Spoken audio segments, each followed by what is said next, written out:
Ladies and gentlemen,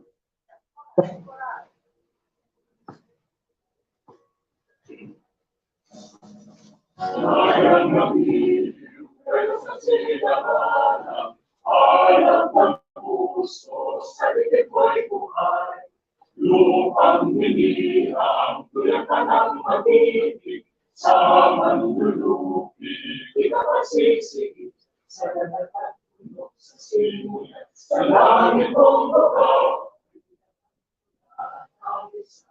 Ang ginamahal, ang isang ng matawag kulitan, ay nalagingin, ang bituin at araw ng kailan, pamay di magiging. Luman ang parang lawan at ipagsinta mo ay lagi sa ating mo.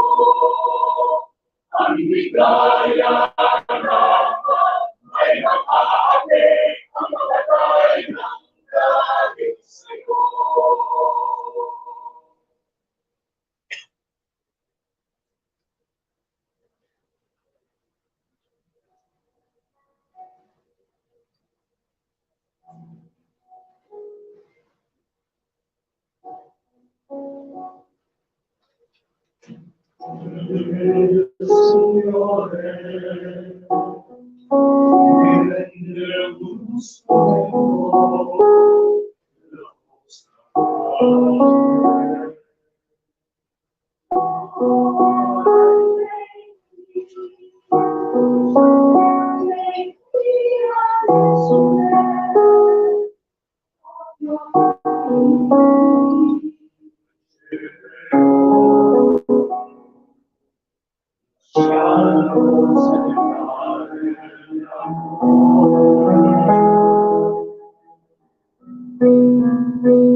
good morning everyone. Can you request everybody to take their seats? Um, to welcome us in today's event, I would like to call Comelec's Deputy Executive Director for Administration, Director Helen Aguila Flores, to welcome everyone.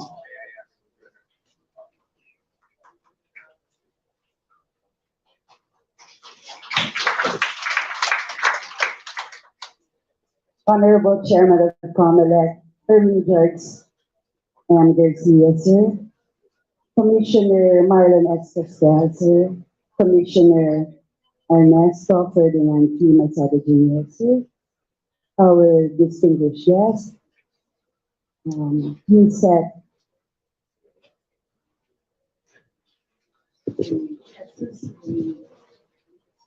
Jesus Domingo, sir. Our senior staff headed by our Executive Director, Chief City Alma Sr. and Pedro Rafael Olano. Our friends from the media, our internal and external stakeholders in the internet voting, our presenters in today's demonstration. Good morning to you all. In recognition of the paramount importance of maximizing the enfranchisement of overseas voters, the Commission and Bank has embarked on this game-changing manner of casting the votes overseas, the internet voting. Today's demonstration has brought us all together to take part in this very historical activity. Before we proceed to welcome our presenters, please allow me to thank and welcome the following very important participants of this event. The chairperson of the Committee on Electoral Reforms and People's Participation, represented by Attorney Diana Paula Mendiola Alberto and Ms. Debbie Ann Soriano Garcia. The chairperson also of the Committee on Suffrage and Electoral Reforms. Guests from the House of Representatives, guests from the OFW party list, the Marino party list, the Department of Information and Communications Technology, the COMELEC Advisory Council, the Department of Science and Technology,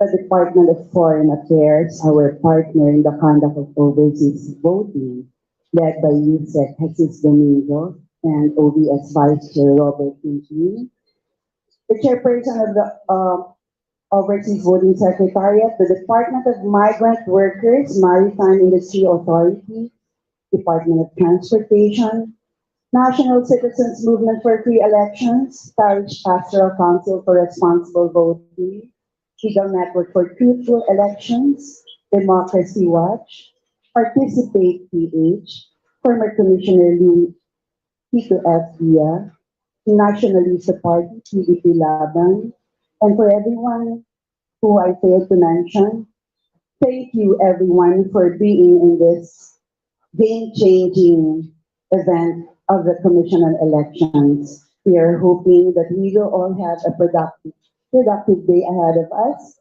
and that all of us will learn from the demonstrations that will follow immediately after this. Good morning, everyone.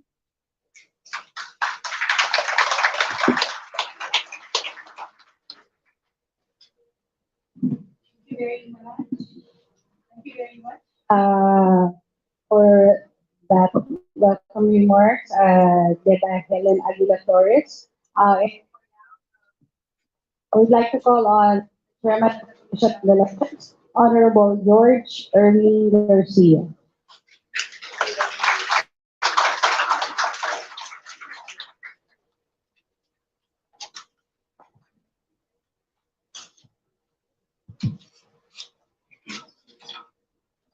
Magandang umaga po sa inyo lahat. Good to all. Thank you very much for coming. I would like to give you some statistics. Maybe all of you already know, but I'm always repeating this in all events that I usually attend, especially when it comes to overseas voting.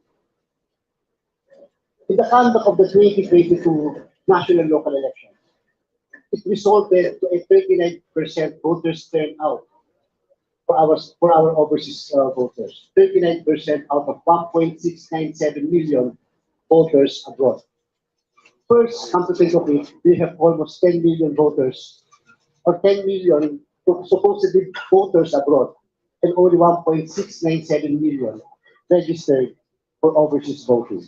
You said, Domingo, note about this figure.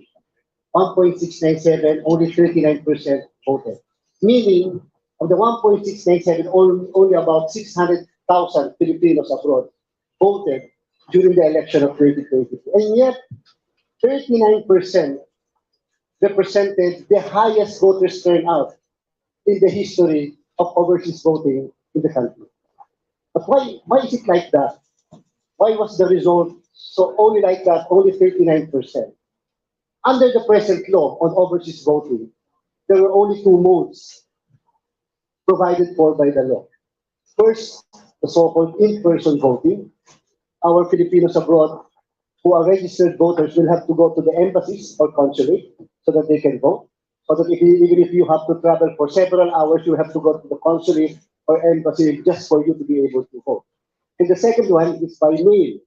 We usually will be sending mail out with ballots, and for our Filipinos who are working or in the respective houses to vote and resend back the mail to our consulate or embassies.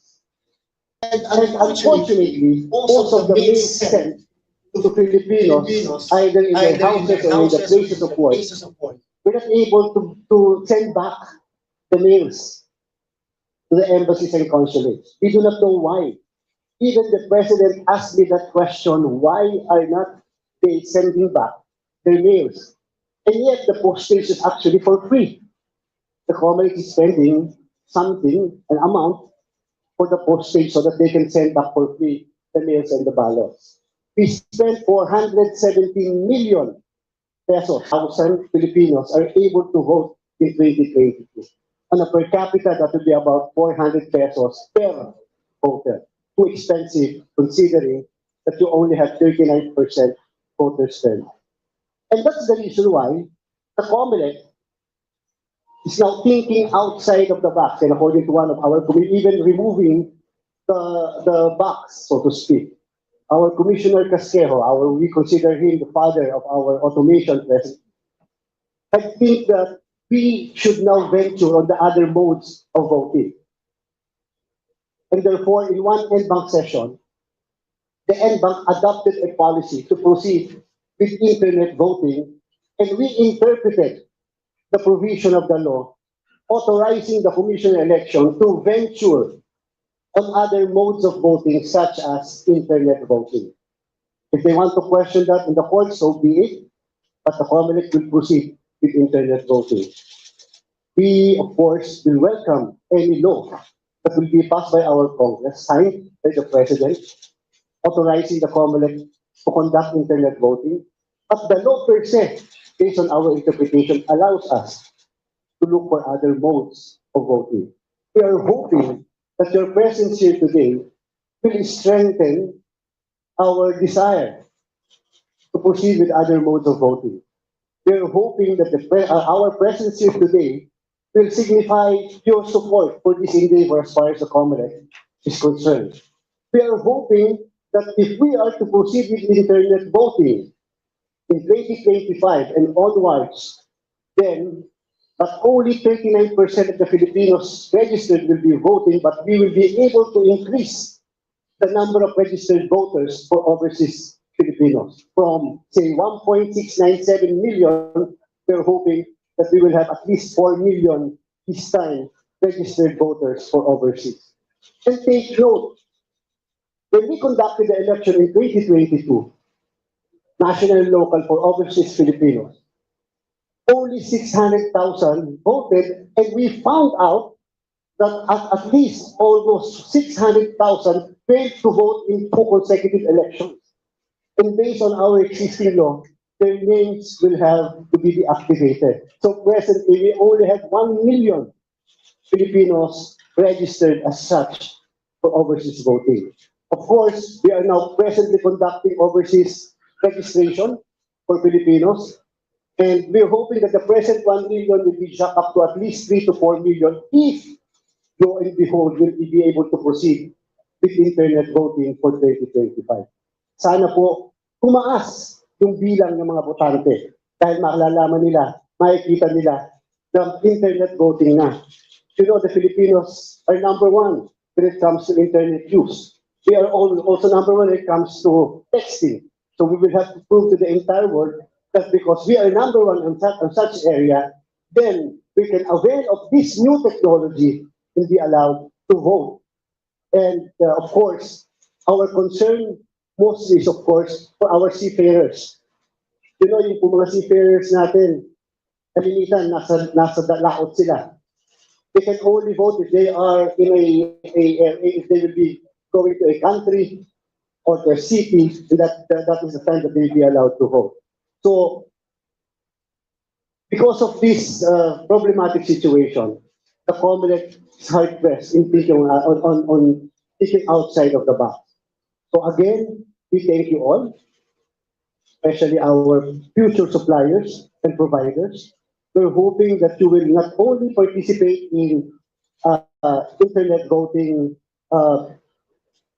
scheme the COMELEC would like to enter into, but likewise on other processes, technology-based processes that the COMELEC would like to enter into, such as even on the issue of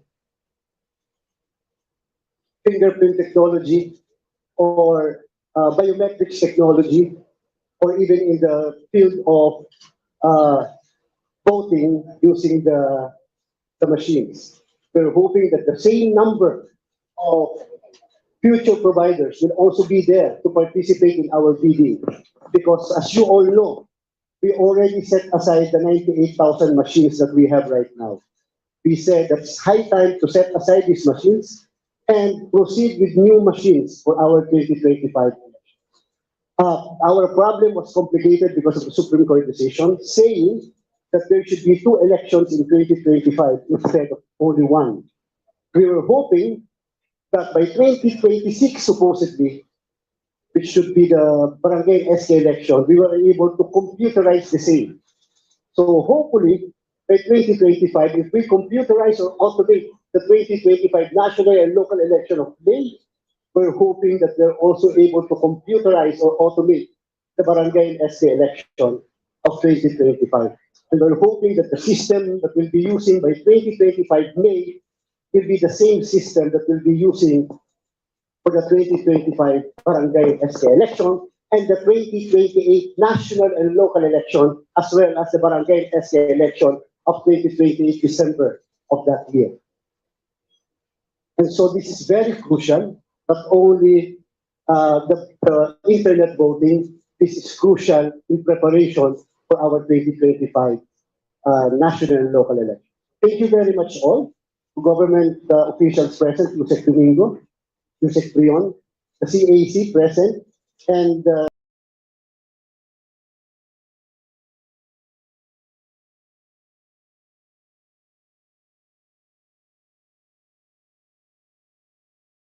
we can now proceed.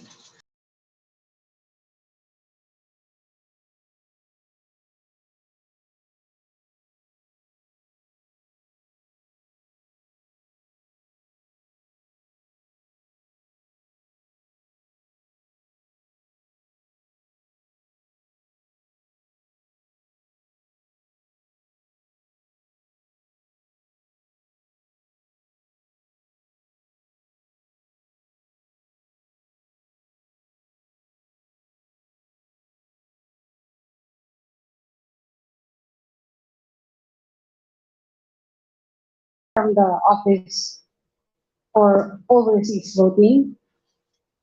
We will be your masters of ceremonies for today. For today's event on the presentations to COMELEC of the different available solutions from existing internet voting solutions providers. So as mentioned before,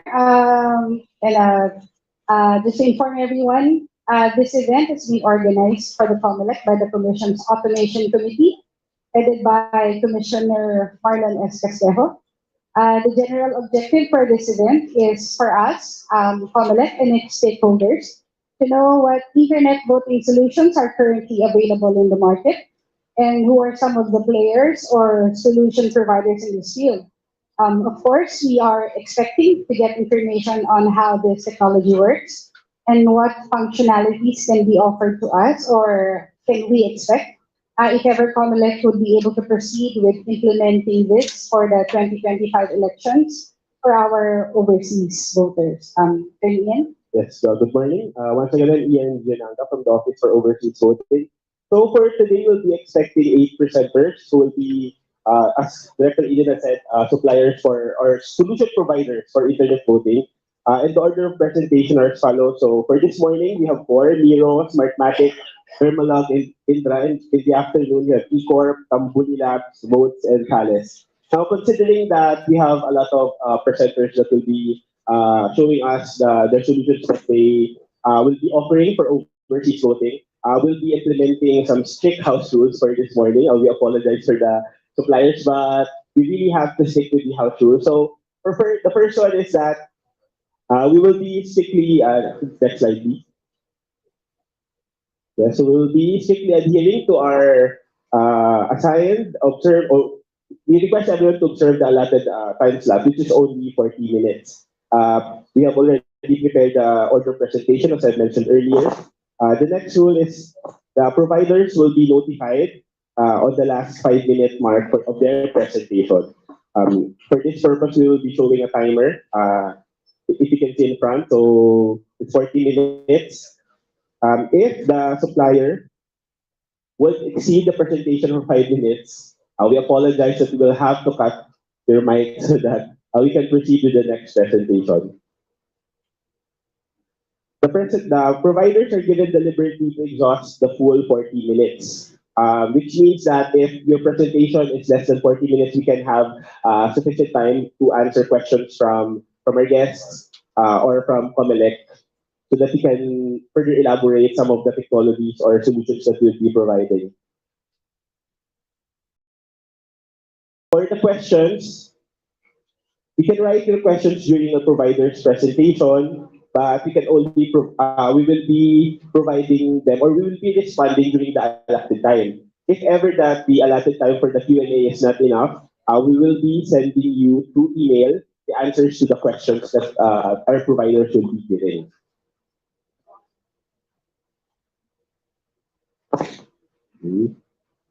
So next slide, please.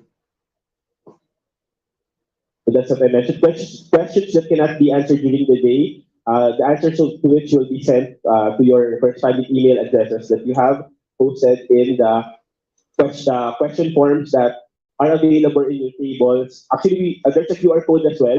So you can use the QR code to send your questions to, I think it's via Google Forms.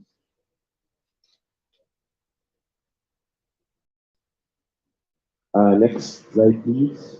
Please use one form per question. So if you have multiple questions, please make sure that in one form, the questions included there are all related so that it will be easier for us to manage the answers to those questions. And lastly, questions to the providers must be limited only to the topics that were presented. And that's okay. So the last rule is that please take note that the presentations are only concepts from prospective suppliers of internet voting solutions.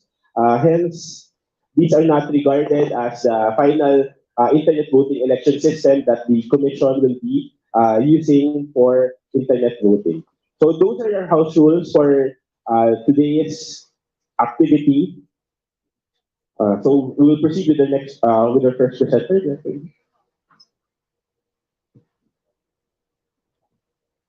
We would like to also acknowledge the presence of Commissioner Socorro and team.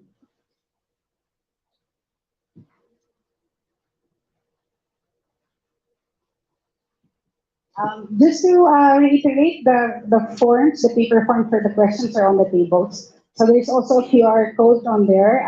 If you do not want to write, you just have to scan the QR code so that you will be directed to the form.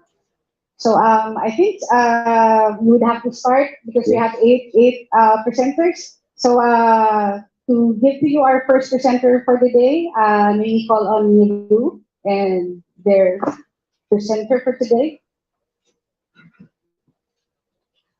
Learning.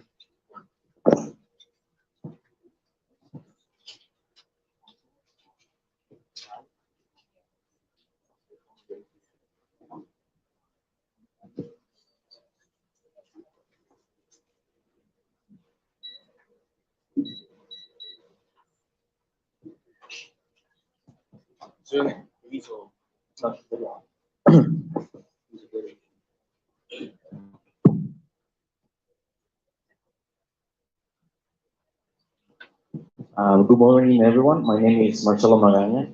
I come here representing Miru Systems from South Korea. I will start now my presentation.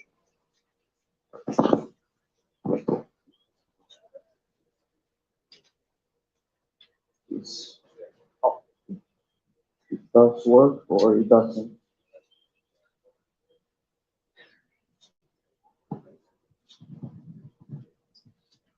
I'm not sure if this works, but whoever is controlling the slides, I will let you know. I will give you the key to change to the next slide, okay? So proceed with the next slide. So Miru Systems is a company developed in 1999. We have over 20 years of experience in the electoral market. Throughout those 20 years, we have acquired all type of expertise in this field that has allowed us to develop different types of solutions for the electoral market. Next slide. Regarding the financial history for the past 5 years, Miru Systems has averaged a total revenue of plus $70 million US. Next slide. We believe that one of the core competitiveness of our system is that we are the developers of our software. We are the manufacturer of our mechanical mechanisms that we implement in our machines, and we also develop the security and design the electrical components that goes into machine. So we think that this end-to-end approach to the solution that we provide you is what gives us a high level of customization to answer the needs of our clients. Next slide. So the history of Miru Systems starts locally in South Korea. In 2005, we had a major project with the Korean National Electoral Commission. And since then, together with the National Parliament, we have been proceeding with ongoing projects with them up until this year. Next slide.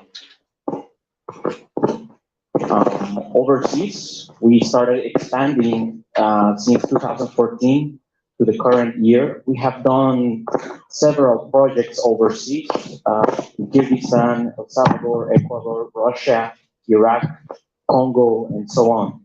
It is important to mention that this slide only shows the key projects that we have done with these clients, but to this day, we still have a close eye with all of them, and we keep serving, upgrading, and maintaining the systems that we have supplied to them in the past. Next slide.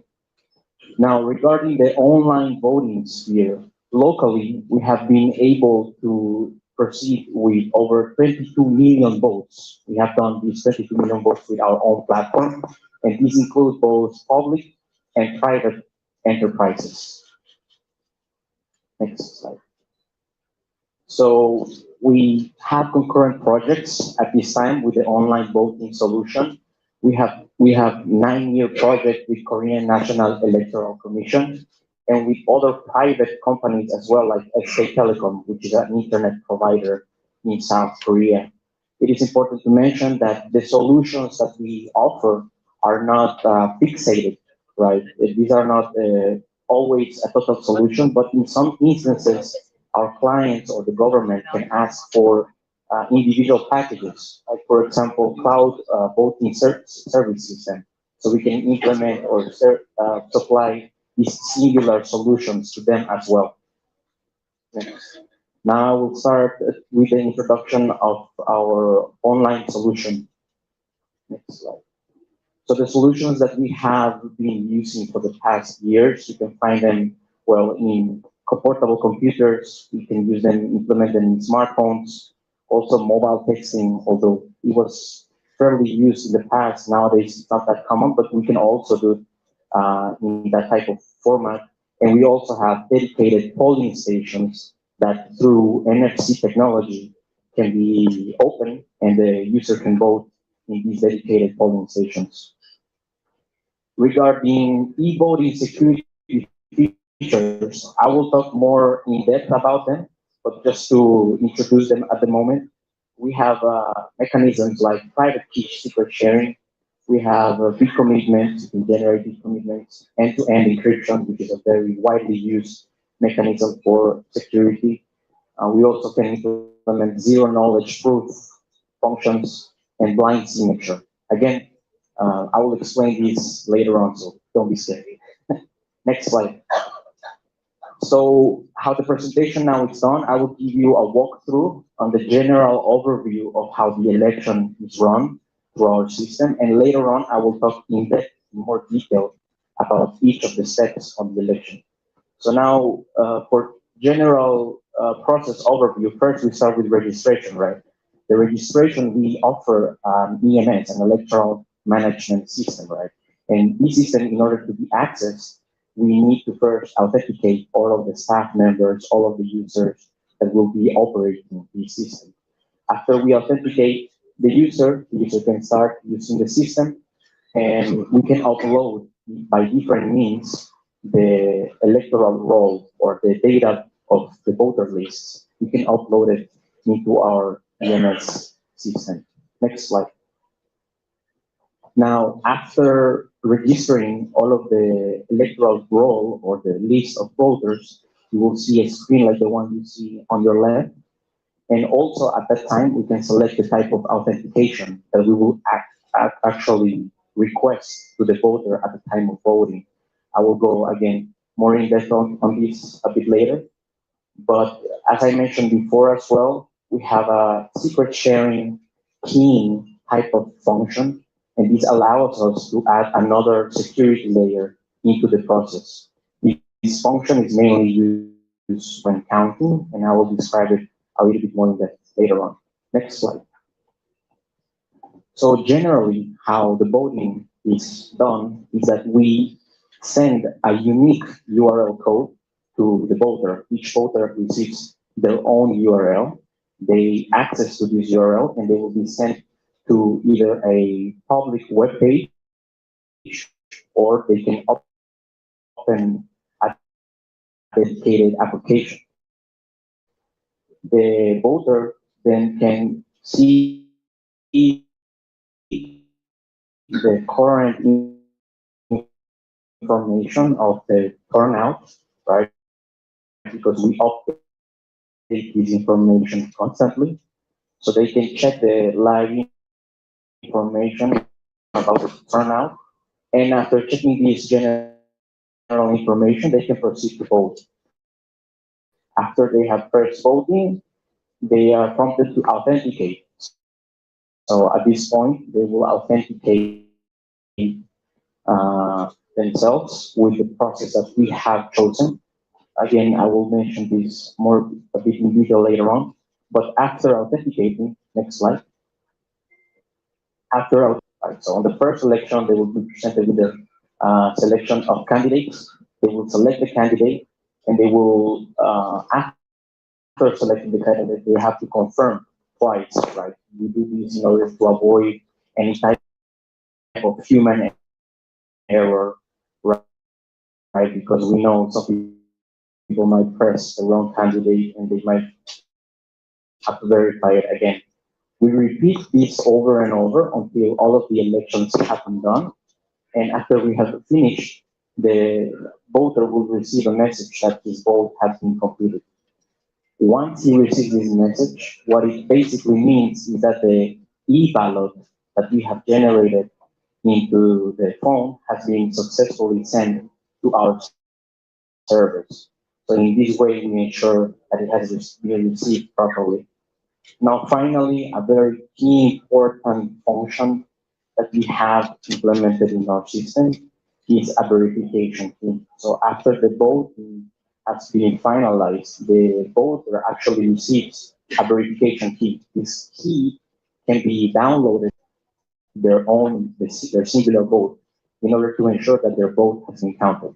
I will go now on counting. As I mentioned, we have this is for security purpose, which basically not a single person has, right?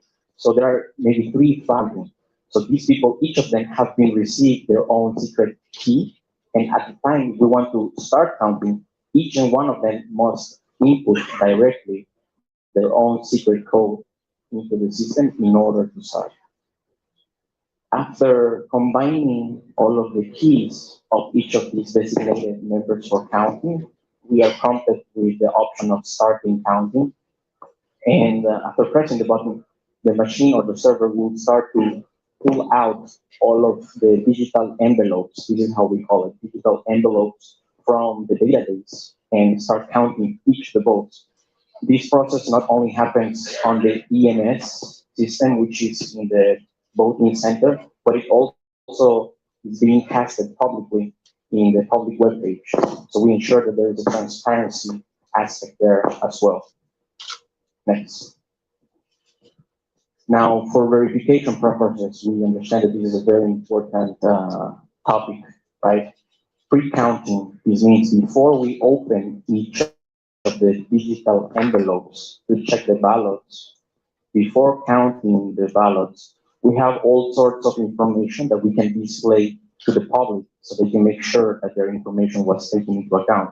First, as I mentioned, we publicly mentioned the voting turnout, the live update of the voting turnout. And not only that, but we can also publish a voter list, which has partial information of the voter. So each person can find themselves in this list and see that their vote was actually counted in the election. This is pre-counting. Next slide. Now, post-counting, as you remember, I have mentioned about the verification key.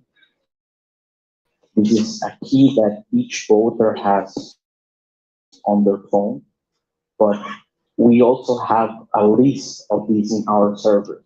So we have a list of verification keys that any person can go to the public webpage, find any of the keys that they want, and they can actually trace back their own ballot. Basically, the concept here is that these keys are tracing back the original ballot that was generated at the time of voting.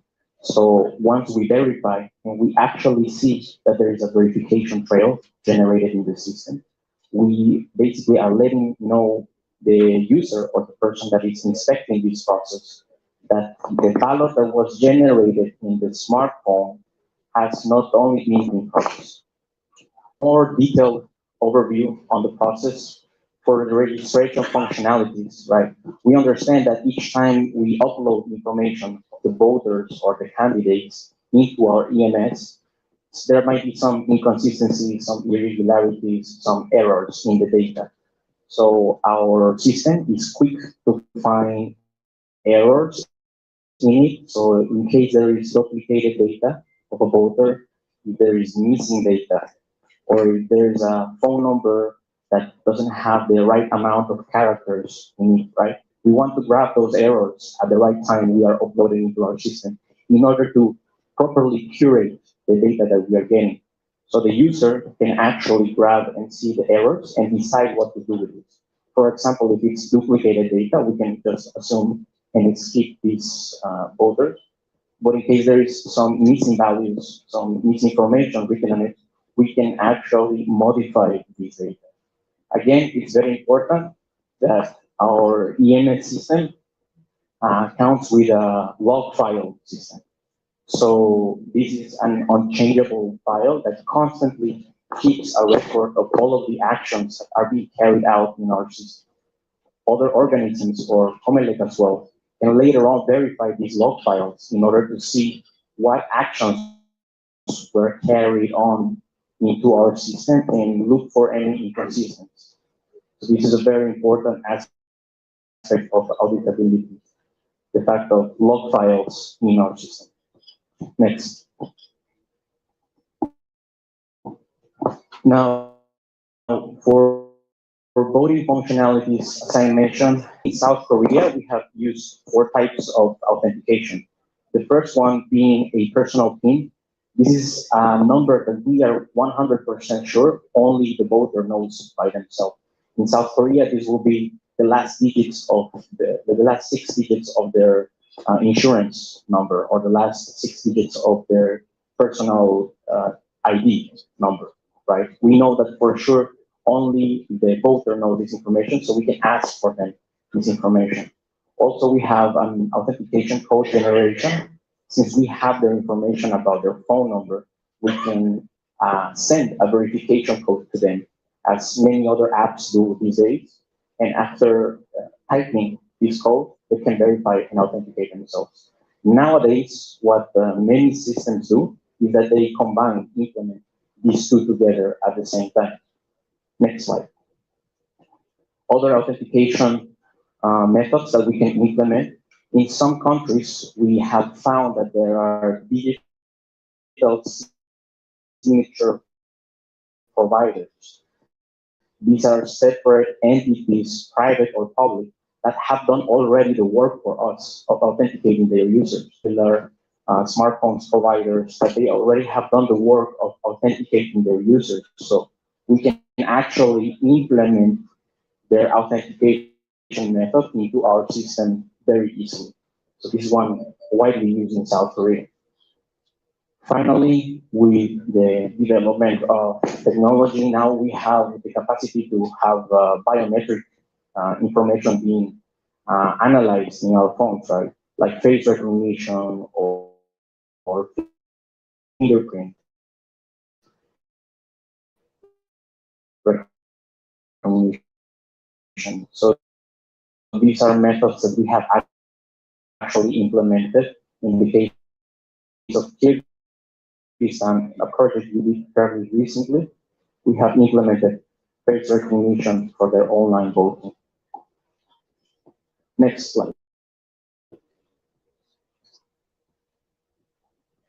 Now, one of the cornerstones of any type of vote, whether it's hard copy or online voting, is ensuring the secrecy of voting, right? So one of the key mechanisms to ensure the secrecy of voting that we implement is blind signature, or with a blind signature, once the e-ballot is being casted into the phone, we have to not know what is the content of that ballot, right?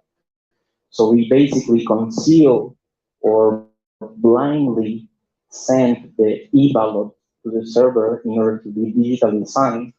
And this digital signature actually makes a ballot a valid ballot. That's how we ensure that this is an actual ballot that we must count. Please keep an eye on this because it will come later on as well. Functionality that we implement, as I mentioned before, is end-to-end encryption to create what we call a digital envelope. The digital envelope is created in order to ensure that the information on the e-ballot is not seen by anyone at the time of sending this information. Remains concealed. Nobody can see it up until the time we are starting the counting process, right? Next slide. Another functionality that we implement in order to ensure auditability and vote integrity is that we generate the verification key that I mentioned to you later on. The verification key and the commitment basically are generated from the original ballot that was made from the voter, right? So in this way, we can ensure that this commitment stays true or shows us that the integrity of the ballot remains safe. What we do with this commitment is that we put it inside of the digital envelope that we generate. So we encrypt together the commitment and the e-ballot together, and we send this to the server. The verification key remains in PDF format with the voter, so he can later on use that verification key to trace back the commitment to show us that the e-ballot was rightfully counted. Next slide. Now, For auditability purposes, there are many things that we can do in this sphere, right? So once we send the digital envelope or the package, the concealed package, the ballot that we send to the servers, right? Once we receive this, we assign a unique random receipt number. This receipt number is stored in our EMS system, so we can later on compare. Let's say, for example, we will grab a random digital envelope, we will check their receipt number, and we will see if they exist in the list of receipt numbers that we have generated. If indeed they exist, then we can ensure that this digital envelope was obtained by rightful means, by valid means, right? Now there are other ways that we can cross-check and compare different types of data. For example, we have the voting turnout information, right? So let's say, for example, we have 110 means. By the same logic, we can assume that in our EMS, there should be issued only 100 digital signatures, right? So these two numbers should be equivalent. We also know that it, at that point, should be 100 as well, right? And finally, as I mentioned to you, for each vote, there is a verification key generated, right? So the verification key, the number of verification keys that we have in our server should be 100. So all of these data should be cross-matched and equivalent with each other. And with this process, we ensure that there is no irregularities. There are no extra votes or less votes than there should be. Right? Next slide. Now, for the counting process, now that we have to open the digital envelope and check the ballot, key sharing. So the key that is necessary to open the counting mechanism is subdivided in multiple parts. And it's divided to 3 or 10 parts to 3 or 10 people, right? So at the time when I want to start the counting, me myself as an individual or holder of one of those parts, I cannot do it individually. I need the cooperation of 3 or 10 people, all of them typing their own code and combining this key in order to start the counting process. After we have combined all the keys, then we can proceed with counting. So this is another security layer that we implement in order to ensure that the right parts were present at the time of counting. Next slide. Now, there are all sorts of steps that happen when we start counting, right? So I will describe them to you one by one. So the first thing that happens when we start counting the ballots is that we will retrieve one digital envelope from the database, right? The first one, this receipt number comes from a different person or was generated. We can add on type in our list that's like contained, right? Then we can assume that this vote or it is not a valid ballot. This is a spoiled e-ballot that has been generated. Later on, in order, you have to remember we have a commitment attached to this e-ballot, right? We generated a commitment, and basically this commitment tells us what was the original information of the e-ballot, which candidates, in a way, this information tells us which candidates the voter selected at the time of voting. So we will compare the commitment with the original e-ballot, and if these two matches, then we can ensure that the integrity of the ballot remains in the system. After complying all of these steps, we count the vote. That's the one we count the vote. And after counting the e-ballot, we can display the commitment into the public webpage, as I've shown you before. Next slide.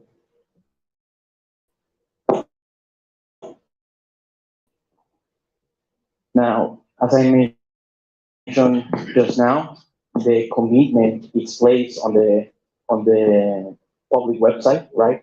So what you see on your left is a list of the verification keys.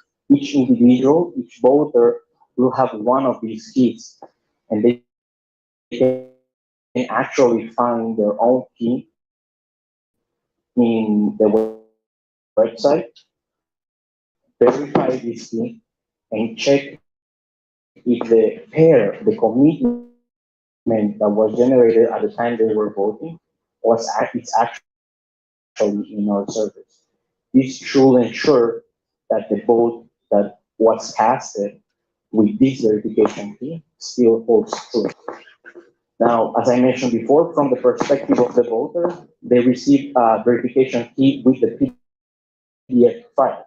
This PDF file is the one that they can use after the counting has been finished. They can press in their own PDF file to verify the verification key, and they can trace back the commitment key. This is the equivalent of a paper trail, what we are generating here in the digital sphere. Next slide. Now, this is a very scary picture, but this basically describes all of the processes that I have mentioned to you before. All of these key security functions that we implement at the time, from voting, counting, verifying, with a digital signature and receipt number. Once we have received this envelope, we send it to the data terms that I have mentioned to you before counting these to in our EMS in order for to have a transparent slide. Finally, all of these concepts, all of these functions that I have described to you in this short period of time, which are on the right side, they can actually, their inception or the reason, the goal of why we implement this, it can be traced back to original standards that we hold accountable for the original hard copy type of electoral system. So, for example, accuracy, validation, completeness, privacy, fairness, verifiability, all of these are our goals from the time, and we part from this to implement the functions that is next slide. So, thank you very much. This is how I conclude the presentation. Q&A. Thank you very much.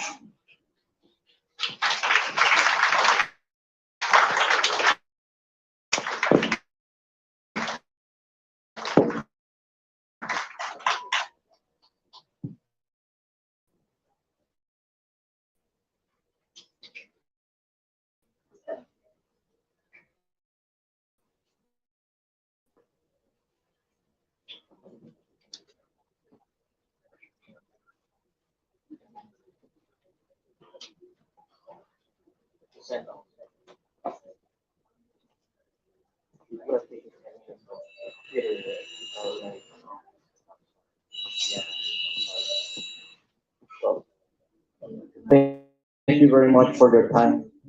So for now, we haven't received any questions yet from the audience. So, but still, if there's anyone who wrote on the paper, they still have 11 minutes.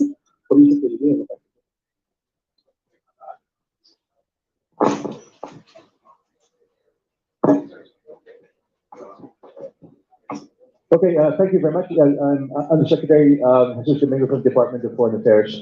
Actually, this is a question I'll be asking every presentation. One is, could you clarify again what has been your company's, thank you again for a great presentation.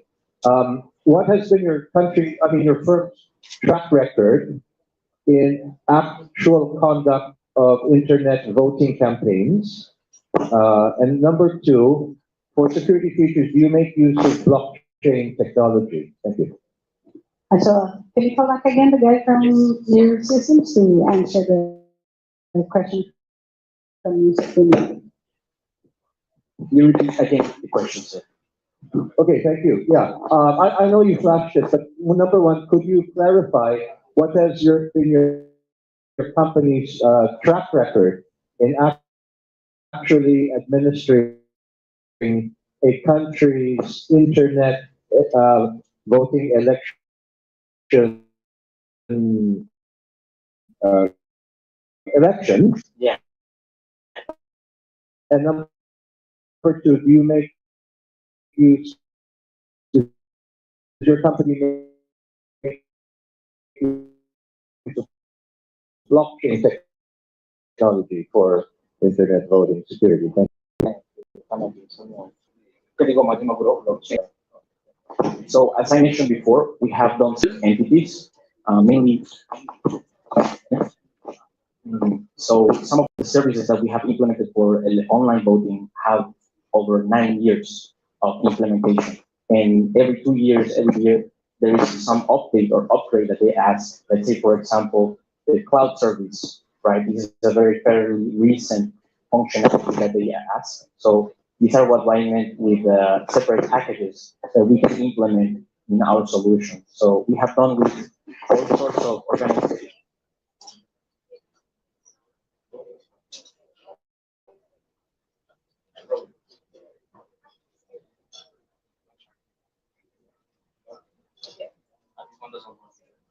Can you turn it on?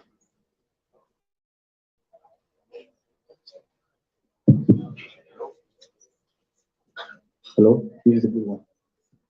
So we have done several projects, let's say, for example, with SK Telecom, which is a big telephone service provider. Sometimes they held the election. There are also unions, for example, in the pharmaceutical or agricultural areas. You have these unions of farmers that they held elections every year. These are the type of elections that we have done. As well, we have worked publicly national electoral commission, and with them we have generated all sorts of elections. I mentioned before that over 22 million votes have been casted with our solution. So this, I hope, gives us some level of credibility in our system. Now, regarding blockchain, yes, indeed, we have implemented blockchain in the past. Specifically, I can mention a case in 2018 for the Korean National Electoral Commission, and it was sort of a trial for them because, as you might know, for blockchain technology, and the software and the know-how is not only enough, but the amount of servers and the server load is very crucial, right? So when you add the aspect of blockchain technology, speed is one of the core things that you should care for. So if the conditions of the infrastructure are rightly met, let's say multiple servers to balance the server load of all of the queries that are generated by the blockchain, if this is set up, then the speed of the blockchain, the implementation of the blockchain is fairly easy. So we have done that in the past. Yeah.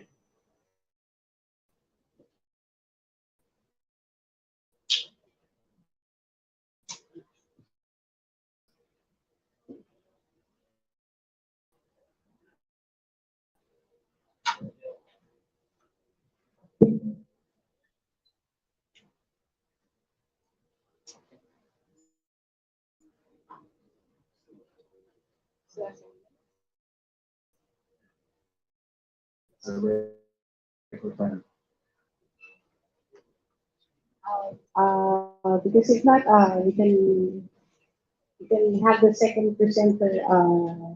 But still, if you still have further questions for our presenter from from you, you can write them or put them on the form. But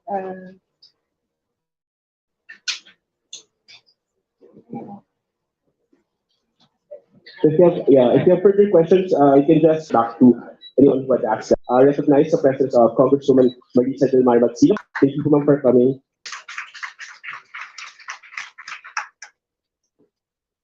So we'll proceed. Okay, since we have no more questions at the moment, we will now request our next presenter to prepare for their presentation. Maybe ask Smartmatic to be here in front.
Hello. Hello.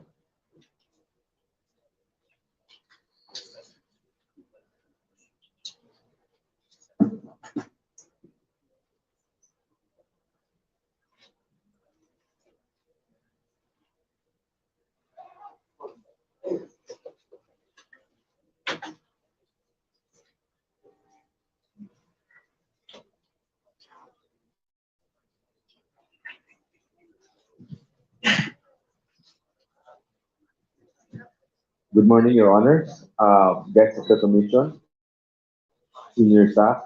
Uh, we are representing Smartmatic Technologies, and uh, we're going to inform you of our proposed solution for internet voting. Next slide, please. Who we are? We are the world's leader in secure election technology. We have served 36 countries, the most extensive track record in the industry. We build our systems around security, accessibility, and transparency. We're the world's most experienced service and logistics team. We were founded in 2000 in the US and now presently headquartered in London, the United Kingdom. Next slide, please. 5 reasons why you should choose Smartmatic. And we have proven experience for over 2 decades. Next slide. These are our experience by the numbers. We have deployed 1,950,000 election devices. We have counted 6.5 billion votes. We have deployed 550,000 biometric devices, 36 countries served, 0 users, and 930,000 plus polling stations installed. Next slide.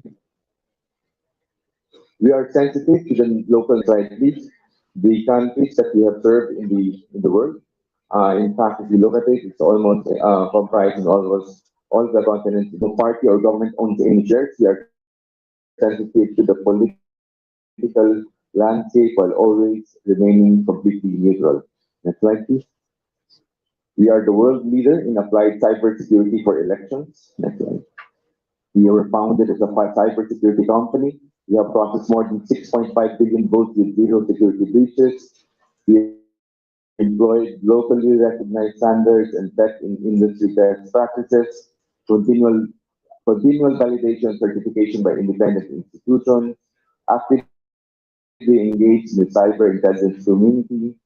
We invest more in cybersecurity than any other election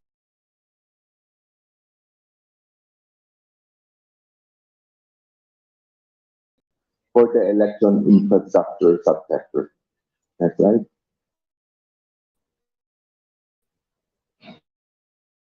And we have the most extensive and robust election portfolio in the industry. Next slide, please. So our portfolio consists of biometric identity, election intelligence, smart tally, polling place innovation, cybersecurity, e-voting, e-counting, remote voting, and election services.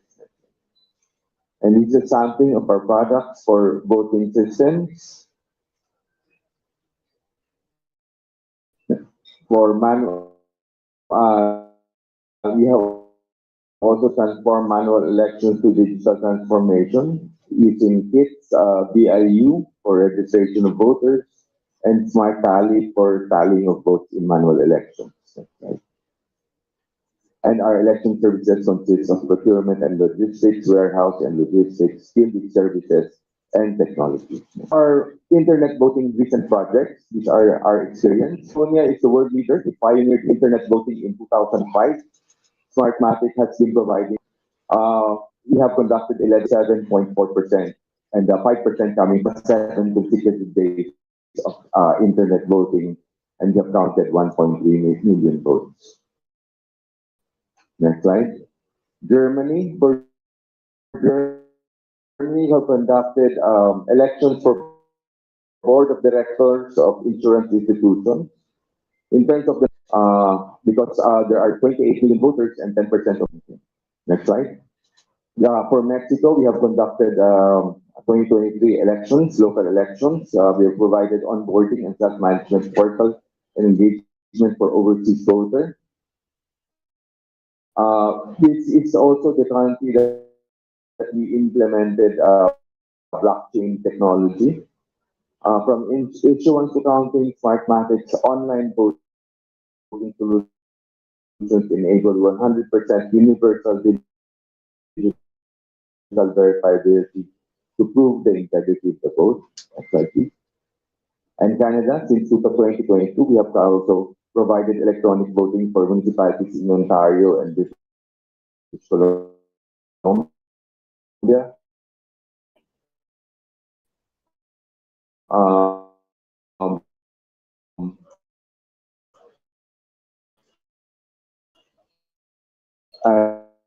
Recruiting and hiring and training staff, online voting of Ignace, Ontario, the highest participation in the municipality history at 69.11%. Right.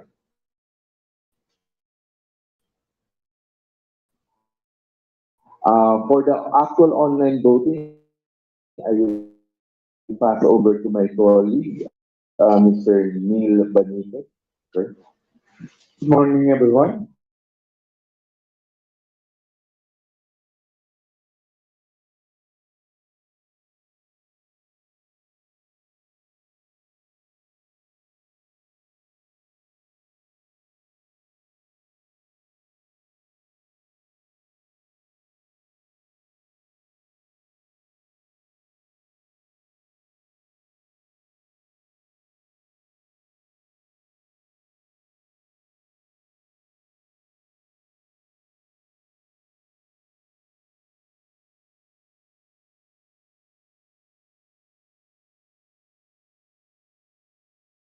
We are also WCAG compliant, which is Web Content Accessibility Guidelines. This is a guideline for the person, people with disability. We are 100% compliant.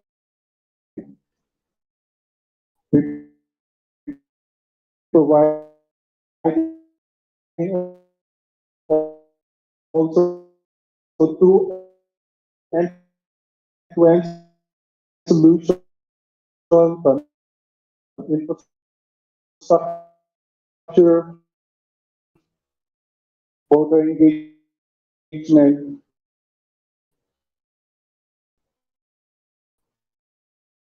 up to the ceremonies where in the election, stakeholders will be able to trust the system. We are also unique multi-channel experience combined with the PCOS and GRE and other methods of voting. And of course, we are supporting and have been undergone several audits from different countries, and they were certified to be compliant with the local laws. Now let's touch briefly about security with biometric. Biometric may include fingerprint and facial recognition. To go up to the end by the end-to-end encryption. We preserve the integrity. We prevent eavesdropping by implementing TLS, another layer of multiple sharing. This is very similar to the iBottom that we commonly is using right now. So let's say we have 3 members of our board of election inspectors. Each of those inspectors, we have uh, physically and logically, we protect the hosting, and of course, with all of the security we put in, we have advanced cryptographic protocols. Now, how do we make sure that the business will continue? So we employ different levels, application and DNS level load balancing. In terms of scaling, we can scale horizontally or vertically and deploy in different areas of the country or the globe. So we also mentioned to the voter.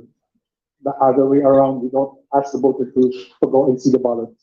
And we support all internet-enabled devices. No specific, no specialized device that you need to have. Your smartphone will do, your tablet will do, your desktop will do, as long as you have a browser. Our application will not require you to install any application on your phone because for us, it's an additional layer of complexity. And we all know not all of us have the same level of IT intelligence. Our process is very simple, it's very intuitive. I will show you later how simple the layout is going to be. And since we're using browser, we can use the audio for vision impaired. So if you're vision impaired, you will hear the sound, they will read out the name of the candidate, and you will be able to vote. Integration with accessibility peripheral for people who have difficulty in typing, they may have a special keyboard. We can plug that into their computer or laptop, and they will be able to perform and vote. And as mentioned before, WCAG is a very important standard for us, and we are 100% compliant with that. Okay. In terms of transparency, we have a voter verification to check the integrity using your own device. This is very similar to the BBPAP, and this is highly customizable. It depends on what the commission would like to have installed or what data that we plug into this. We also, as mentioned before, my colleague, we implemented blockchain public-based bulletin board. You can post that. Zero-knowledge cryptographic proofs, meaning you cannot trace back the vote to a single person. Auditability tools, we have that built in, and all the actions that you perform in the system are logged and they are very immutable. We cannot change those logs. And of course, we are open to source code review. We've done that in different countries and also in the Philippines, and we have been audited by different countries, and we are found to be compliant with the local laws. So, I will probably be interested on how the system actually works. So, few more slides, then we will go to the demo. Okay, this is the ecosystem of our application. At the center of the ecosystem is TV. TV stands for Trust Integrity Voting Internet. That's the portion where you actually do the online voting. And we have the remote voter management platform. This is where the public comes in and configure the system. To support this ecosystem, we have an E360, a homegrown application that will provide the analytics. EMS, election management system, similar to what the commission is using in the past election. This will provide you the centralized ballot center and precinct ballot center. On the right side, we have also a homegrown application called Folio. Folio allows you to authenticate and to be verified using biometric, OTP, and the available authentication method. And also, we partnered with a two-factor authentication, which we will also show you in the demo. We partnered with the telco, and you will see OTP similarly on what you use, like in GCash, Paymaya, or when you transact in your bank. Instant messaging, there are some countries that they will not allow us to do send messages, so we can employ Viber or WhatsApp. I think these are very popular to the Filipinos, especially abroad. Okay, another visitor. We have two views in terms of voting. We have a voter's view and a Comelec view.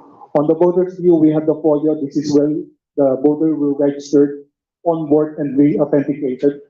This is also a portion where you can change your email address just in case, or your phone number, or whatever the Comelec will allow. This is also where the voter will be able to be engaged by the Comelec. Very unique feature that you will see here, because in here, the Comelec will be able to send messages. Either we'll tell them, you know what, I have a training video that you can look into, or I have a guide on how to select a voter candidate. On the right side, that is where the voter will actually conduct the online voting, and they will be able to verify their votes. On the lower side, lower left, this is where the Comelec view. This is where the Comelec will upload their electoral roll. This is where they will put in the voters list.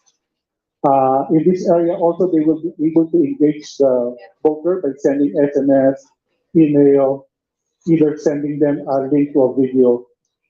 And of course, and that will be probably leveraged for voter education. On the right side, this is where, similarly, what you'll be doing with EMS, create election events, contest management, event management, reporting. You can define reports here. You can also define the electoral, and you can choose the encryption method that you want to employ. Okay, in terms of voting availment process, this is our proposed. Again, this is a high-level proposal. Definitely, this is still subject to approval of Comelec, and these are very highly customizable. On the first step, the Comelec will upload the voters list. Once they were able to upload it, they already have the names, the contact person, the contact number, and the email.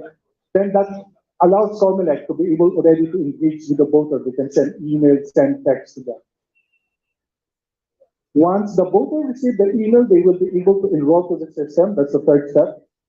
And once they were able to enroll, that's the time the Comelec will be able to approve whether we have the right information, we have, or have you supplied the right documentation.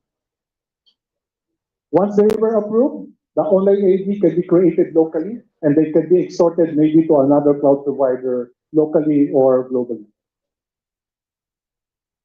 Once they were approved also, they will already, Comelec will be able to send them notification, hey, we already approved you, you can already get on board to the system. And after that, once they were on board with the system, Comelec, at their discretion, will probably or can issue them an election pass, which they can use on the actual election period. So if there's an election period of 30 days, if you have that election pass, the system will validate that, hey, we already verified you, we checked you, you can vote. Again, this is just a proposed registration process. Now, in terms of operational mode, similarly to the previous slides that I've shown, Comelec will maintain the electoral roll. They will upload it. That's on the pre-election side. Also on the pre-election side, the voter will enroll to the system, either enroll them by biometric recognition technologies, and they will be authenticated by folio, and they will be given access to the portal. On the election period, that's the time they will be able to, we will present the ballot to them so they can choose their candidates. After they cast the ballot, they can check that with the voter receipt. At the end side, this is the post-election, this is where the ballot will be tabulated and the results will be generated. Again, we simplified the operational model. I know there's a lot of steps that in between, but generally this is how we see the operational model. Now, this is just a simple depiction on how the actual voting will do. Initially, you will be authenticated. Once you were authenticated, you will be allowed to vote. Once you cast your vote internally in the system, we will validate the vote.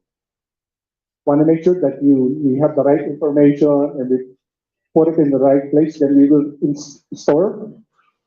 Mixing, this is where one of the layers of security that we put in. Once you vote, we encrypt your vote.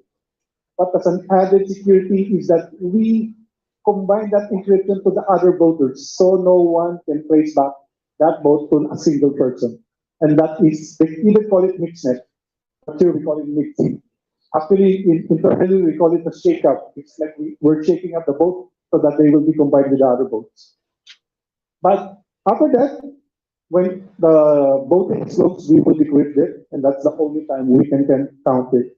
Again, as mentioned before, there is a shared key on the area of the decryption. That's the time we're in the DEI and whoever assigned, they will put in the keys that were assigned to them. That could be 3 persons, that could be 5 persons. And that's the only time we can do counting. Now, the most exciting part, the actual demo.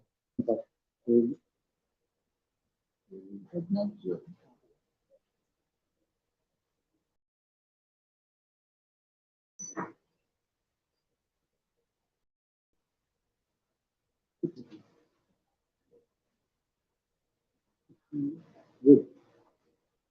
Sorry about that. This is my Outlook. This is my email, and I have received multiple emails.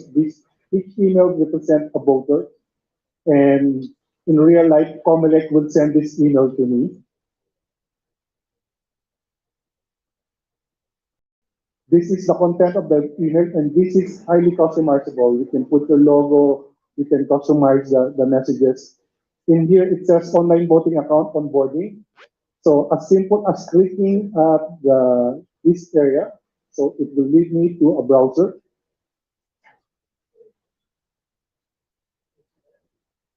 Remember, when we uploaded the electoral roll, it contains the cell phone number and the email address. So the first level of security is to verify the phone. So I will key in the last 4 digits of my phone.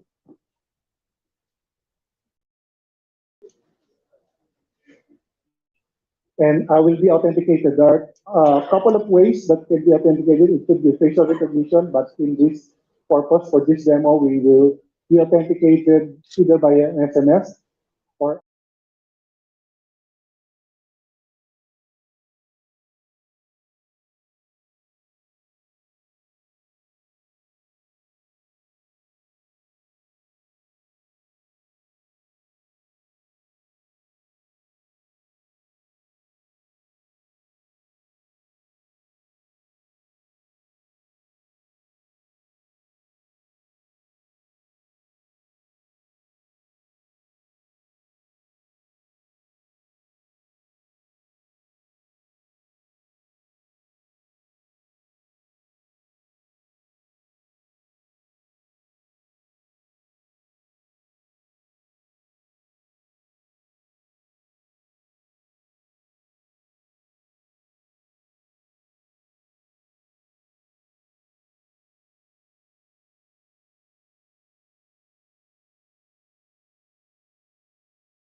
okay.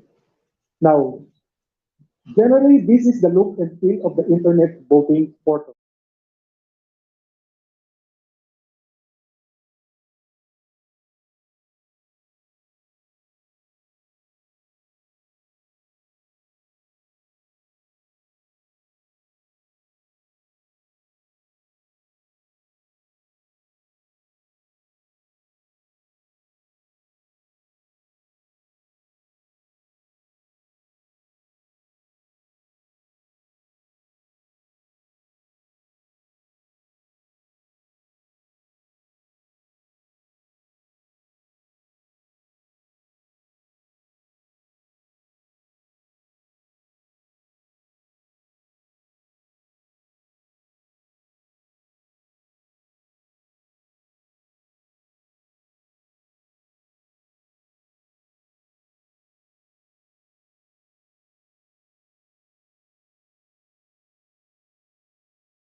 you can click null vote.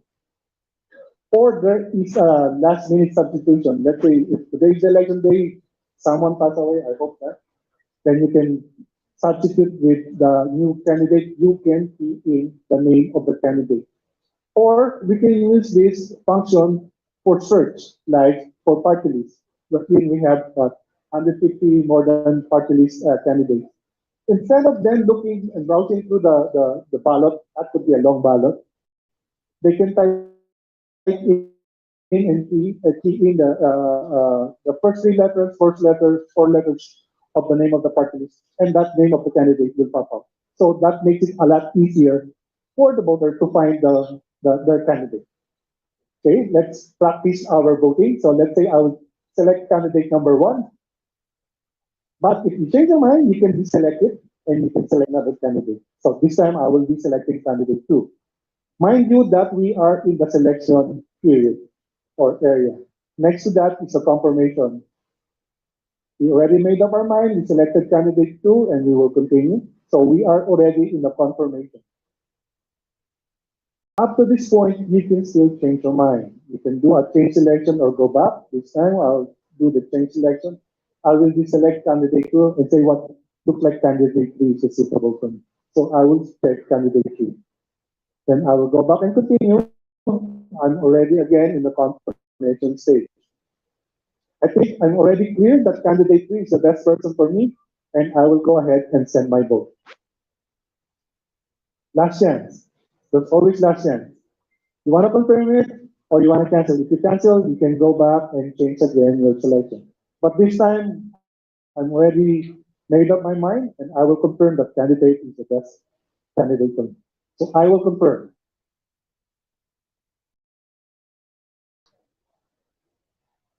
And that tells you that you already casted your vote. Now, we are already in the vote receipt stage. I can copy the vote receipt code. Mind you, this vote receipt code will also be sent to you via text and will also send to you via email. In fact, I already have it in my text that I received the code. But this time, for demo purposes, I will copy it and let's see if I actually cast it and if it was received properly.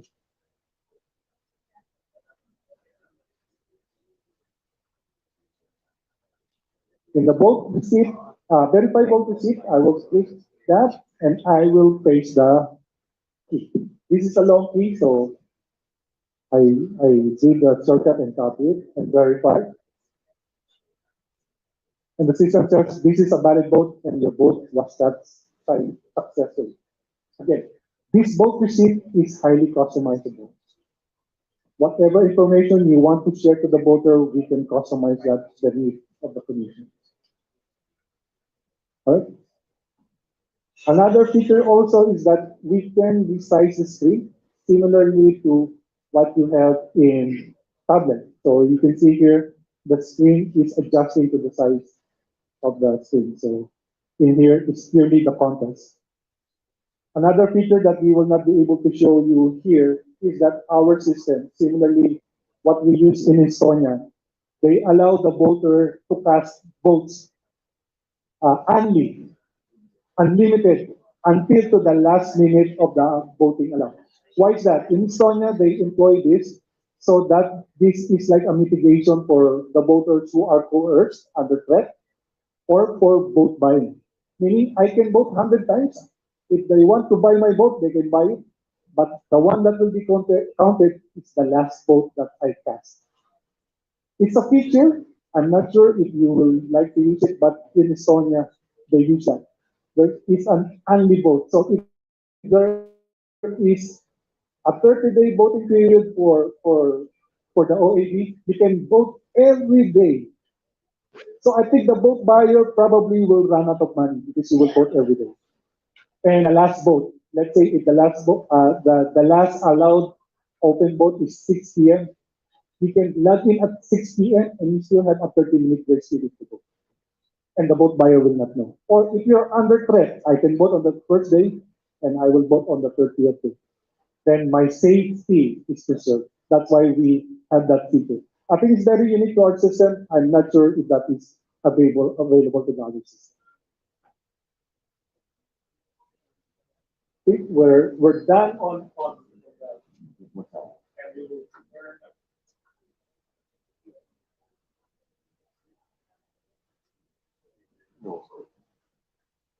Thank you, Neil. Okay. We fully laud the Commission's initiative to go through with internet voting. In fact, it is our position that internet voting is already allowed under the current existing laws. Next slide, please. Under Section 23, the Commission is empowered not only to allow voting by mail or by other or personally, but also by any other means as may be determined by the Commission. And in fact, under Section 28, they can explore internet voting and submit a recommendation to the JCOC. Next slide, please. And based on the current election, the last elections, as mentioned by the chairman, the turnout was 38.61%. However, in 2021, the Commission conducted a pilot mock elections on online voting using actual voters. In a 3-day period as compared to a 30-day period, the voter turnout was 63%. So can you imagine in a 3-day period, you had a 63% turnout as compared to a 38.61% turnout in 30 days. So it means the internet voting is really an actual game changer. No? And second also, okay, next slide please. So in summary, what makes our offering unique? It's a proven and tested solution. It's based on an Estonian system, the world's longest standing governmental online voting system dating back to 2005. It's fully compatible with the existing AES of the COMELEC, meaning it can seamlessly. It can generate the canvassing systems easily. And also, since the COMELEC has already been a licensee of the AES system, there's no need to purchase the TIVI license, meaning COMELEC can use the TIVI software for free. Second, it's risk reducing, it's user friendly and ready for immediate implementation for online voting. It's browser based, meaning you don't need to buy equipment, you just need any equipment that can use Chrome, Microsoft Edge, Firefox, Safari, that can use it can be a phone, a tablet, a laptop, or a desktop. No additional application to be installed. Implement internet voting, there will be no need to ship machines to the consulate because what the consulate can do is they can set up with laptops or tablets, and people who choose to vote in person, they can vote there. No, so no need to print ballots, no need to ship ballots. You can purchase the tablets overseas and just have the programs installed on the tablet, on the laptop. Also, the other feature is it's fully customizable, meaning it will suit to the customer's needs. Meaning you want to put in information about the candidate in, let's say not just pictures, you can also put that, and the voters have two choices, whether they use it as a sort of a DRE or they want to use it as an OMR, as in they just shade online, it's also possible. You know, and it's audited. The system is audited, it's gone to multiple audit process by a KPMG, PricewaterhouseCoopers, and others, and found to be compliant with international standards and local law. No BSI, WCAG, etc. That's right. And that ends our presentation. Thank you. We're open for questions. Since you have time to bring up questions that we received from the floor, we have a question here. Where do you store the voters' information and votes? Can it be on-premise? The information can be stored locally, depending again the need of the commission. We have the option to store it on cloud locally. We have local cloud provider, or you can store it locally in your warehouse. That can be done. or we can also install it in the cloud globally. So that's an option that the Commission may choose. Thank you for that.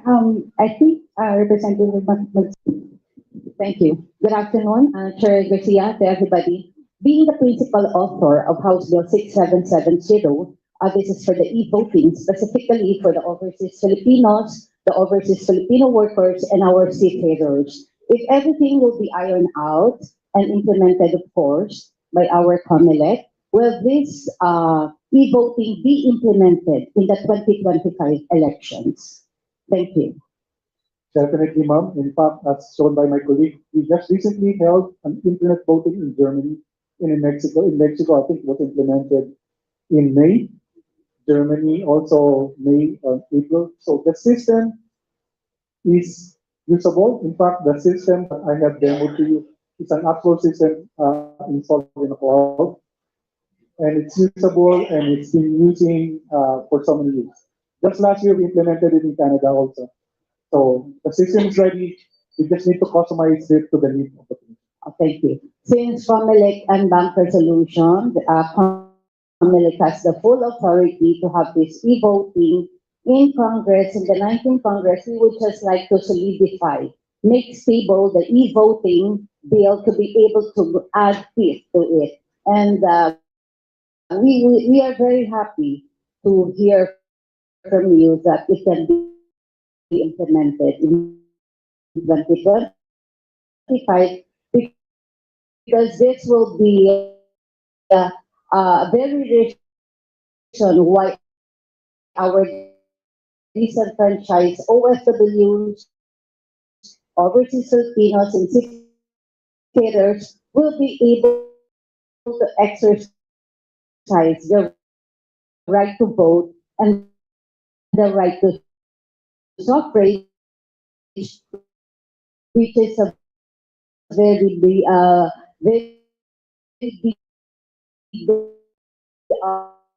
uh, uh, benefit for our overseas Filipinos. Thank you so much. Being a Filipino citizen. Thank you.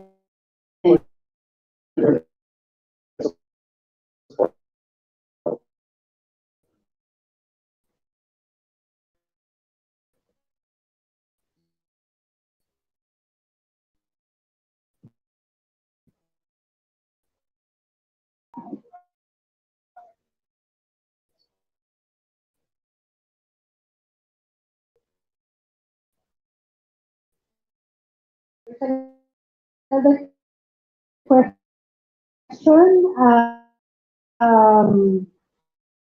considering that the app the, the, the site is from a web browser, right? So the question is, after I vote, other voters use the device that I use for voting.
most important aspect and part of an electoral process, the canvassing part, the consolidation part. They're always, even in the automation of our election, they're always talking about the machine. But how about the consolidation? In the past, when we conduct our manual election, the so-called the bawas, it always happen in the canvassing, not in the counting. So I would like to ask the question to everyone: how do you propose the commission to consolidate the results for purposes of the canvassing? We cannot do away with the canvassing part. In the same manner that we cannot do away with the counting part, we cannot do away with the canvassing part because that's always part of our law. In fact, the canvassing part will practically do away with the job of the DFA because they will no longer bring to the commission or even to the PICC the results of their own of the embassies or the consulate and to be brought by the ambassadors or consul to our PICC canvassing. Because you know, when you are for the internet voting, the positions involved are only national positions. So please kindly also include the issue of canvassing and consolidation of the results. In this particular part, in this particular mode of voting, internet, how do we consolidate everything? That is a very Chairman, when we were discussing the system, no, one of the ideas that we got was that there would be a space in the consulate wherein a printing machine is put on top of a ballot box. So every time a voter, whether he votes in person or he votes through internet in the comfort of the home or in the Philippines, because if he went to the Philippines, he chose to vote here, internet, it would print out a ballot receipt, no, containing the choice. That will be the paper tray. In cases of you need a recount, you want to conduct random manual audit, it's possible. So it just flows there, no. And at the end of at the close of the elections, one possible is that there will still be a RBOC, no, a resident board of canvassers, and they would still have a laptop. And the way the votes are segregated, if you are registered, let's say in the United States of America, when you cast your vote, whether you cast it in the USA or you cast it in the Philippines because you went for a vacation or you will cast it in some other country, the segregation of the votes will still be part of the USA. So when you put in the tally for the canvas of the USA, your vote as a registered voter in the US will be part of that vote. So they will generate their own canvas under present existing laws. The US will have its own canvas. The China will have its own canvas. Thailand will have its own canvas, and all these canvas will be transported electronically to the APOC. At the same time, if you prefer to have the actual hard copies transported by the consulates for purposes of authentication, it's also possible, sir. our TV system, sir, is tightly integrated to the existing canvassing and consolidation system. So you can utilize that. You don't need to reinvent the wheel. You already have that facility. And our system has been tested to be tightly integrated with your existing systems. I guess that wraps up the presentation for Smartmatic. Thank you, sir. Before we proceed with the next presenter, we acknowledge as well the presence of the members of our COMELEC Advisory Council we have representatives from DOST, the Philippine Computer Society, Chief Information Officer Forum Foundation, as well as the Executive Director of PCRB, Mr. Zeke Liao. So I think before we proceed with the next presenter, we'll be having a 10-minute health break so that you guys can relax for a while because it's a lot of information that have been presented already. Snacks are also available, so for everyone, you can avail the snacks on the right side of our venue. So we'll just place a timer for 10 minutes and then we'll start with the next presenter there.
Good morning again, everyone.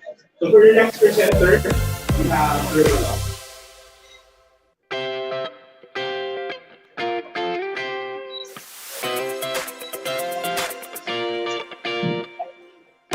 Good morning. I hope you all find that wonderful we can see. Thank you at first, mission on election for this great opportunity to present our system and building stuff. I'm Indra from Tamil. I'm the business development company, and I'm delighted to show you our vision today. So first, we start with short introduction of the company, going ahead with the registration process, registration security features, and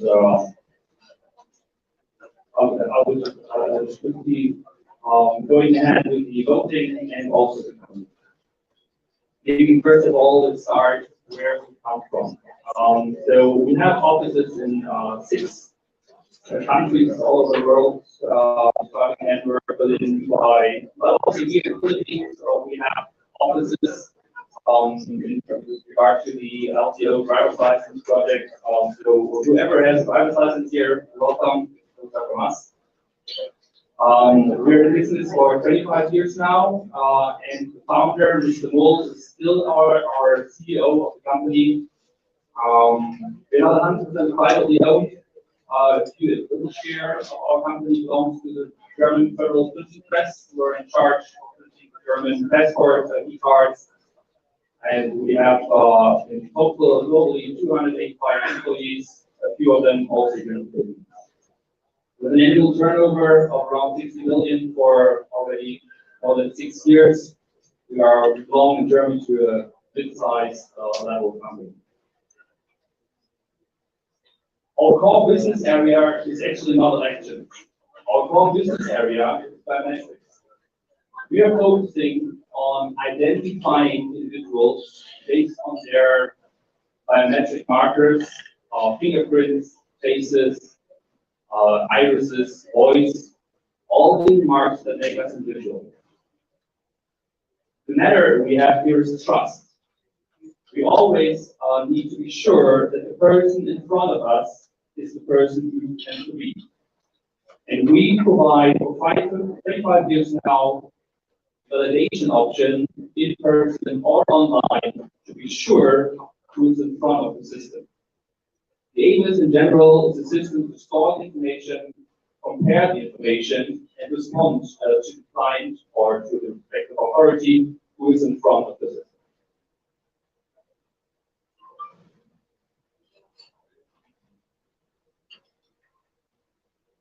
All this does only work, as mentioned, in a matter of trust. So do I know for sure who is in front of the other end? It can be a picture, it can be a fake fingerprint. So everything we provide comes with certain spoof detection, like this pictures, to identify that there is no picture in front of the camera, there is no fake fingerprint in front of the camera, or fake irises in front of the camera.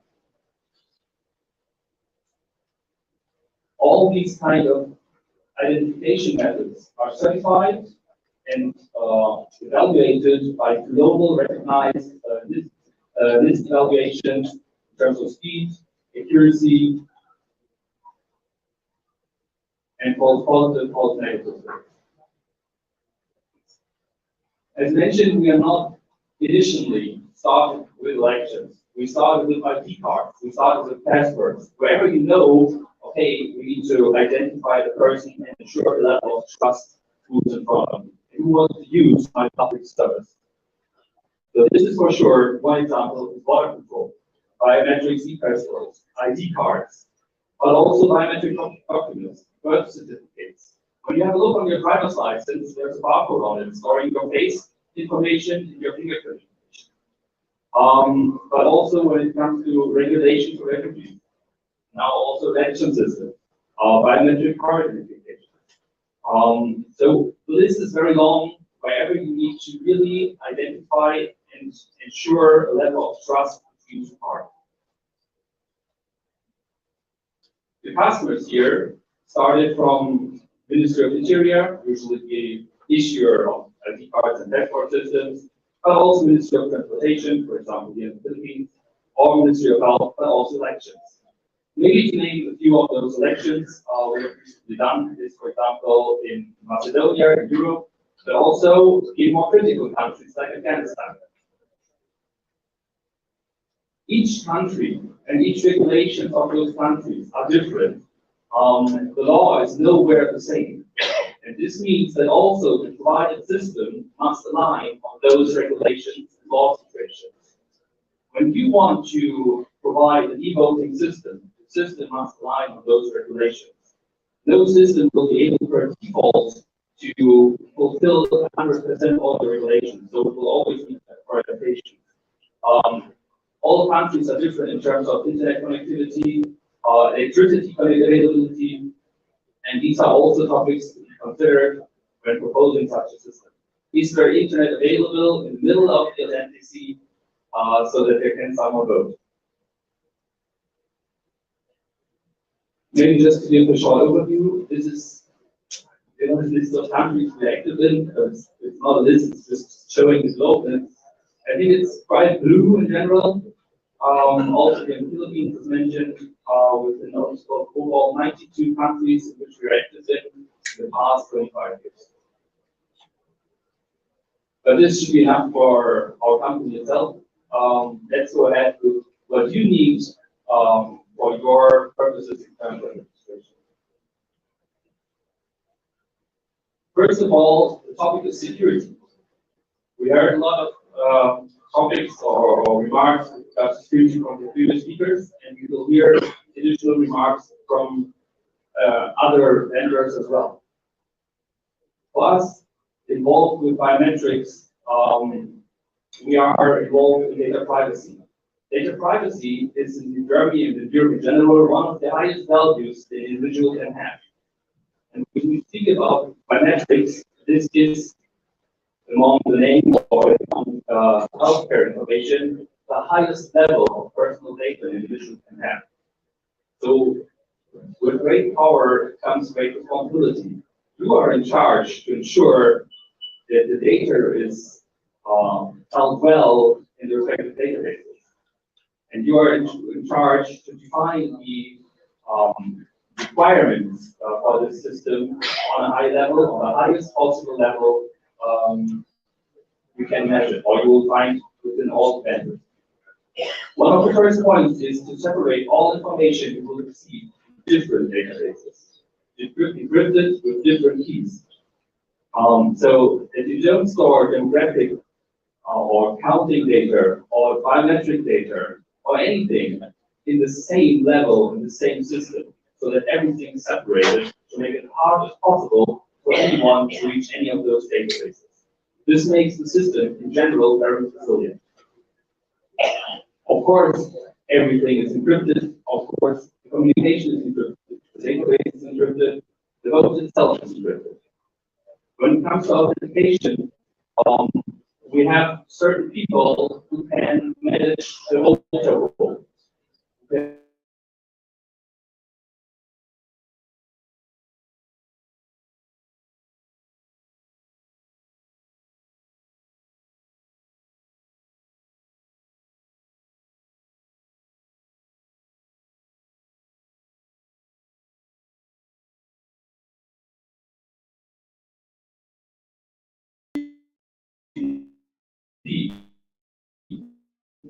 You can not only use two-factor authentication, but also three levels of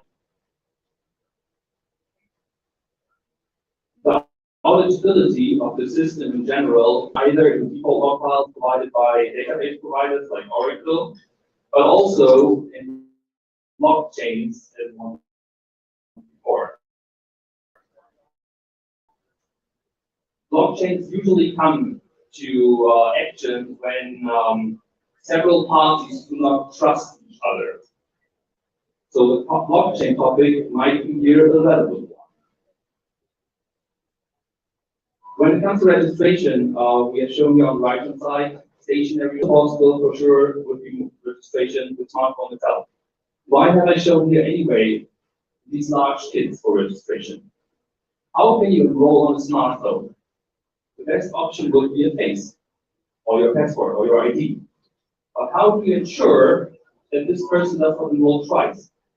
So here comes our core business actually, the biometrics. Then I must tell you, your population is too large for just 4 fingers. You will have false negatives or false positives within your database. So you need to have more information of your voters to really be sure that the application works 100%. You should have, just a recommendation, 10 fingers, the face, and the iris an optional edit. Um, if you add the iris as well, you can have a billion of voters that you are within your fine as well. But at least 10 fingers and face should do so that you ensure in the application process to avoid false positives. Only the face will give you issues when it comes to deliveries, for example. So let's have a look at the process. The process is just a demo process here. You don't need to stick to exactly this flow. This is something you need to think about how your possibilities at the end are to best for voter. In general, this can be done with a passport, an ID card, a driver's license, some government. The next step would be to provide biometrics for the application process. But as long as I'm online and not in a rural area with a registration kit, I can always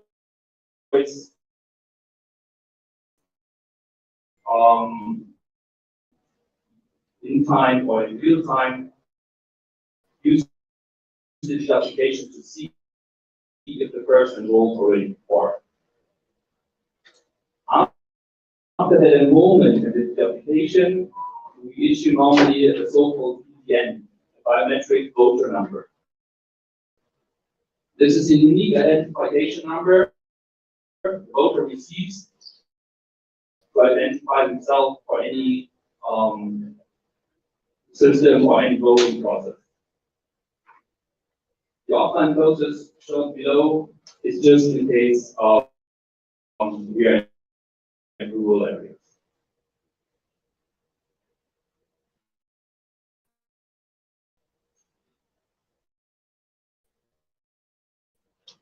For voting, we have the same security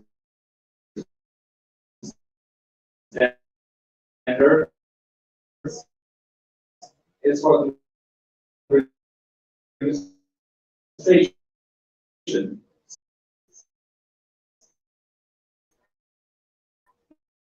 No counting or pulling information in the same database like the voter information. Doesn't matter if it's the demographic or biometric information. You should never store any of these information in the same database.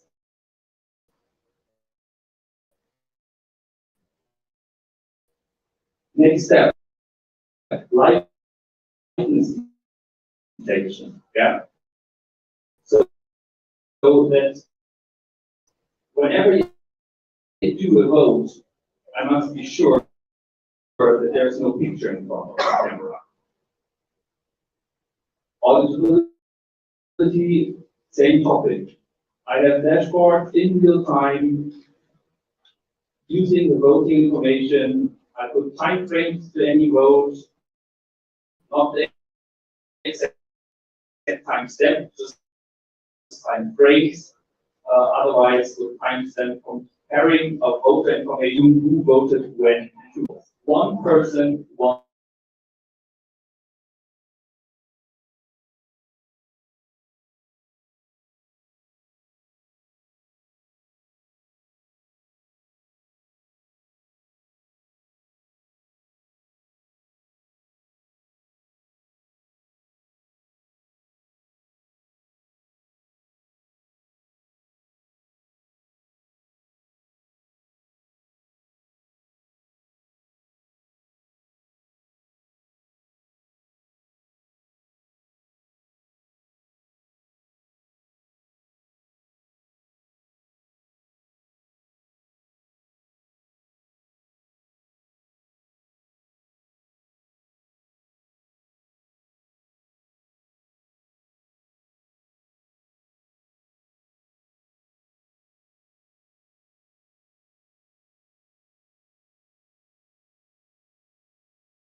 who he or she pretends to be in front of the smartphone.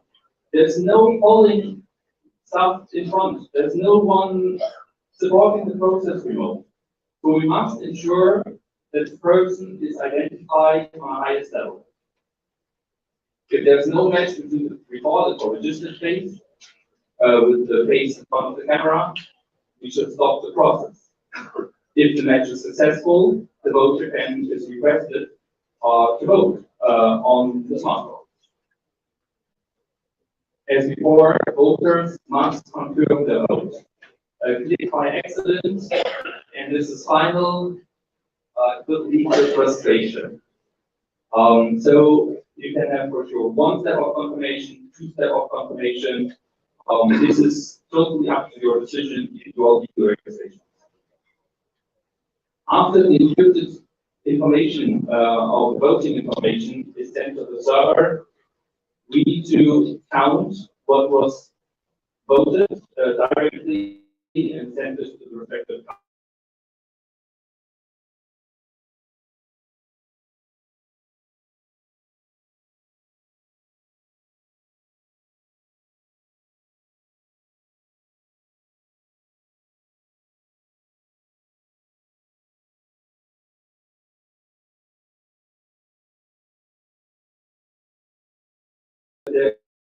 There's no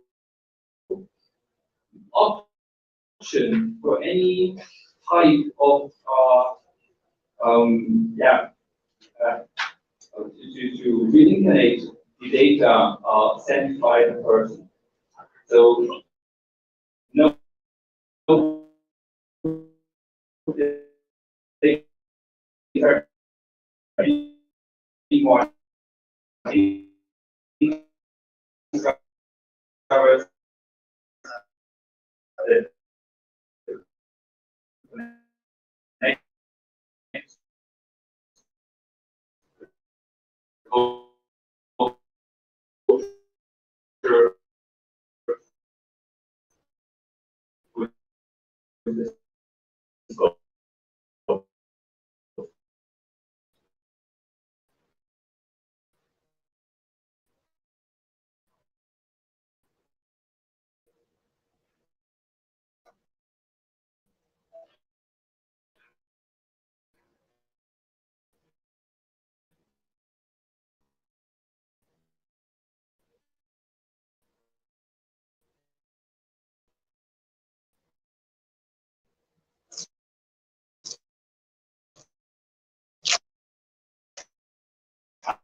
Or usually have a so-called machine built.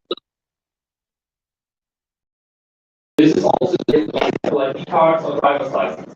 So it's just about having the first identification method of the person. So I'm reading now your that. The next thing requested is to read out the chip in the passport. So most of modern passports or ID cards have also an electronic chip inside, which also stores information like the name, the certificate issued by the government to identify the individual person. So by putting now the passport on the smartphone, it starts reading out the requested information. So it's starting to contact us with it's starting to connect to the chip inside the smartphone, reading out the personal information, reading out the picture, reading out the face, and creating a so-called face template. The face template is a subset of the face which used for biometric matching.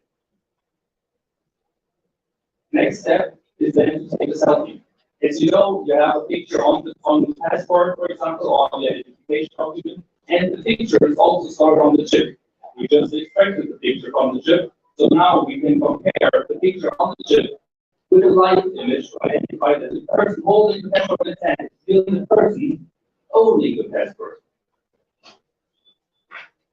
So now this comes with liveness detection, so I can move, I can liveness detection with certain movements, left, right, or I can just do this with recording of half a second, take micro mimics of the face, and this way also ensure that the person in front is not just a picture in front of the camera. Next step is then making the motion. This is now up to you. For sure, this can be anything. This can be the party, the list of presidents. This is now a demo list of different people. And after selecting a dedicated person, also here, I'm requested to confirm my selection. As mentioned before,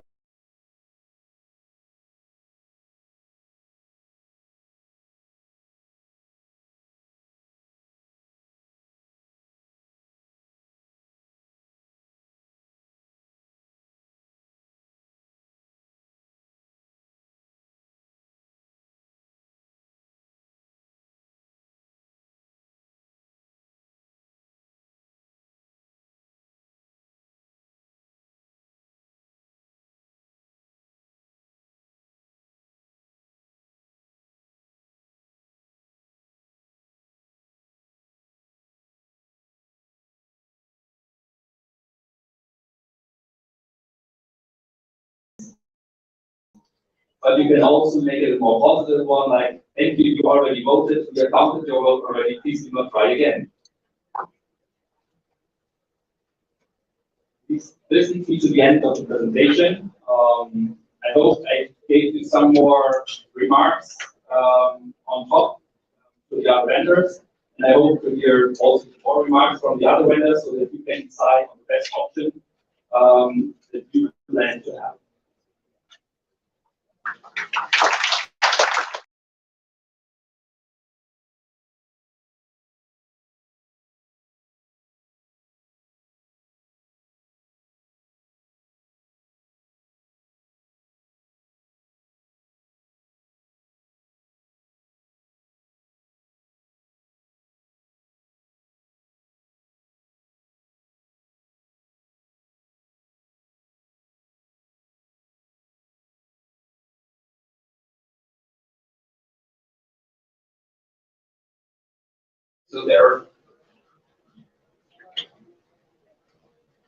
So we do the different keys, the different information, and send them to different servers. So we try our best to ensure that there is no link, but at a certain point in time, out the information. At a certain point in time, the information are simply together on the phone, and they are sent out together. I can do my best to encrypt them. I can do my best to do all in between. But the only best way is to delete all temporary stored things that occur in this process. And for that, here's another one. Currently, the public employs random manual audit as a test of the integrity and transparency in its voting system. What sort of audit mechanism for independent or parallel verification will be implemented in your proposal?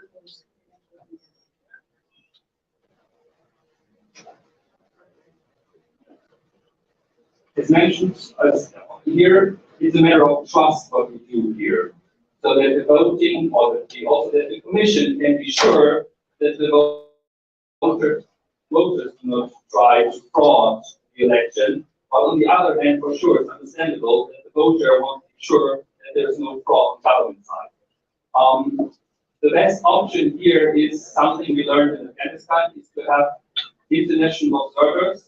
So we had around 10 international observer groups in Afghanistan, starting from UN to IFIS, who all inspected the system and were informed how it works. And they all tried it out and were all confirming and verifying the functions. So having external trustable governments confirming the functions is one option. Another option for sure would be to simply make the system as safe as possible so that no one can even edit it.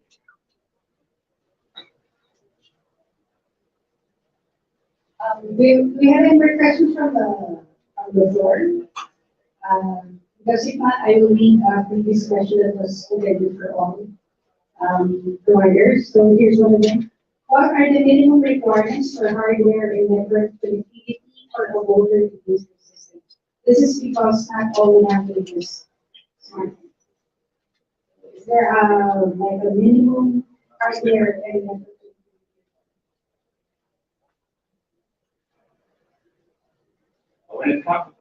When it comes to the voting information, we speak about bytes, not megabytes. It's really not much.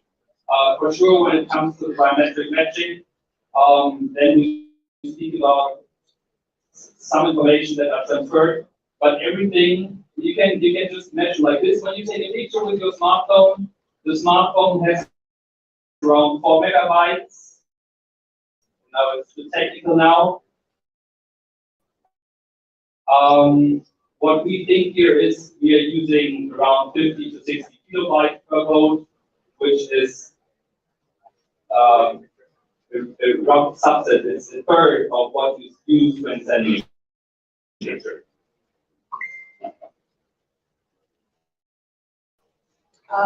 This is somewhat related to that question also. What reasonable accommodation as your proposal for implementing voting for vulnerable sector voters? I think this is related to particularly to persons with disabilities.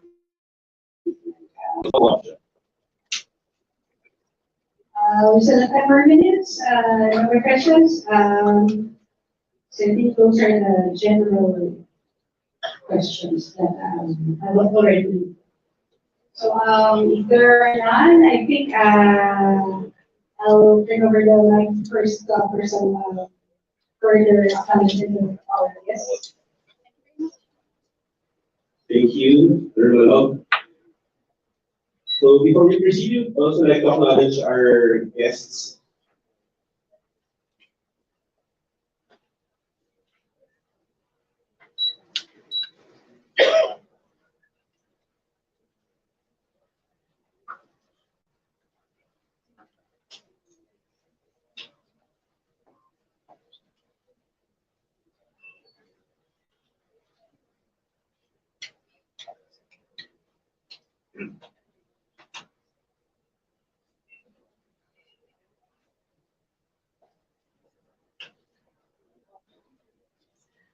Okay, so I think we have already acknowledged the other guests. So special mention to our guests from the Technical Evaluation Committee. We'd like to acknowledge the presence of the chairman from the Advanced Systems Technology Institute. So Dr. Franz de Leon, thank you for coming.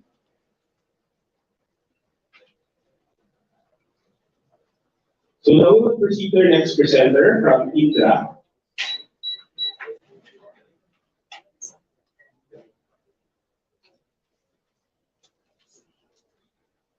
So Indra will be a last presenter for this morning, and then after which we'll have our lunch break.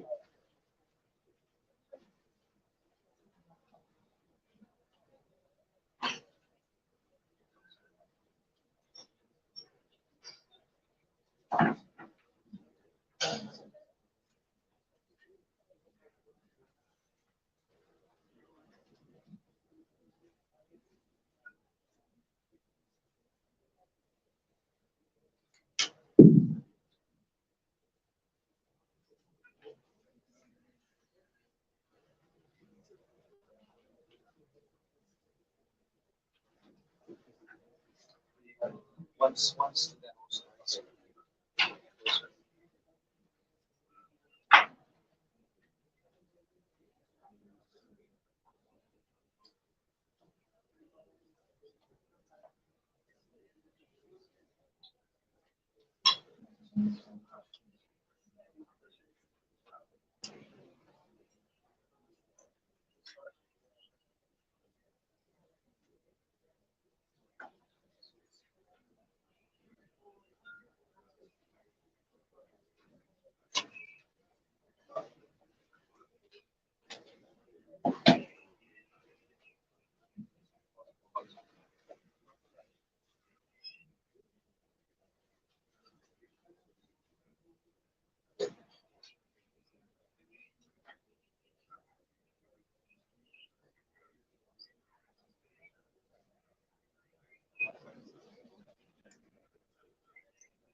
My name is Igor.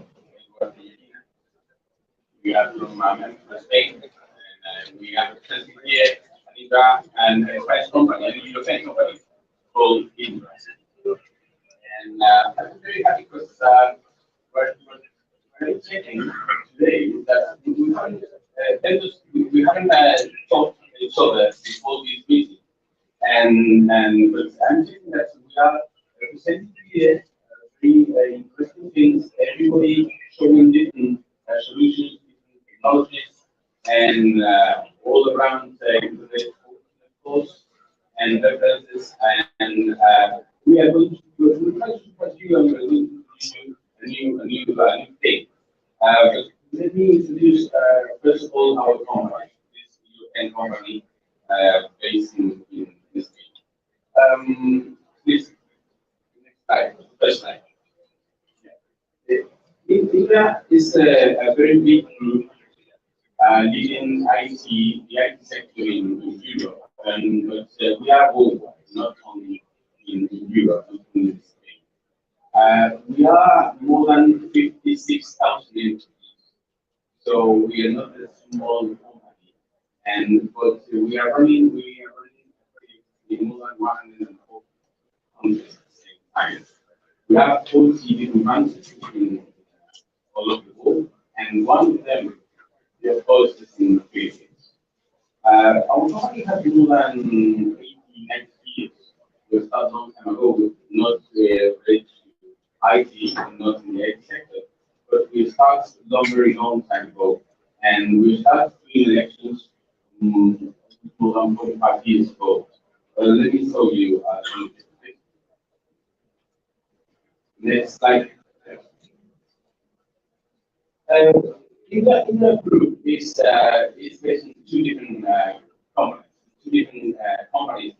One called Indra itself, that is focusing on transport and defense security, cyber security as well, and they are focusing on air traffic control, defense security solutions, and another big division called Insight, which is the IT division, and it's that division where the Labor Forces Department is. We are covering both sides.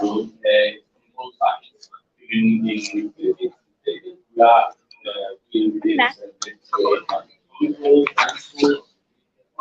Hello, Sanjay.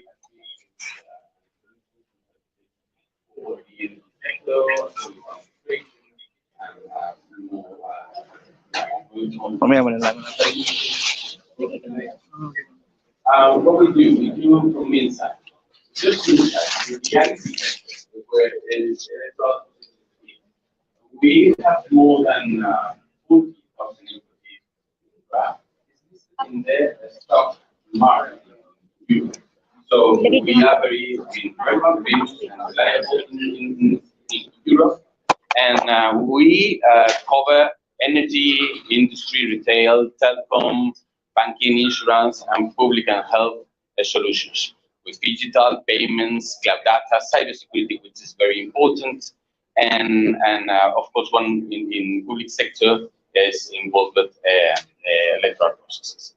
The thing is that what does it mean? It means that this company, when we run any election worldwide, we put in risk the whole company. We are putting in risk 56,000 employees company.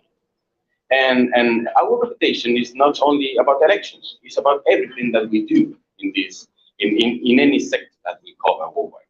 So we have to take care, and we put any capacity in our company to succeed in any electoral process.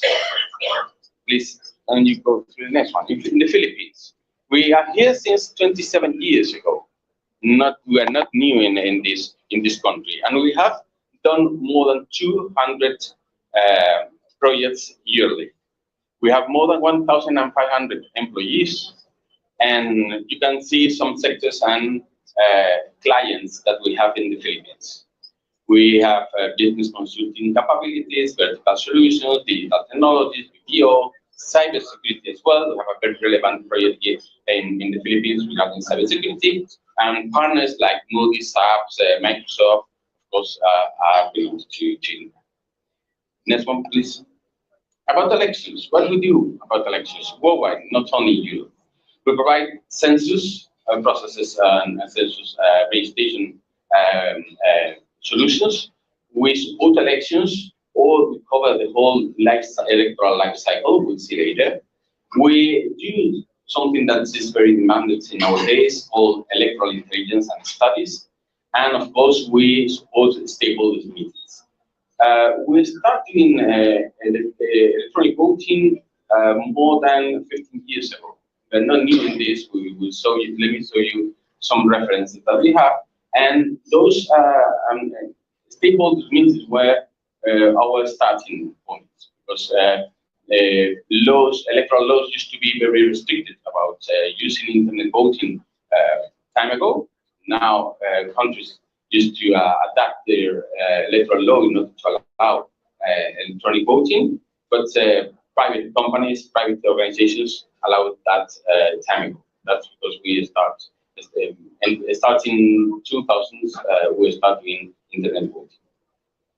Please, next one. So we have more than 45 years experience in elections, just in elections. We have people in our department with more than 10 years experience doing any kind of electoral process, and we have run more than 455 electoral projects so far. 455. You can imagine that if you fail in the 456, you will never get the 457, because nobody will trust you anymore. So if we have reached this number, it's because we have succeeded in 244 before. So the thing is that it's very important, every single electoral project that we face. Please, next one. It means that Indra preferences, just electoral preferences. We are not talking about overall references in English group, because we can put yellow all over the world. Just about elections. Those in yellow are countries where Indra has done elections so far during the last 45 years. In some cases, we are talking about traditional elections. In some others, we are talking about modern online voting and very, advanced way of voting. We have done Norway, for example, which is the most, it's one of the main democratic references worldwide regarding their technology. Let's say in this sense, because one of our colleagues mentioned before, we test 2 times with them internet voting for Norway. I remember, and my colleague Gonzalo were part of that project team We were testing a voting process all over 1 month through different channels, kiosks, both internet voting, online, and also on-site voting, taking the last votes cast in the very last moment. And we did twice for them. Finally, they refused that way of voting, and they have considered not to continue with internet voting anymore because they constraints, the low constraints and electoral behaviors. But anyway, from Norway, for example, UK, across Europe, up to Iraq, for example, we did the first democratic election in Iraq in 2013, and for Afghanistan, Nepal, and of course South America. Because in South America, we are very, as Spanish and a Spanish company, we are very familiar with them due to culture, language, and so on. Please, next slide. Here, let me represent here how stressful is our life in Indra's because I was laughing in Indra's electoral department. Just in this period, 2021 and 2022, we'll run all of those international electoral process at the same time. As you can see that in some months like June 21 or June 22, we did Spain, Mexico, Colombia, two different elections in Spain, European and local elections in Spain in different moments, different weekends, Colombia and Mexico at the same time. For example, at that time, Mexico were an online voting for more than 12 million overseas. Mexican overseas based mainly in the States. But anyway, the two first Mexican experiences in internet voting were done and supported by this company. But you can see there some figures. You can see million voters involved in each project. So that means that we put any effort in our hands in order to succeed during those processes. Please, next slide. What we do and what we offer, we're not focused in only in internet voting. We start doing elections in 1970s, and at that time, internet were not in our lives. Nobody were wearing a mobile phone in his pocket, and at that time we were more focused in traditional voting. But we cover the whole electoral cycle. We do from about census. We provide registration kits, registration devices to enroll people.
and provide logistics and electronic activities.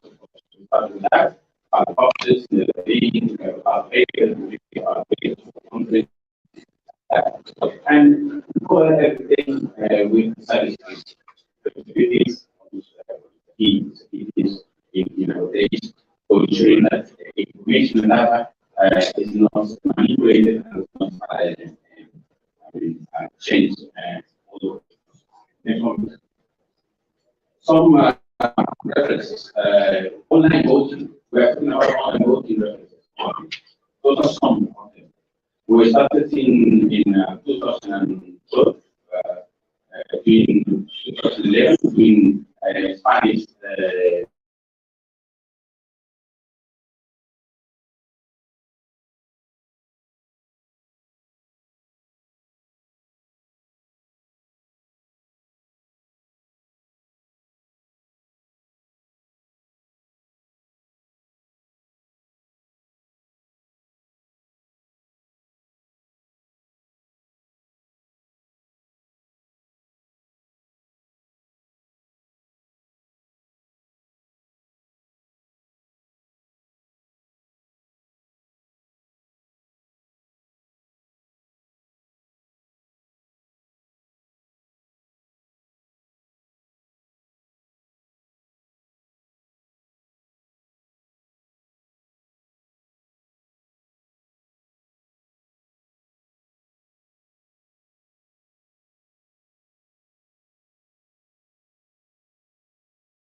We have produced those mostly, most are in the States, but in Asia, in Africa, in Europe, we have some, and have to support that the development body that those we are in education, and they're supposed to one month. So we have to support them in 1 month. And next one, the most relevant private organizations that trust Indra doing internet voting, the Renegade and Barcelona things. They annually do their annual assembly with a very heavy voting process, questions and other things. They process in that they didn't, it's not on site.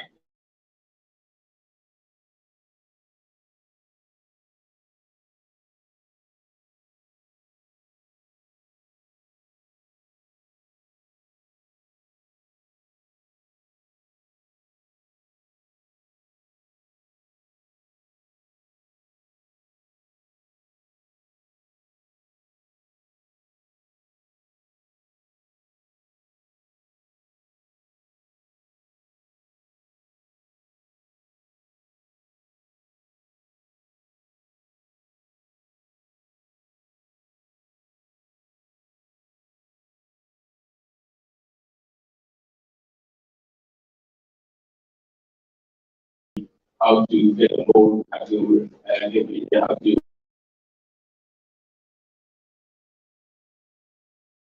integrate biometric registration and biometric recognition systems. And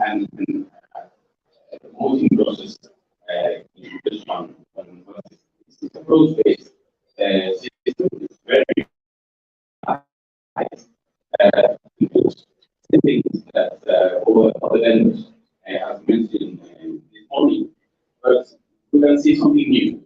The face recognition system involved in this. So please,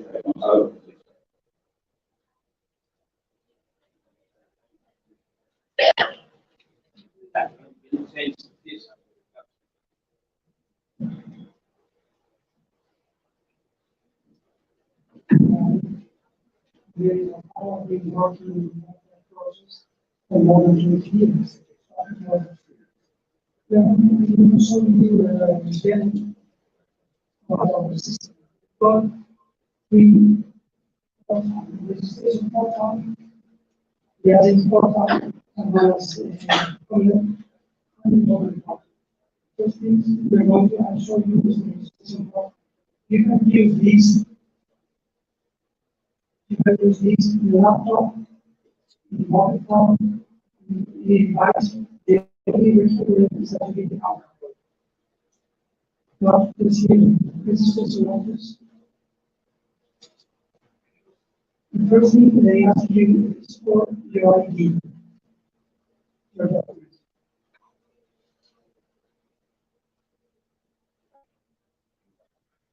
And then they ask you for a second thing that it should be inside the ID.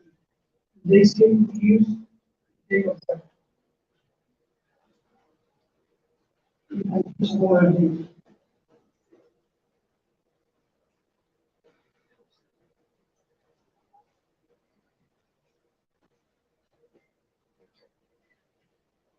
and you get in the first thing they ask you is for a phone number. In this case, I'm going to use Spanish phone number. I will receive the code message. Okay.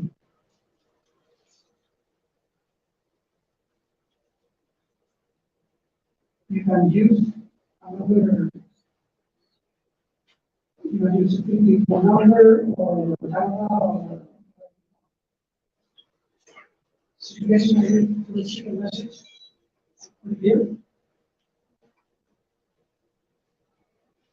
After here to us.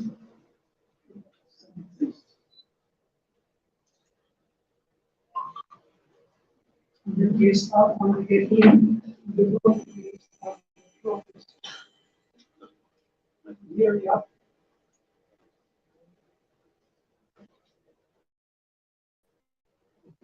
Yeah.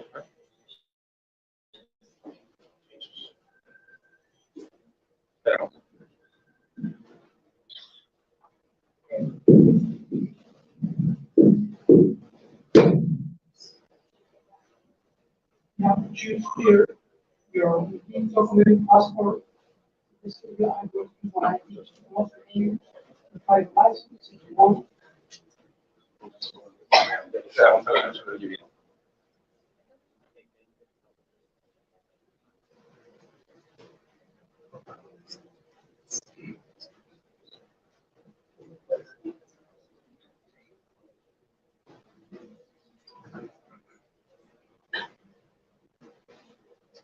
And you are here now. Yeah.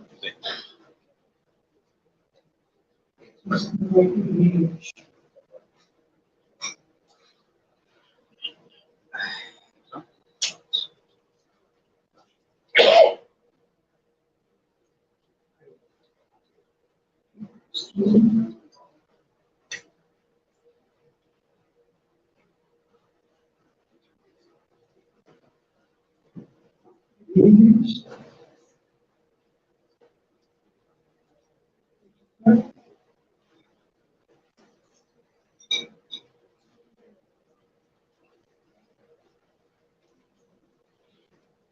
So,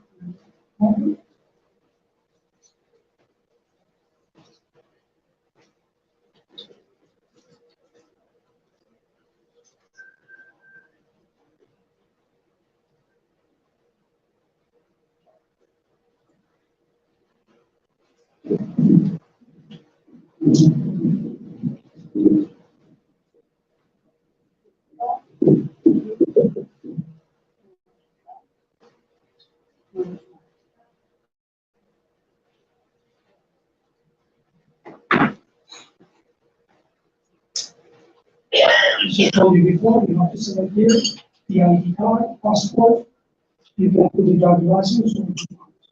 I include the ID card. Spanish ID card.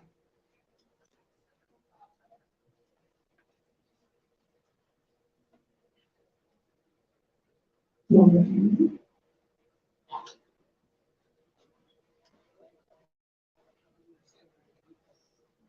I put the income one, the ID card.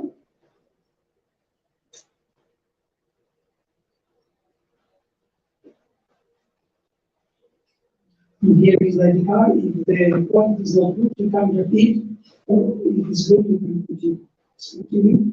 Now you have to put it back.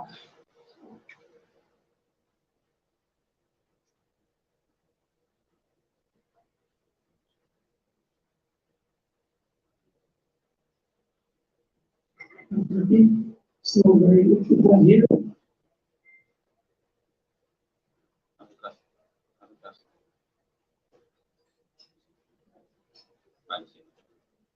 Let's continue. And then the last step for registration is my fence. So they're going to get the electric fence.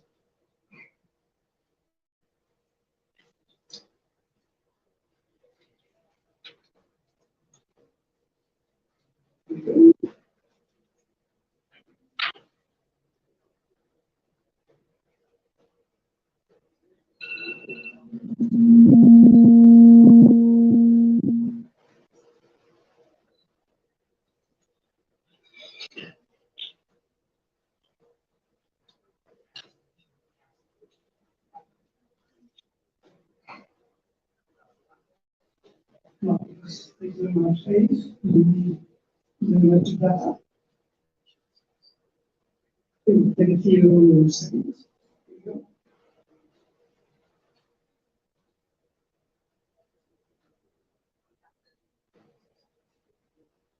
Great. Okay, so the seconds will have to give over the time.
Great. Okay.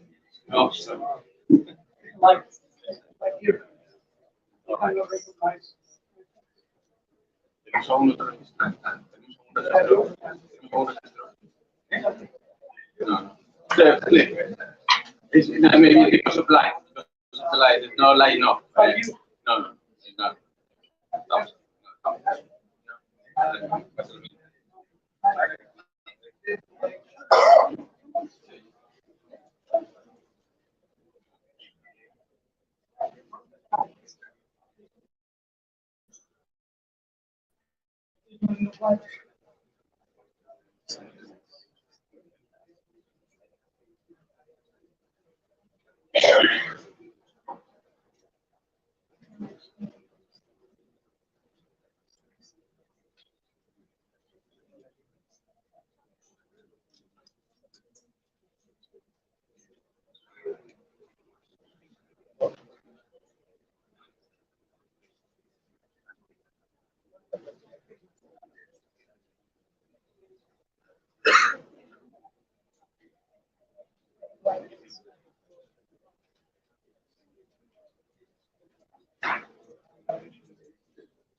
Thanks to this resolution system, we allow people to be on board, and then we can show you. But the process is almost the same thing as we did with that one. And you can see that on paper, we are prepared how people possible things like one of those everything is encrypted, things published. So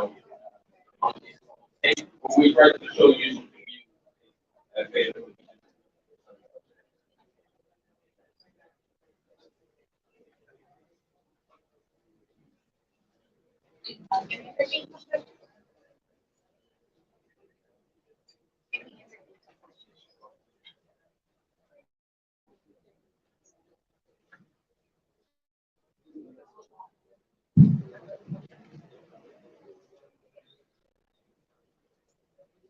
So I think there's one question here. Can your system detect if the ID 8% during registration is fake? Yeah, this kind of document has security measures. As I think, I mean, in some cases, it has information encrypted in QR, toolbar, things like that. So those we can detect and can read and encrypt this kind of information. So if it's safe, if information matches with the UI, they both encrypted.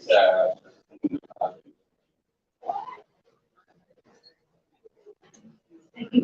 In the event that the voter experiences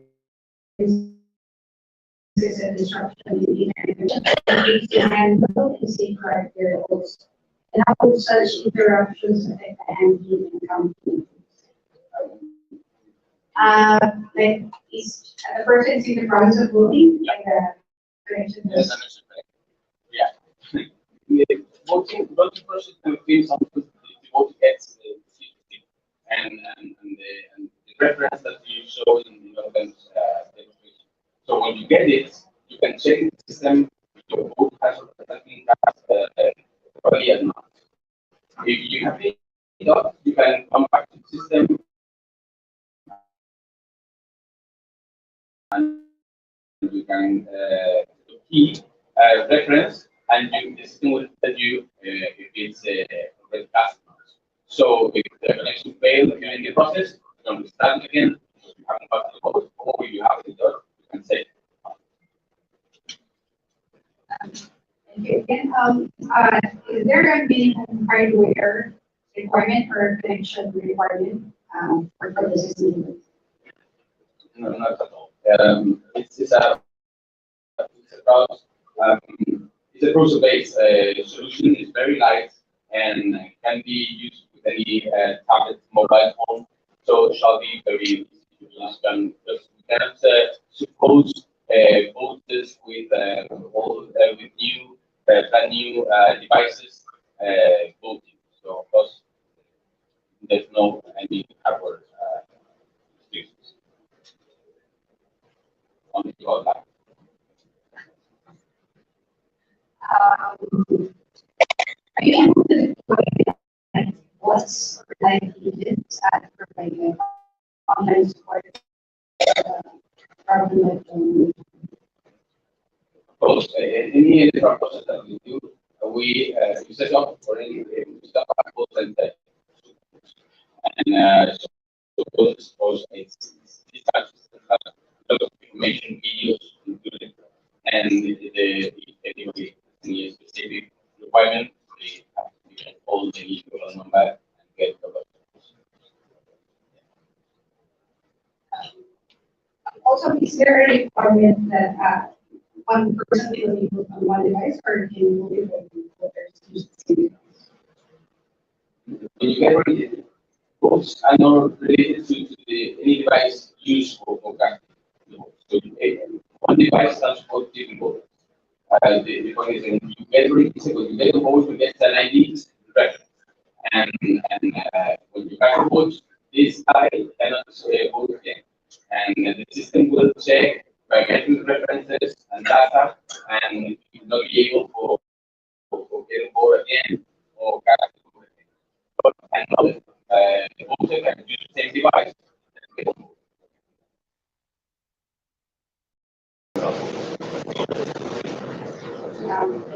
How do you ensure that the vote is not connected to the voter?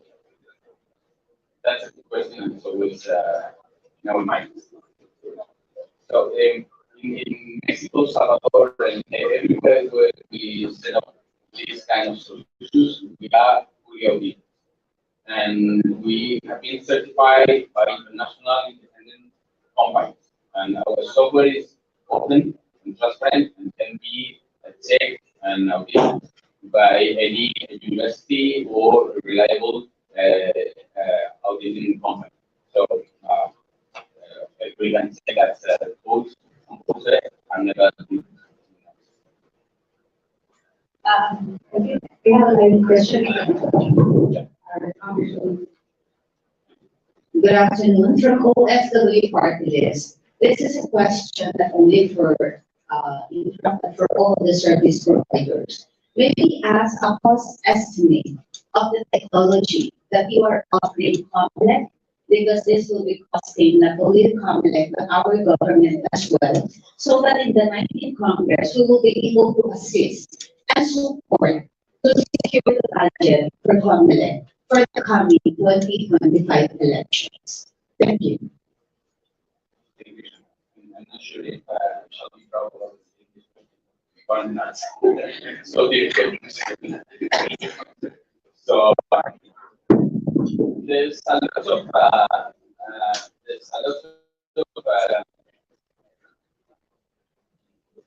details that you determine final budget.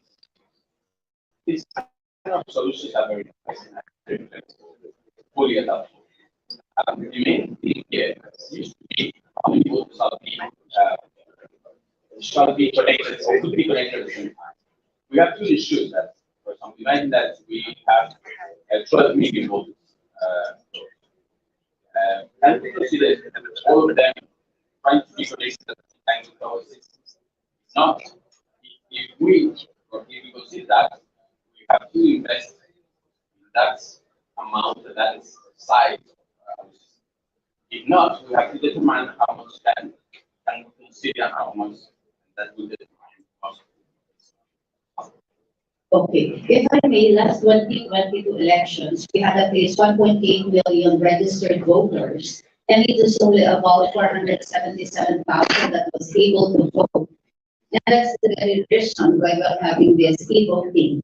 Just a rough estimate for 1.8 million registered voters. Would you say something about the cost estimate? I would like to say It's impossible. We understood. That's okay. That's fine. I would just like to ask an unsolicited advice. May we ask our service providers and all of the others who are doing the presentation today or in the future to please hire a Filipino presenter to be able to relate to the audience and to the officials and for better understanding. Thank you. That's from OFW Party List. That's an unsolicited advice. Thank you. thank you so much. I'm very sorry. It's okay. Um, 30 seconds, one very quick question. Alright. Okay, I think the stalls are requesting for a break.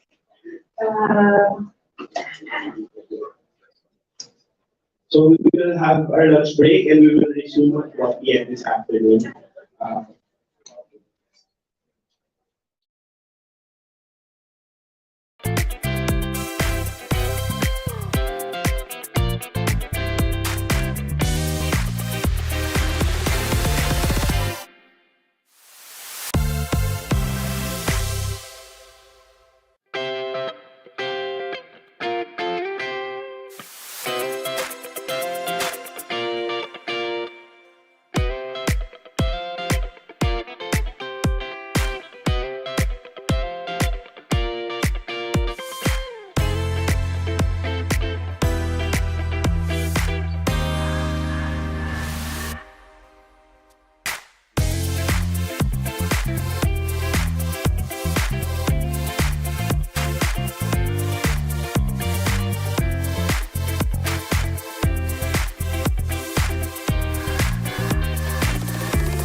those who Wala. gave us a Ayan, moment ayan. to ask questions. So first, we have Dwight De Leon. Yeah. Okay, okay na yan. Thank you. Thank you.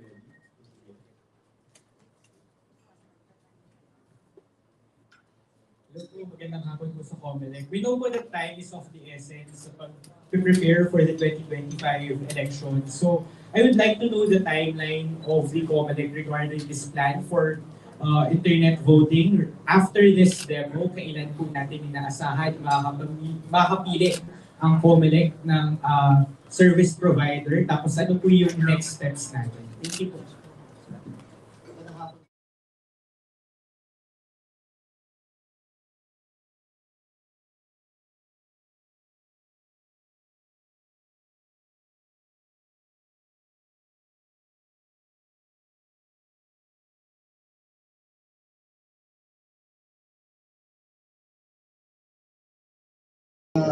sa software and hardware, sa machine. Although hindi lang final, may konting adjustment lang kami, market survey kami, sapagkat gusto natin by August, makapag-procurement short of award ang commission elections. Meaning, magpo-procurement process na tayo and then makapag-award tayo ng January para din sa mga lahat ng suppliers at saka ng providers. So hopefully magawa namin yun. Pero tatandaan po natin, ngayong nilabas namin na terms of reference ng software at saka hardware sa pangunguna po ni Commissioner Marlon Casquero at saka si Commissioner Nelson Celis. Yung po ay software at saka hardware lang. Inunbundle po natin yung transmission. Because ang gusto natin, tayo ang kausap ng telcos, tayo ang kausap ng integrator. Kaya po yun, magkakaroon din kami ng DOR para doon, and hopefully mga bandang September makapag-procurement din tayo para sa transmission. Wala naman pong problema kung mauna yung bawat isa. Ngayon po, when it comes to internet voting, dapat matapos ang aming procurement before the end of the year. So that by early part of next year, makapag-award na rin po tayo. So remember, by end-to-end testing, ay matapos meron tayong international certification, at pagkatapos ay meron tayong mga post-code review. Diba ba? At madami nag-offer sa amin, nagsasabi, pwede nyo i-upload, o pwede nyo i-download ang source code, whatever, for public.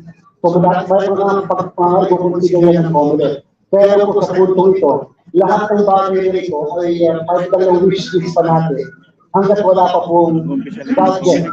So malalaman po namin yan kapag nilabas na ang President's budget yung tinatawag natin yet. Malalaman natin kung more or less magtutupad na ba itong pangarap natin lalo ng internet voting at pagkatapos i-deliver na lang natin sa Congress later. Luckily for us, nandiyan naman po sila Congresswoman, nandiyan yung mga taga-Senate para ma-explain kung bakit nagpupursige po ang Comelec sa internet voting. Ang hope po natin dito, finally, Dwight, ang hope natin dito, mapababa yung gastos natin. Kasi ako naniniwala ko na kung mag-internet voting tayo, ba't ka papupunta sa embahada o konsulada? Diba? Kaya yung nabanggit din po kanina na maaaring doon po, meron tayong mga laptop. Ito po pupunta doon. Kung sa cellphone mo, pwede ka na nakaboto. At the same time, ito pa mapapabala na ng pouch na naglalagay ng balota, hindi mo naman binabalik. Masasayang na lang yung gastos ng komisyon doon. So, diyan ka na lang sa using the internet. So, sa bandang uli, magiging thing of the past na lang, magiging thing of the past na lang, voting by mail at saka in-person voting.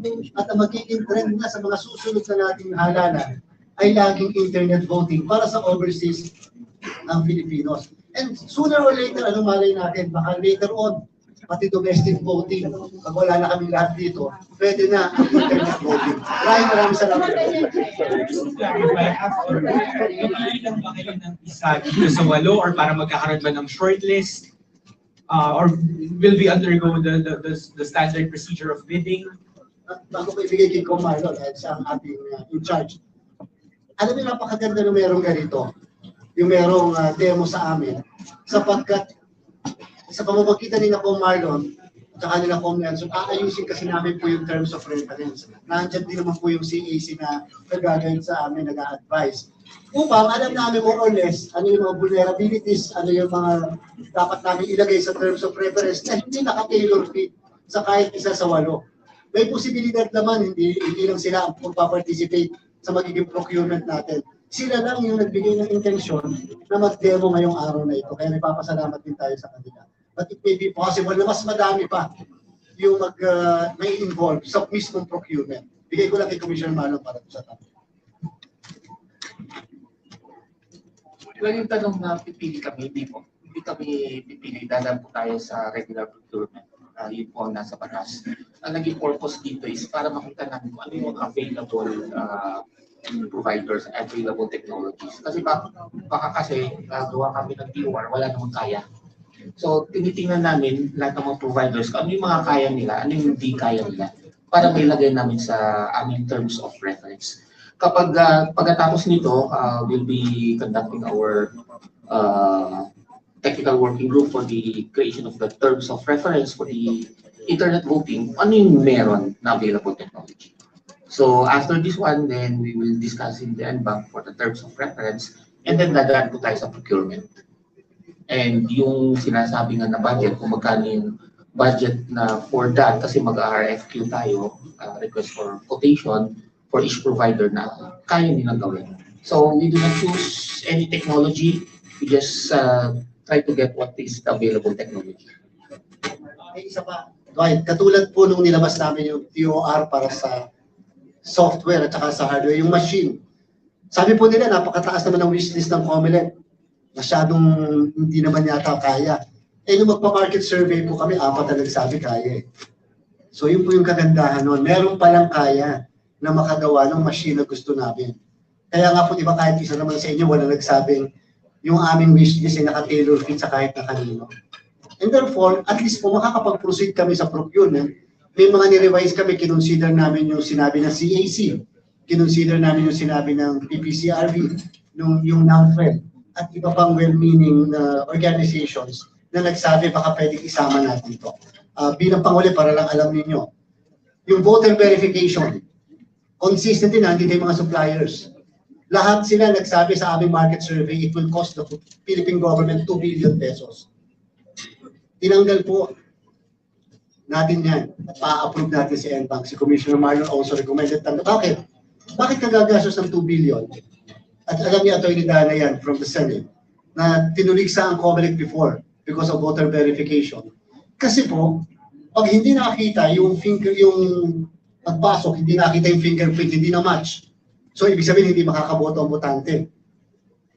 Ang mangyayari po, papupuntahin din sa loob, papaverify ko nando sa EDCBL, yung Election Day Computerized Voters List. Tapos makikita na naandun sa papobotohin din. So, bakit ka pa may 2 billion pesos? Igastusin na lang namin yun, pagandahin at ayusin yung transmission, which will cost the Commission almost 2 billion pesos.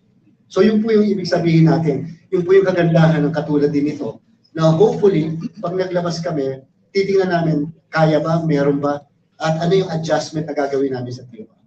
Last question po from my end. You've mentioned or you have underscored the importance of having a budget, and then ngayon po naghihintay na lang kayo ng President's budget. So I assume that you already submitted your proposal to the Executive Department. Maybe know po how much yung ni-request ng COMELEC sa Executive Department at siguro ilan doon yung may provision ba doon for the ambitious wish list of the COMELEC that has a system, internet voting or internet voting for overseas voting. Hindi ko sasabihin yung exact figures kasi mahirap na hanggang piniprint pa yung budget. Alam ng lahat na nasa pamahalaan dito, lahat tayo natanggalan ng budget. Lahat tayo nabawasan. At technically, ang COMELEC, base sa pagkakaalam natin, nabawasan. Ang hope namin, sana wag ma-compromise yung gusto natin mangyayari sa 2025. Kasi sinasabi namin na yung mangyayari sa 25 ay basihan namin na gagawin sa 2028 elections. Kung ano yung mga pagkukulang sa sistema na makukuha ng COMELEC, yun ang i-adjust namin sa 2025. Now, hopefully do sa budget na nakita natin, kasama na rin yung internet voting doon. Mukhang makakasama naman, hopefully. Kaya lang po, na-complicate ang sitwasyon ng COMELEC for your information. Let's be transparent about that.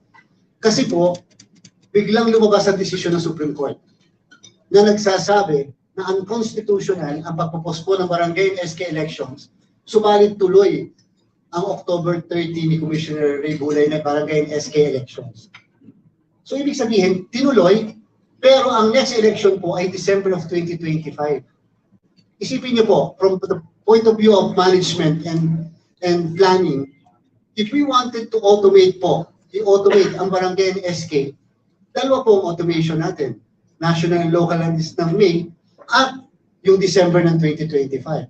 Eh siyempre po, nung nag-propose kami ng budget at nung nag-approve ang executive, kasama lang po doon ang national and local. Hindi pa po adjusted at kasama yung para sa barangay and SK, lalo na ang preparatory. Ang pinakamahal po talaga, base sa kasaysayan natin, preparatory for the NLE and preparatory halimbawa for BSKE automated. Yung pong election proper, ang mahal doon, yung pong ating binibigay sa ating mga guro, malaking component po yun, pero yung preparatory yan po ay mas malaki. Kaya po medyo nagkakaproblema kami because kung sakaling i-automate natin ang barangay and SK, magpapa-adjust kami. But always remember, Congress cannot increase the budget as proposed by the President. So saan kukuhanin yung hihingi namin dagdag na budget para sa barangay? And hopefully, kung sakasakali, makipwersa ang COMELEC na manghingi ng supplemental budget. Kung sakasakali, na ipupush namin ng automation. Kaya ayaw ko munang banggitin na Dwight, hanggat hindi pa officially nilalabas yung President's budget, which the President will be submitting immediately after his SONA before the end of this month. Thank you, Chair. Thank you, Chair. We will also acknowledge the presence of Commissioner Ray Unay. Good afternoon, sir. For the next question, we have Ms. Catherine Cruz from CNN Philippines. Hi, sir. Good afternoon po. So for CNN naman po, unang question lang po namin is, ano po ba yung mga hinahanap na specific features ng COMELEC doon sa mga na-demonstrate ngayong araw or even before this? Pero ano po bang specific features na nakakailanganin po natin for online voting of our overseas Filipino voters? Well, halos lahat nandun hinahanap namin. Like for example, for the security in the registration process. Kasi kailangan talaga natin secure yung ating mga magpaparehistro, yung pre-registration, para sigurado tayo na siya talaga yung bumoto for internet voting. And the second one is the type of voting. Hinahanap kasi namin yung voting process is very simple. Kumbaga user-friendly. Kumbaga andun na lahat. Wala nang medyo ang daming tanong, ang daming features na dapat i-click mo. Dapat user-friendly because hindi naman lahat ng ating mga overseas voters very techy.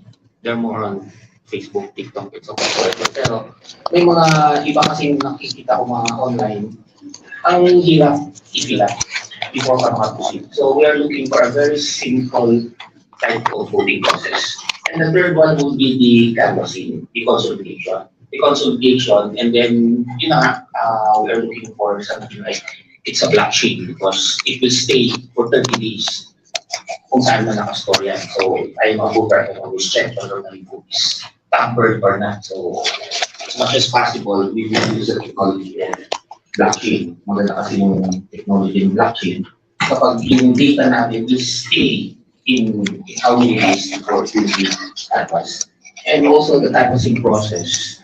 We're looking for, it will be canvassed here in the Philippines or maybe abroad, pero it would be better if we will have a special board of canvasser for internet voting. Kasi hindi naman lang on Arabic. Because there are countries where we cannot use internet voting, where there are internet restrictions, like for example in Israel, in Russia, may mga China, even in China, you cannot send outside information. So there are countries na hindi applicable to internet voting natin. And in countries naman, yung mga iba na gusto talaga personal, want to fill the ballot. So sa amin, in 2025, it is Offline. It is an added type of voting. Maybe 2028, which I'm retired already. Baka pwede natin maging mandatory in some countries, like for example, Hong Kong, gawin natin internet voting, lahat-lahat, para yun nga, may isa yung gastos natin because dahil sabi ni Chair, we're not going to print the ballot, we're not going to send machines, we're not going to use the mail ballot. So, yung mga hinahanap namin, makita naman namin dito, and we are going to collate it, and we're going to ipagsama-sama namin para i-present ulit namin sa mga provider kung kaya nila gawin. Kasi customize naman eh. Yung present nila is hindi ginamit in other countries. But in the Philippines, iba kasi yung ano natin dito, political landscape natin dito. So, nakita naman namin and then we're going to propose. So additional question lang po, when it comes naman po sa security ng information of our voters, how will we make sure na secure din po yung information ng voters, not as well as yung mga makakollect po nating votes from our voters overseas? Yun na, may ITD naman tayo and they will be the ones who will put some security. Andyan naman ng ating si Commissioner Celis, madaling hanapan ng solution as to the security of the voters as well as the votes. Unang-una yung sinasabi ko, blockchain, that is hindi pwedeng palitan talaga kasi magkakaroon talaga ng issue dyan, malalaman talaga na pinalitan yung boto mo or even your data package, yung result package na papalitan. Not necessarily makikita yung laman, but as to yung pinadalang boto, talagang hindi mapapalitan yan. As to the identity of the voters, ang dami naman tayong technology na secure siya. So, yun ang ilalagay natin sa terms of reference.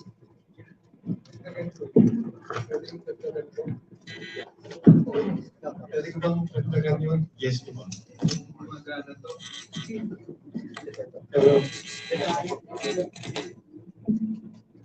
Para matama natin yung perspective. Kasi yung overseas voting ang tinatarget ng COMELEC. Diba? Ang features kasi doon, merong manual na boto. Merong PCG, may post. Ang nag-handle kasi ang katuwang namin sa iba't ibang bansa, yung mga different post ng DFA. It's either the embassy or the consulate. So basically, tinitrain pa ng COMELEC yung mga employees ng DFA. So yun yung extent ng trabaho namin. And then, meron dong mail-in pag malalayo yung mga kababayan natin sa consulate para bumoto personally. Meron ding internet voting na pahapyaw at meron ding mail-in. So iba-iba eh. Tapos merong country na pumapayag mag-internet pero hindi. So we will still have to get our act together. Kaya natutuwa kami. We tried as much as we can to introduce systems of alliances with respect to support, especially with the DFA, do sa new amended Omnibus Election Code na pinaghihirapan na Senadora Amy Marcos para ma-amend yung 1985 version pa natin, which will concretize yung unofficial panirelasyon namin with the DFA. Kasi sila yung makakatulong sa amin dyan. Sa lahat, mula sa budget, sa pagtitrain ng empleyado, sa pagdadala ng makina doon, at sa pagdadala dito ng balota ng no less than the ambassador. Ganun po yung hurdle niyan. So you have forward and reverse logistics. Not to mention, yung system na inubuno namin ngayon na gusto namin. Tapos ipapattern mo pa yung, can you imagine, ipapattern mo yung sa iba-ibang landscape. So that's how it is. So with your help, lalo na yung mga nilalabas nyo sa media, that will help a lot. Alam nyo, Chair, lately tuntua ako dahil nakita ko iniutos ni Presidente BBM kay Secretary Susan Ople, na ang DMB maglo-launch ng app. Ililibre yung OEC.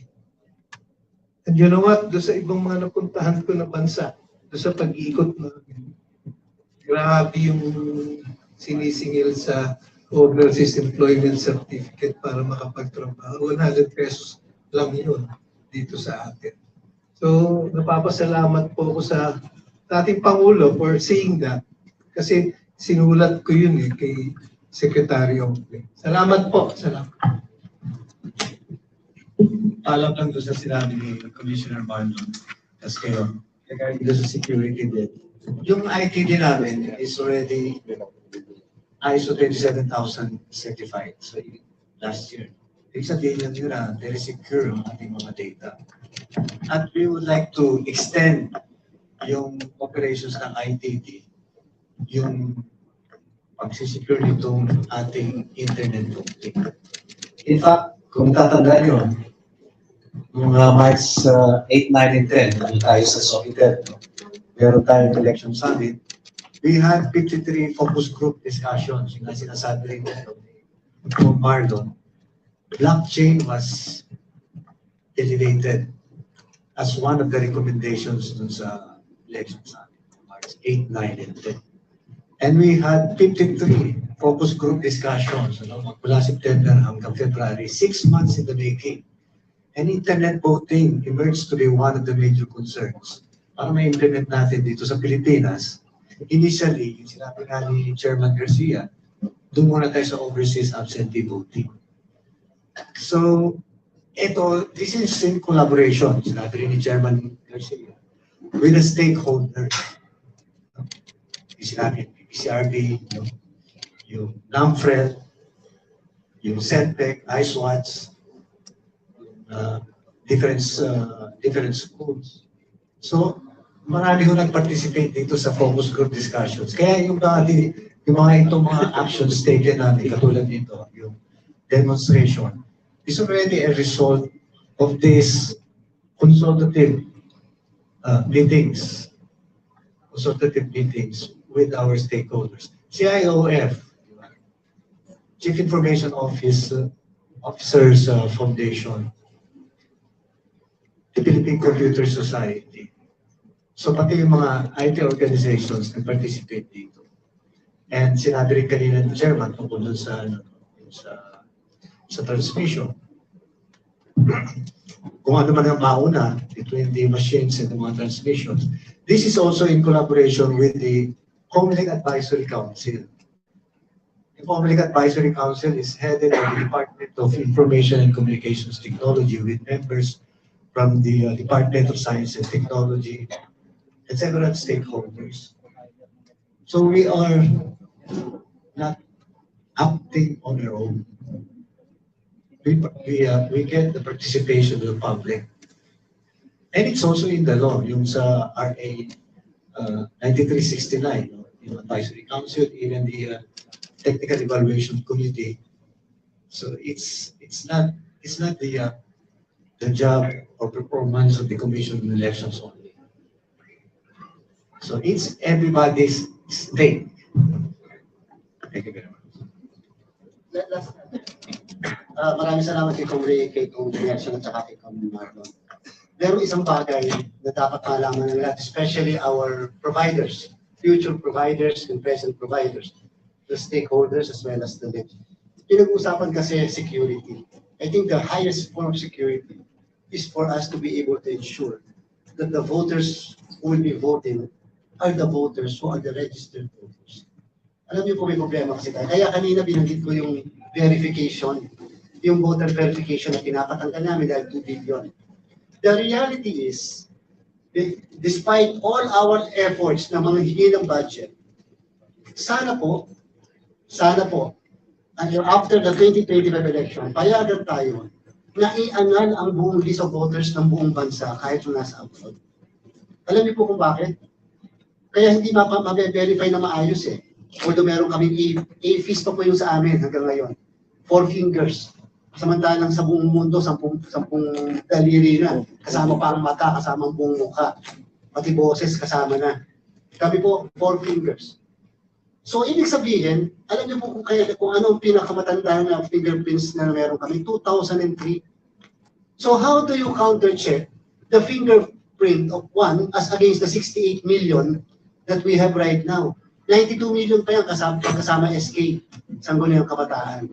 So, ibig sabihin po, if only we can annul the list of voters and conduct a general registration of voters in preparation for the 2028 elections. So that, yung database ng Comelec, ma-update din po. That's why hopefully I do not want to mention hindi ko alam kung yung terminology yon ay tailor-fitted sa isang company. But hopefully the Comelec will be able to get a technology na 10 fingers. And with other biometrics such as facial, iris, and such others. Kasi po, talagang hindi nila pwede 2003. But lucky for us, our present system, the AFIS, still function very well. We were able to verify 491,000 voters who are double and multiple registrants na pinatanggal po namin ngayon sa ating election registration board sa buong Pilipinas. 491,000. Akala po kasi nila, hindi namin sila kaya makita. But how much more if we are going to improve our system, our technology, and at the same time, magsimula tayo sa zero. Pagdating sa 2028, wala na makakaboto from one province to another province, from one city to another city. And then yung mga nasa abroad, halimbawa, hindi sila makakaboto kahit internet pang gamitin, kung hindi naman pala sila yun. Yun po yung ibig sabihin natin. Maliban sa pagkakaroon ng internet voting, within the commission, there should be changes, especially on the data, on the database of the commission. Although kami may pinakamalawak na database sa buong bansa, sa lahat ng agencies ng pamahalaan. Pero kinakailangan po na improve na natin po yun. We need the new system, and we need, para sa mga legislators, we need to annul the list of voters, and we need to have kahit 4 days na registration of voters para back to zero tayo lahat in preparation for 2028.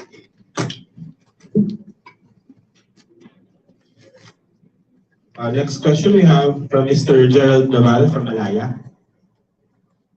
Sir, good afternoon po. Sir, unang-una, follow up ko lang yung sa sinabi ni Commissioner Marlon. Yung sa optional lang po, magiging optional ang internet voting at least for 2025. Can you elaborate lang, sir? Yes, gawin namin dito is you have to pre-register. So if you don't pre-register, so you cannot avail of the internet voting. So maging optional, added modes of voting. Aside from personal, may dagdag namin yung internet voting for 2025 elections. Individual, sir. But Yes. per voter yung option na yun. Yes, per voter. Hindi per area, per Hindi muna kasi we cannot say na, let's say Singapore, mag-internet voting tayo. Kasi hindi pa rin, kaya nang sinabi ni Chen, hindi pa naman talaga, ano yung database natin. So how can we identify such person to register?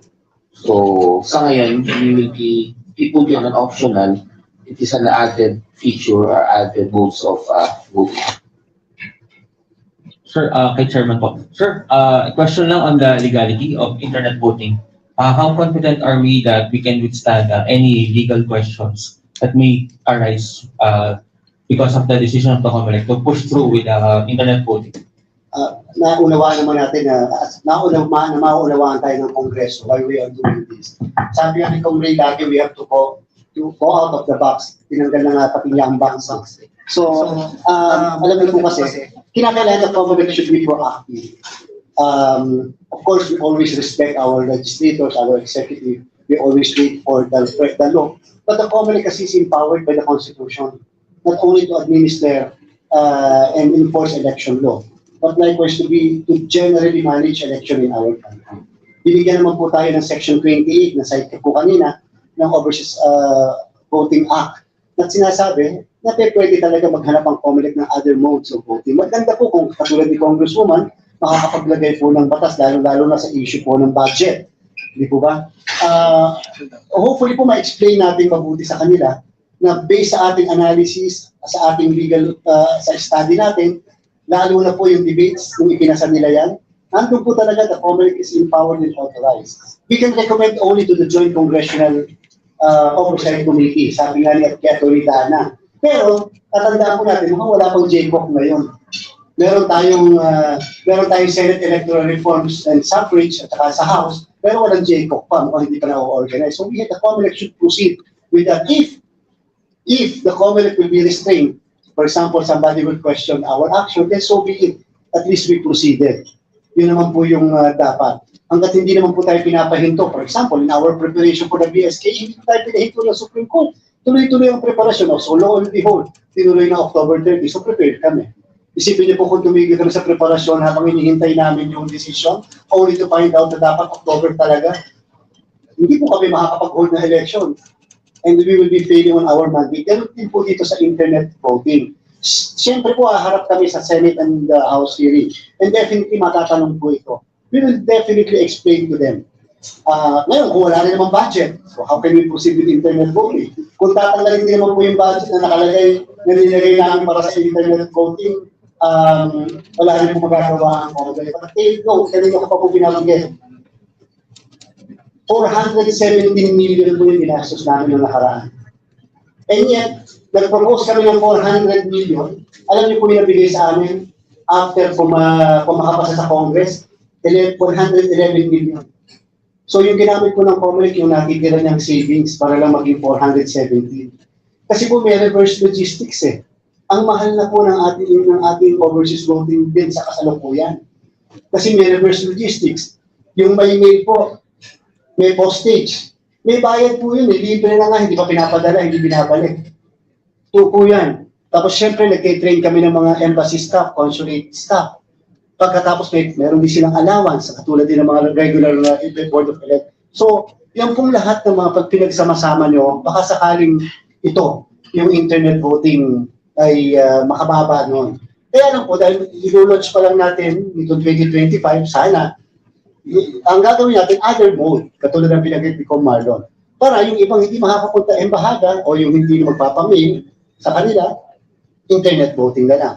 Parang sa register, kinakailangan magpa-register na. So, we will explain. But to us, to the NBank, we believe that internet voting, as espoused by COMELEC, is legally tenable and defensible. Sure.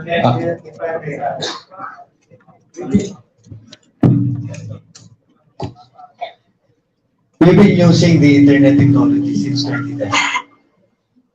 So yung ating mga PICOS machines, vote counting machines, those machines are using internet technology because they have had IP addresses. Diba? Internet protocol address, 101, that. So, on the technical standpoint, we've been using the internet technology since 2010. And if we have been using that since 2010, why not use that in 2025? Same technology, internet technology. Sir, maiksing follow-up lang. Meron na po ba kayo natanggap na nagko-question ng legality ng internet voting so far? Wala. So far din, we welcome sa lahat itong internet voting. Kinakailangan lang ma-explain kung paano gagawin. Ang number one issue talaga, security. Number one issue yan. Sa lahat naman sa atin. Pero tanungin ko po kayo, doon sa mail-in voting, how sure are you na nag-a-accomplish votante? Pinagkatiwalaan nga natin na ipadala yung balota sa kanila eh, na hindi natin alam kung yung amo nila o sila ba mismo kasama sa bahay na nag-a-accomplish eh. Bakit hindi natin mapagkakatiwalaan sa internet voting kung may paraan naman to verify na sila talaga yung bumoboto? Doon wala tayong paraan na sila ma-verify na kung sila bumoboto, and yet, nasa batas. Mail-in voting. So meaning to say, yung other modes, basta merong security, merong masigurado, and may transparency. Yun ang pinaka-importante ng transparency. Sa aking palagay, it will pass the test of legality and constitutionality. Thank you, Chair. Next, we have Mr. Ian Maghanay from Balitang A to Z. Check. Good afternoon po, Comelec Chairman George Garcia. Maghanay po, check. Ian Maghanay po from Balitang A to Z. Sir, may ilan pang hindi nakapagpresenta ng service provider kanina, pero sa mga nagpresenta kanina, may napipisil na po ba ang COMELEC na pinaka-feasible within the budget na pwede nating tapikin para magbigay ng serbisyo sa internet voting for overseas Filipinas? Salamat po. And this statement is addressed to all of them. The present leadership of the COMELEC will ensure full transparency, fairness in all our procurement processes. Sisiguraduhin po natin yan. Because sa isang seller, sa isang katulad nila, ang pinaka-importante, yung everybody has an opportunity to be given a chance. So isisiguraduhin po natin yan.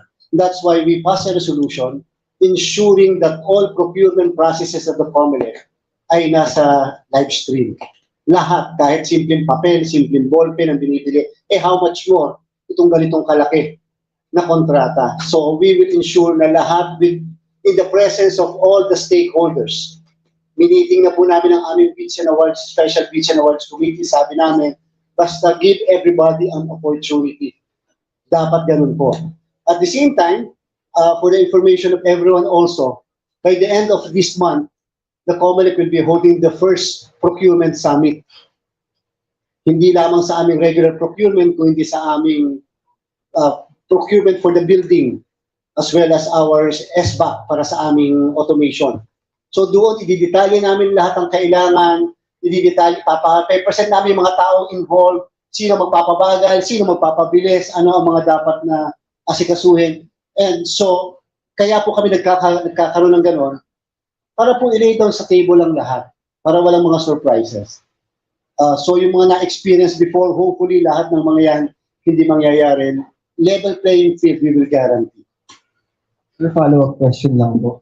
Ilang serye po ba ng consultation and public hearing yung kailangan para makapili po ang COMELEC? Hindi po. The COMELEC will come up with the terms of reference. Kung lima ang sa limang possible providers po, ang masabi na yung kanilang technology ay katumbas ng aming POR, so nakapasa na sila doon. Ang susunod dyan, under Republic of 9184, pababaan na lang ang presyo.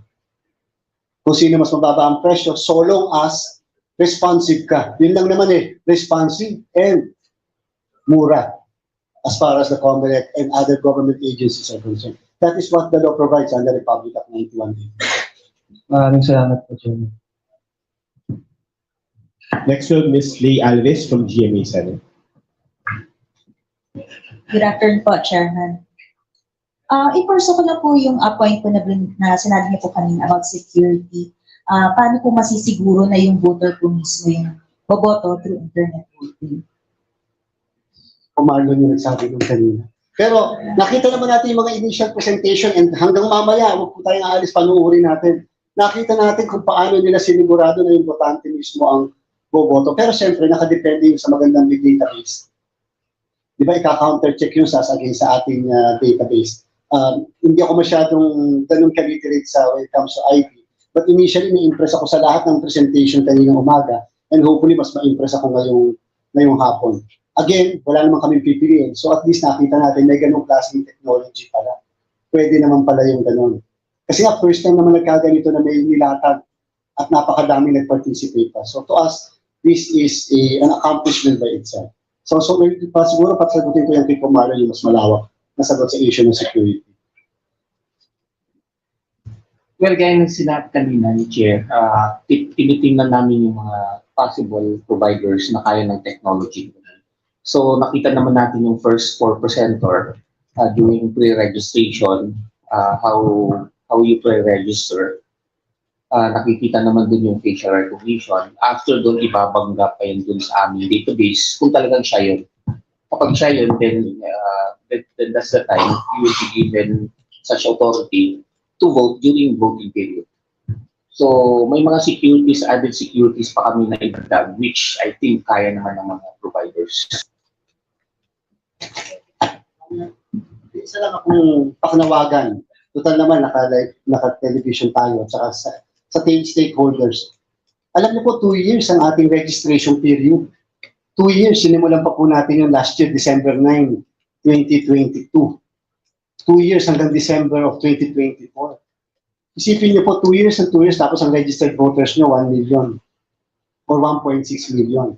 Sana po, because of what we are now doing, na hina-highlight natin na merong posibilidad na magkaroon ng internet voting, sana po bago dumating ang 2024 December, tumaas naman ang voters registration overseas. Kasi nakakalungkot, mag-internet voting ka tapos 1 million lang botante. Para naman pong value for money, hindi naman po yata talaga kahit yung congressman at senador, hindi talaga kami papayagan per capita ganun kalaki tapos 1 million lang ang botante mo. Kunyari na magpiprint ka ng balota at hindi internet, paano mo nga naman papayagan yon? Ay, pag nagpa-print ka ng balota, hindi naman nakabase sa projection mo. Kung hindi nakabase sa kung ilan talaga ang botante mo. So, ganun ang gastos po. So, sana po, maingganyo rin natin yung mga kababayan natin abroad na may posibilidad na mag-internet voting na sana ngayon pala magparehistro sila dahil hindi naman sila makakapag-avail ng internet voting kung hindi rin sila registered voters. So ito po, paraan din namin ito para ma-highlight sa kanila, magparehistro na habang habol pa. Hanggang next year pa naman po, December of 2024. So far po, hindi ganun kataas ang nagpaparehistro. Kaya nga po sana nainganyo natin sila na magparehistro as a voter. Thank you, Chair. Next, we have Ms. Cherry Ilaw from SMNI. Good afternoon. Para po kay Kong Marisa Del Mar Magsino. Kung bilang author po ng House Bill 6770 o maski na lang Internet Absentee Voting, hingi lang po kami ng update kung ano po yung status nito at saka inaasahan po ba natin na bago matapos ang 2025 national and local election ay maisa sa batas na po ba ito? Thank you. Yes. First of all, I would like to recognize syempre Chair Garcia, Marlon, Nelson, Dulay, at sa ating po mga stakeholders at ngayon po kasama rin natin ang COMSEC ng aming Committee on Suffrage sa House, kay Commissioner Dalog, ang ating pong chair ng committee, sa ating po sa Senado, Attorney Dana, sa inyo pong lahat. Yung being the author, yung OFW party list po, ang author ng House Bill 6770, which seeks to institutionalize yung ating po internet absentee voting sa batas, to be able to support yung initiative po ng COMELEC para naman po ma-implement hopefully this coming 2025 election. So we have agreed that after the SONA, which is July 24, the State of the Nation, the President Bongbong Marcos, we will be sitting down with our committee chair to be able to fast track our bill 6770 because we have a partner in the Senate in the person of Senator Francis Tolentino. And if I'm not mistaken, interesado rin po si Senator Amy Marcos sa ating bill sa e-voting. And I think this will be having a very good stand from the House and the Senate. And definitely, Chair Garcia, we will do our best to our commissioners, to our stakeholders. This is our way of giving back to our overseas Filipino workers who were disenfranchised for many elections in the past. 1.8 million registered voters ang bumoto lamang po ng 2022 ay almost 500,000, close to 600,000. And to think po ang ating mga OFWs is almost 10 to 12 million na nasa abroad. So this is exercising the right to exercise the right of suffrage and to be able to vote as a Filipino citizen. So we in the House, in the 19th Congress, your Congresswoman Marisa will definitely do the best that we can with our Commissioner Dalog, our committee chair for suffrage, to be able to give back to you also, because we know that COMELEC is doing the best that they can to be able to service more OFWs, the OFs, and our seafarers. We will be standing beside you, and hopefully everybody will be with us in this pursuit of a better service to our fellow countrymen. Maraming salamat po.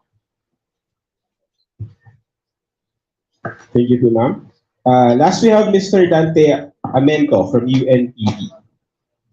Magandang hapon po, Chair. Magandang hapon po. Babalikan ko lang po yung proposal na annulment ng National List of Registered Voters. Yun po ba will there be a need for a law kung gagawin nyo or a mere resolution of the Commission would be suffice? Paano po ba yan? Meron bang gagastusin ang COMELEC doon? And nandito na rin ang ating isa sa mga mambabatas. Ano ba yung kanyang posisyon?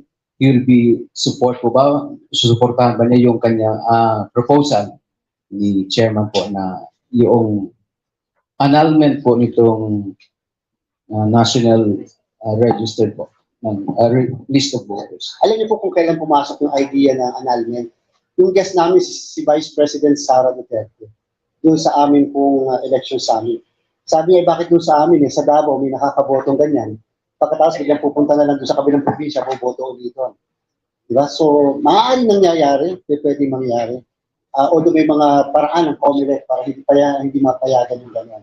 So, nangyayari siguro dahil botante dito, tapos botante pa dito, tapos hindi nakita ng APs namin. Maaaring hindi nakita dahil nga sa yung iba, hindi na nababasa yung fingerprint, 2003 nga yung iba eh.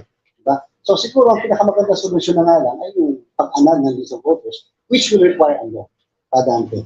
Which it will require a law because there will be a need for a budget para sa magparehistro tayo ng kahit na 4 na araw.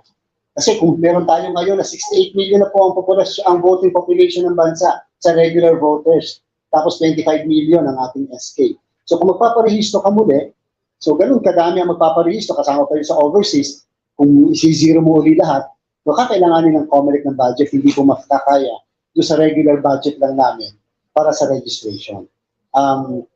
Bilang panghuli, Dante, gusto ko lang samantalahin din yung pagkakataon ko, na kanina na itanong nga kasi kung baka hindi pumayag ang Kongreso or what. Kasi po, katulad po ng early voting for senior citizens, PWD, pregnant women, IPs, talaga po matagal na rin kami naghihintay para sa batas na yon. Pero siyempre po, kinakailangan mapagsilbihan namin ang ating mga nakatatanda. Pag pupunta kami sa ating mga voting centers, kasabay po kasi silang bumoboto ng mga regular voters natin. So therefore, mainit, mahaba ang pila. Kaya po, naghihintay kami ng early voting. Kailangan po kasi ng batas noon. Kung paano pinaboto natin ng maaga ang mga media, ang AFP, ang PNP, ang teachers at iba pang sektor, dapat po may batas din noon. Kaya po, dahil nga sa kami naman ang nasisisi, bakit ganito ang kondisyon ng mga nakatatanda, ng mga buntis, ng mga kababaihan, ng PWDs. Kaya po ang COMELEC, despite the absence of the law, we proceed in 2 places, in Tinlupa and Naga, for early voting hours for senior citizens and PWDs. Alas 5 hanggang alas 7 ng umaga pabobotohin namin ang lahat ng nakatatanda, lahat ng mga PWDs without a need for them to pre-register. So yung po ibig sabihin, ginawa namin yung kahit walang batas. Kasi may paraan naman eh. Early voting hours, hindi naman siguro pagbabawal yun. Diba? So, ganun din po yung sa internet voting. Kahit walang batas, gagawin namin because mandato po ng mismong batas at ng Commission ng Election. So, sa tanong mo, Dante, we will need legislation with budget. Bago lang po, kapag nangyari po yan, first time, and then ang huli ko pong tanong, kumusta na po yung filing natin ng complaints against doon sa double or multiple registrants? Ilan na po yung nasampahan po natin na reklamo sa Law Department? 7,000 Dante. 7,000 na yung na-file namin sa Law Department. Kasi susunod po niya yung mga iba pa, 491,000. Yung napatanggal na po namin, 381,000 ongoing po yung pagkatanggal, lalo na dito sa NCR. May pinakamadaming bilang po ng double or multiple registrants nasa NCR. At kinakailangan matanggal yan before the end of July. Sapagkat no choice na kami, we will have to print the ballots pagdating ng August. Tapos na po kami sa panahon, kinakailangan ma-deliver ang lahat ng kagamitan kasama ang mga balota ng first week ng October. So, medyo kakapusin yun po. Kaya hindi kami makapag-imprenta ng 1.3 dahil kinakailangan matanggal yung mga pangalan ng mga botante yan, yung double or multiple registrants. Again, ang tawag po natin dito sa batas, malum prohibitum. And therefore, good faith is not a defense. So long as double or multiple registrants ka or registrant ka, ikaw ay pwede makakasuhan under the Omnibus Election Code. So 7,000 na kadan. First time po ba kapag magkaroon ng annulment, magkaroon ng realization? Sa first time po ba yung annulment ng Nagkaroon na tayo dati ng annulment of the entire list of voters. Kaya tayo nagkaroon ng registration ng 2003. General registration of voters, diba? Meron tayong gano'n.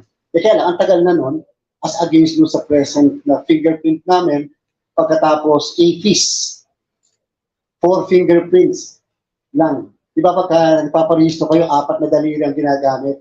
Samantala ngayon, 10 fingerprints na eh. So mas maganda siguro kung 10 fingerprints, talaga mabe-verify mo na siya yung botante na yan. Thank you so much, Chair. So that wraps up our press conference this afternoon, and we will be proceeding with this afternoon's presentations. But before we do so, we'll have a 5-minute wellness break for everyone.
Nagsasalita na siya, tinawag naman na rin.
The technology allows to create energy.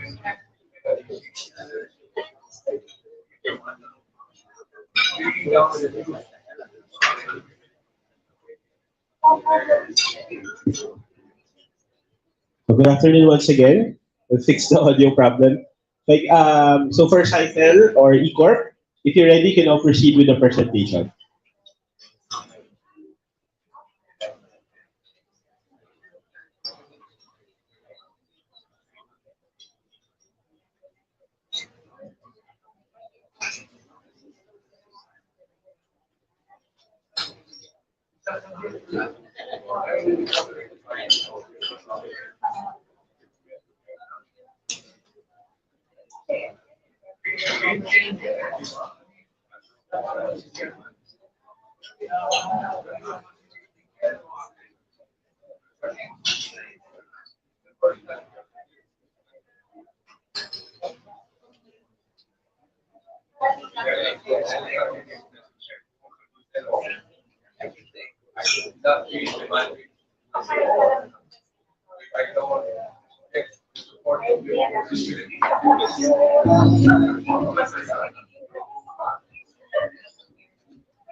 Hi, Chairman, members of the Commonwealth and guests.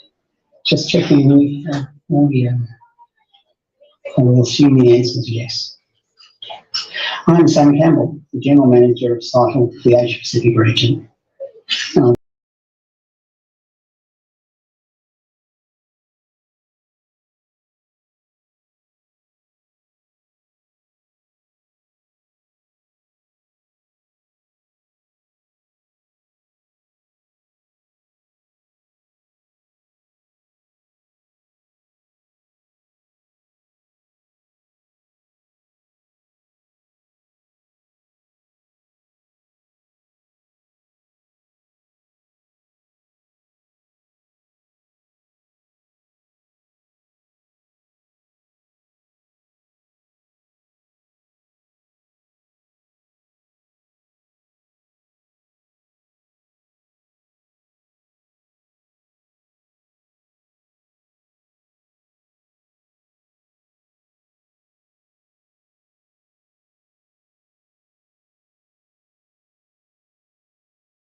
You can see on the slide, Scytl has a number of patents in this space, which we leverage to produce our highly secure systems.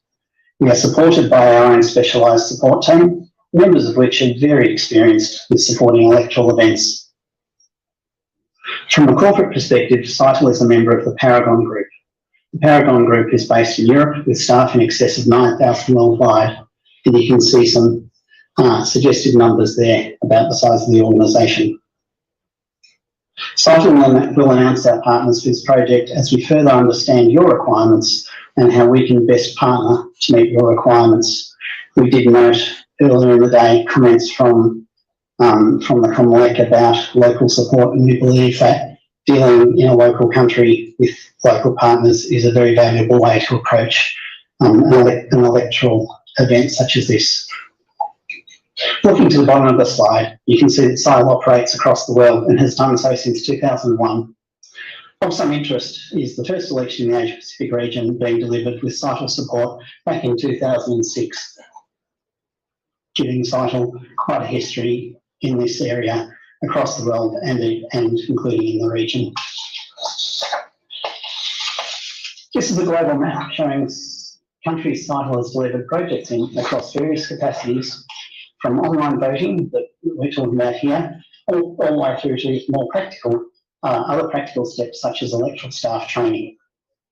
We have worked directly with governments in many circumstances for high value elections, as well as supplying electoral services directly to commercial organisations for lower value elections. As we see online voting being taken up as an option in more countries, our experience continues to increase in the delivery of these projects, leading Scytl to be one of the most experienced organisations in this area. I'll comment here that we see different drivers in different countries. I note from the introductory remarks of the chairman that there is great interest here in collecting votes from Filipinos overseas. We have seen projects that seek to address this cohort of voters in other countries, as well as the needs of blind voters and voters with other factors impairing their ability to cast a vote by attendance. As you can see on this slide, Scytl software has been through audit and certification processes in multiple countries.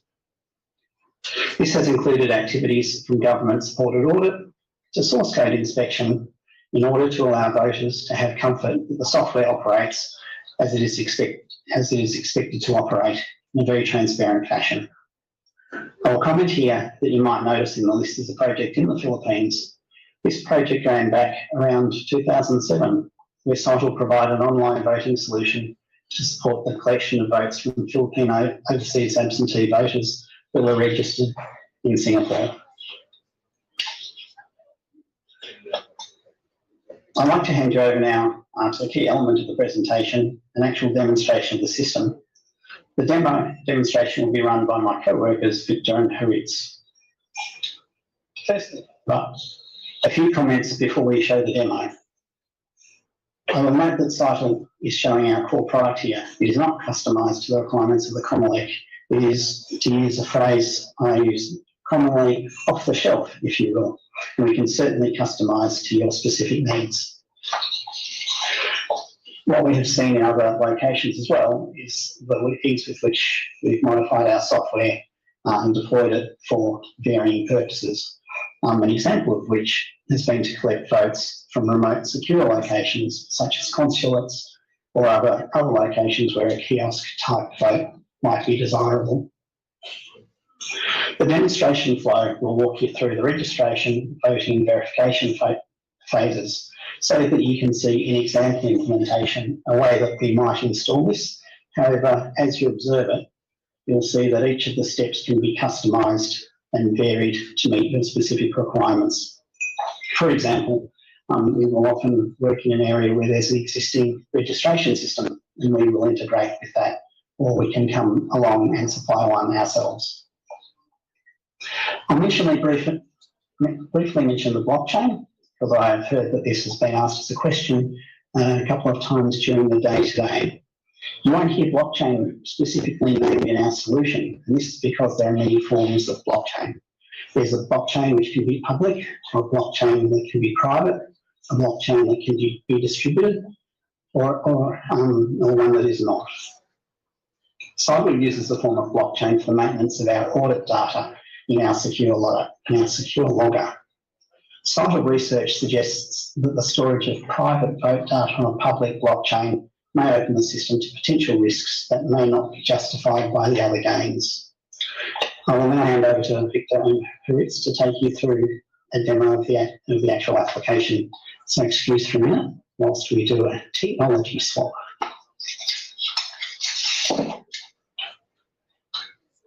Thank you very much, Sam. Okay, can everyone hear me? Then we we will start with the actual demonstration. My colleague Aritz is running the demo while I will be talking about some of the technology and security features that are running under the hood. So first of all, we need to explain that this is just a web browser. Our input application works with any device that has a web browser in it. So it can be a laptop, it can be mobile phone, tablet, whatever. And first of all, we can show you here the landing page. This is of course customizable. In this case, we configured an International Architect Association. So it is politically neutral. This is a fake association, it doesn't exist. You can see here that the logo, the colors, the text here, everything is customizable, legal footer, whatever. Then you just click on continue and you proceed to the login page of the actual voting portal. In this case, we're going to use sample credentials, so generic credentials, but for authentication purposes, you could also integrate, for example, with existing authentication systems. You could also use digital certificates that are recognized by the electoral authorities, like the COMELEC in this case. So there are several methods for authentication. Let's keep it simple by the time being for this demo, and we will use these pair of credentials. But when we click on login, you will see that it takes half a second, 1 second. This is because all the cryptography that is happening under the hood. So really what happens when you enter your login and password is that Invoke downloads, seamlessly downloads a digital certificate that is unique per voter. So if you have 10 million voters, you could have 10 million different digital certificates. And Invoke uses that digital certificate to further authenticate that particular voter and to digitally sign all ballots. This means that you ensure that only voters in the electoral roll, voters who are entitled to vote for that particular election, can cast a ballot, and nobody can forge or can manipulate the ballot box.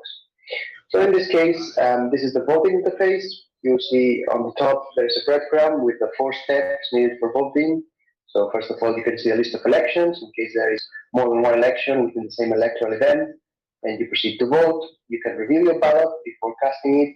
And finally, you will see the receipt, which is one of the verification methods that we will show today. So we made an example with 3 elections for this demonstration. If you go to the first one, consultation for the annual assembly location, you can see the voter can check start and end date, an hour, election status, which is open, and the voting status. So I have not voted yet in this particular election. And you can see that this is multi-language, so I can switch from English to Spanish, for example. I don't know if there are any Spanish speakers in the room today. And you will see that everything changes. You can switch to French, whatever. Let's stick to English for this demo, and then we proceed to vote. And the voter is presented with the ballot. In this case, we will reduce Zoom, thank you. We can see that this is like a referendum type of question, where you can choose a city to celebrate the annual General Assembly for the International Architect Association. You can choose one. You can see on the right for every option, apart from the candidate name or city name here, you can, instead of a flag, put the party logo or the candidate picture. You have a more information button where you can bring a pop-up with more information about the city or about the candidate. If this was a political election, you can close this. You can even have additional images. So you have a bigger image about, again, whatever, the city, the candidate, and you can say this is configurable. So for example, for the first option, Chicago, we did include an additional image, but not for Paris. So everything is configurable. If I select Paris, for example, I would go to the review screen. His best practices before the voter gets to cast their ballot. They need to have the opportunity to review it. If I did a mistake, if I change my mind, I can go backwards and then select another option, like for example, Sydney. And then I click again on review. Now that I'm sure this is the option I wanted to vote for, I confirm my vote. And we get to the 4th step. You will see that again, it takes like 1 second, more or less. This is because, again, all the crypto that is happening. So when I click on cast, what is happening is that the ballot is, first of all, encrypted and then digitally signed using this digital certificate that I mentioned before. Encrypted, this allows to ensure that nobody can read the contents of my ballot. And digital signature ensures two things. First of all, that the ballot comes from a valid voter, which is in the electoral roll. And second, that the ballot has not been tampered with, has not been modified while in transit. Okay, it is very important that all these operations are done within the voter's browser and not when the ballot reaches the server, so you can provide end-to-end security. So these verification methods, we will see them afterwards. So let's first of all vote for the other two elections that we have, and I will explain the verification methods at the end. So I click on exit, and I will be returned to the main screen. Here you can see in the first election that I have already voted for the consultation for the annual assembly. I have already voted, so I proceed to the second one, and we will repeat the process again. This time it will be more quickly. So you can see it's very easy, very convenient for the voter. In this case, we configured another electoral model. Instead of single choice, you can vote for up to 3 candidates. So the former one was single choice. It would be like, for example, the election of a president in the Philippines, and this would be similar to the election of senators, for example. In this case, I can vote up to 3. If I select 4, for example, I select all of them and I try to cast my ballot, I will get a warning that I have too many answers and the maximum answers are 3. We also have blank vote here. So blank vote allows you to explicitly say that you want to vote blank. It can be configured two ways: explicit blank vote or implicit. Implicit means that if you don't select any options, then the vote is considered blank. Or you can configure that if you want to vote blank, you need to explicitly say so. Okay. And in this case, it's up to 3. This means that if I select 2, for example, let's select 2 of them, and I click on review, it will allow me to proceed because it's up to 3, but I get a warning. You have selected less than the maximum number, just in case this was a mistake. If it's not a mistake, because I'm allowed, I can confirm. If oh yes, I needed to select third one, I can change my vote, go backwards again, and select a third one, and then yes, proceed to cast my ballot. The warning will disappear, and now I can confirm my vote. Again, I'm going to explain this at the end. Let's proceed to vote for the third one. Very quickly again, this is just for showing you yet another electoral model, which is the preferential vote. You can view the election, vote again. And in this case, we are allowed to rank our candidates depending in our order of preference. So from 1 to 3, I can start writing here numbers. Again, if I make a mistake, I put 1, 3, and 4, for example, and I click on review, I will get a warning. So we avoid null ballots. The answer must start with 1, be consecutive. Okay, I'm going to fix that. And yes, I have Mark Sato, Julia Lee, and White. And remember these options because now we will see how we can verify that my ballot really was cast as intended. So in this case, I confirm my vote. And we will get 2 pieces of verifiability. The first one is the voting receipt. You can see on the top, this receipt number. This is an alphanumeric string of letters and numbers, which, as you can see, they don't contain any information about my voting options, about who am I. So I can just write it down or I can print it. You can see below the print button. And this receipt number allows Comelec to publish our receipt numbers because they are anonymous, they don't contain any sensitive information.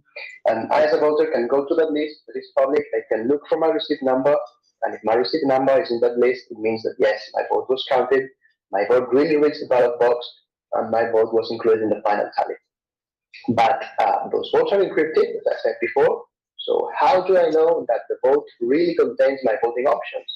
And not that, for example, I have a virus in my computer or someone tried to manipulate my ballot. So for that, we have this verification app that it is showing right now. This is a mobile app. You can see here, we can scan the QR code. You can see this is live. This is my colleague's screen.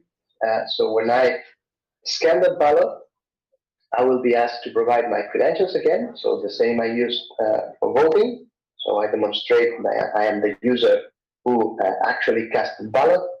And in this case, once I log in again, yeah, you will see that this takes more or less around 1 minute, depending on the power of your phone, okay? This is again because all of the cryptography that is running behind the scenes under the hood. So let me explain you what's happening here. Once I log in, I use my credentials, and the mobile app in my mobile phone is connecting to the server, to the input server where the ballot is stored, and is asking the server to retrieve my ballot. Okay, the server will authenticate the user, will authenticate the voter, and if that authentication is successful, it will send an encrypted ballot to the voter's device, to the voter's mobile phone in this case. And it's within the mobile phone that the voter, or sorry, the mobile device proceeds to decrypt that ballot. So you know you can read which are the contents inside the ballot. Okay, so as you are using the same randomness that has been used for encrypting the ballot, I am able to decrypt it locally and to check that really contains my voting options. This brings peace of mind to the voter because you avoid this black box feeling that we have when we are in front of IT systems, you know, that the voter says, yeah, okay, I clicked on cast, but I don't know what's happening. It's a black box, I don't know if my vote was really counted for, it really contained my voting options. There you go. So you see, it's more or less 1 minute, but again, because of the decryption that is happening. And here you can check that, yeah, actually we selected Scytl for number 1, Julia number 2, and White for number 3. So hopefully you can just click on finish. If for any reason these were not my preferences, you can select here an option, and maybe the voter gets instructed to call a help desk of the Comelec, and maybe they are allowed to vote again with a different set of credentials. This depends on your electoral rules and the process that we define. But again, this allows to bring peace of mind to the voter, because if using a different device that has nothing to do with the laptop I use for voting, I can be sure that it shows me my voting options. This means that the vote was cast as intended. So all in all, and just summing up, it's very important that internet voting system not only should be secure, it should be verifiable, it should be end-to-end verifiable. This means that the voter should have individual verifiability, cast as intended, to know that my voting options are really inside that encrypted ballot. Second one, recorded as cast, verifiability. This is the voting receipt, which allows me to check that my ballot really reached the ballot box and really was included in the final tally. And finally, last but not least, we have what we call universal verifiability, or count as recorded. This is the one that allows any auditor, any third party to check that the ballots, the results are really coming at a faithful representation of the encrypted ballots. So you have the 3 of them, just as intended, recorded as cast, counted as recorded.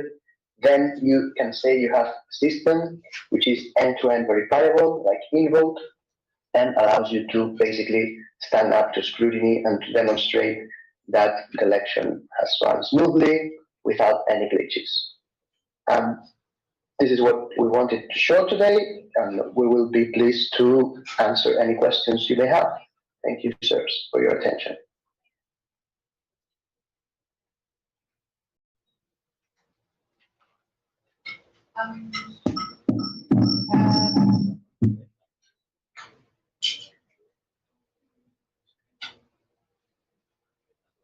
Are there any questions then? Can you hear me? Or any other detail that you... Yes. Can the presenter from Scytl and Ecor hear me?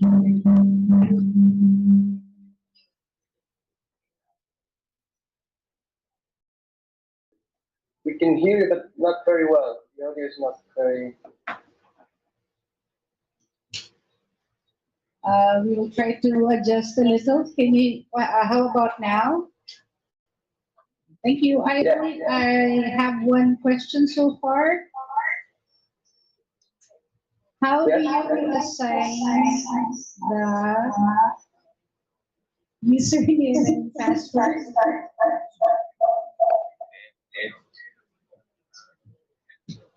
Did you get my question? How do you assign the username and password for a voter? There is a lot of echo, I'm sorry. Yeah, I agree. Can the technicians at the back type? How do we assign a password? Is that the question? Yes.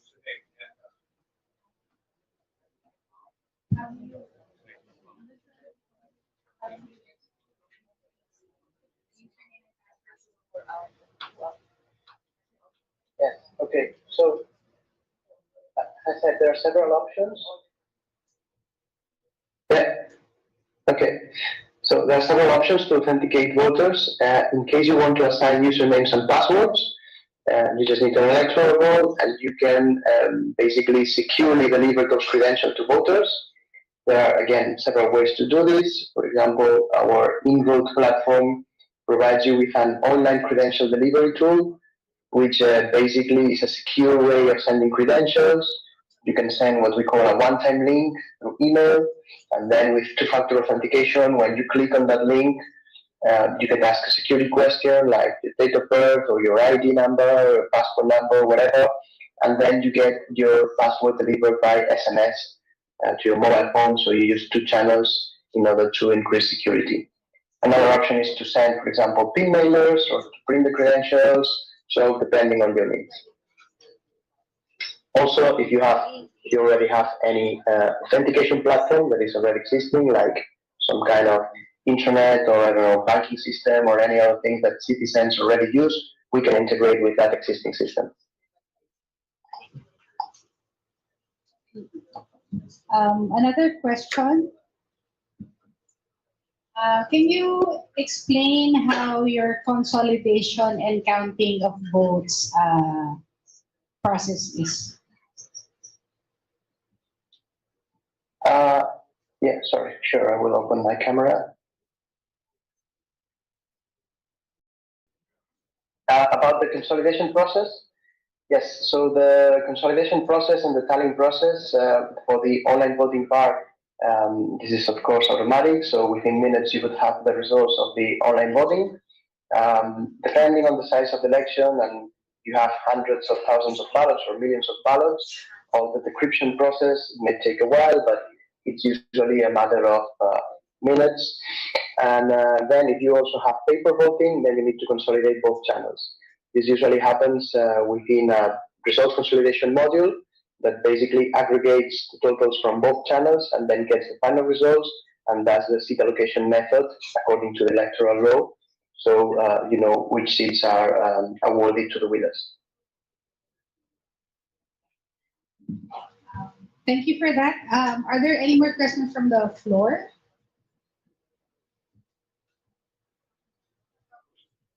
Okay, so I think for now there aren't any more questions. If we will receive additional questions intended for somebody, we will just send them via email.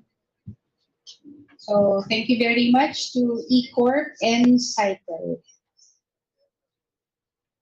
Thanks to you for your time.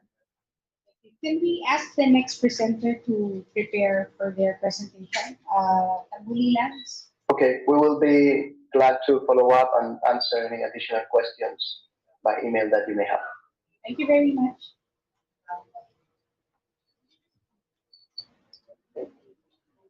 Thank you.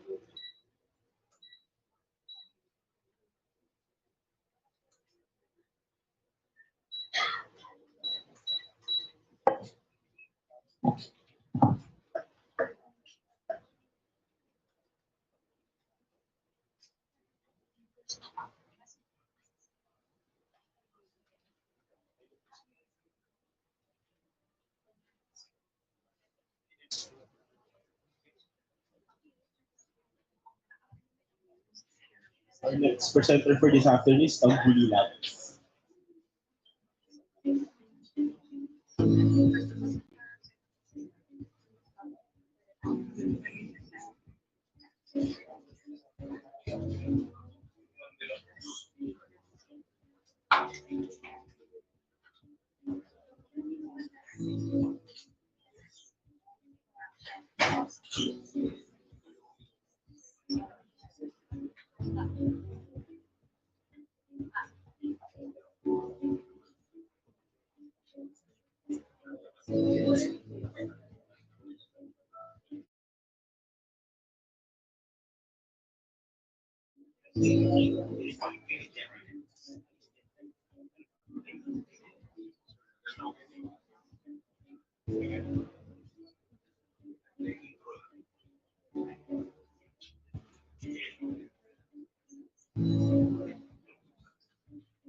Magandang hapon po sa inyo.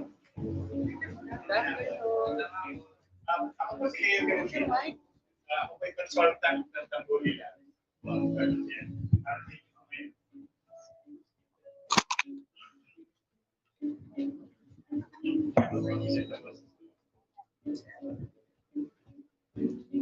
Okay, take two. Magandang hapon po sa inyo lahat. Ako po si Leo Garcia. Ako po ang consultant, no, for Tambuli Labs. And together with me, we got Jerica, and we also have Jonathan Chua over there of Secure Links, who's also our partner, and the Chief Technology Officer of Tambuli Labs, Nila Chica, no? He's over there. Okay, so I'd like to introduce Moses. Moses is a mobile secure election system. We're the only local, kami lang po ang local. Lahat naman po tayo nakakaintindi ng Tagalog, no? Ilocano, okay din. Okay. Kami lang po yung local company, no, that is participating even during the Sofitel launch, no? So ano ba yung Moses? Moses is a direct electronic recording, but it has been modified for Philippine elections. Now, Commissioner Celis has mentioned that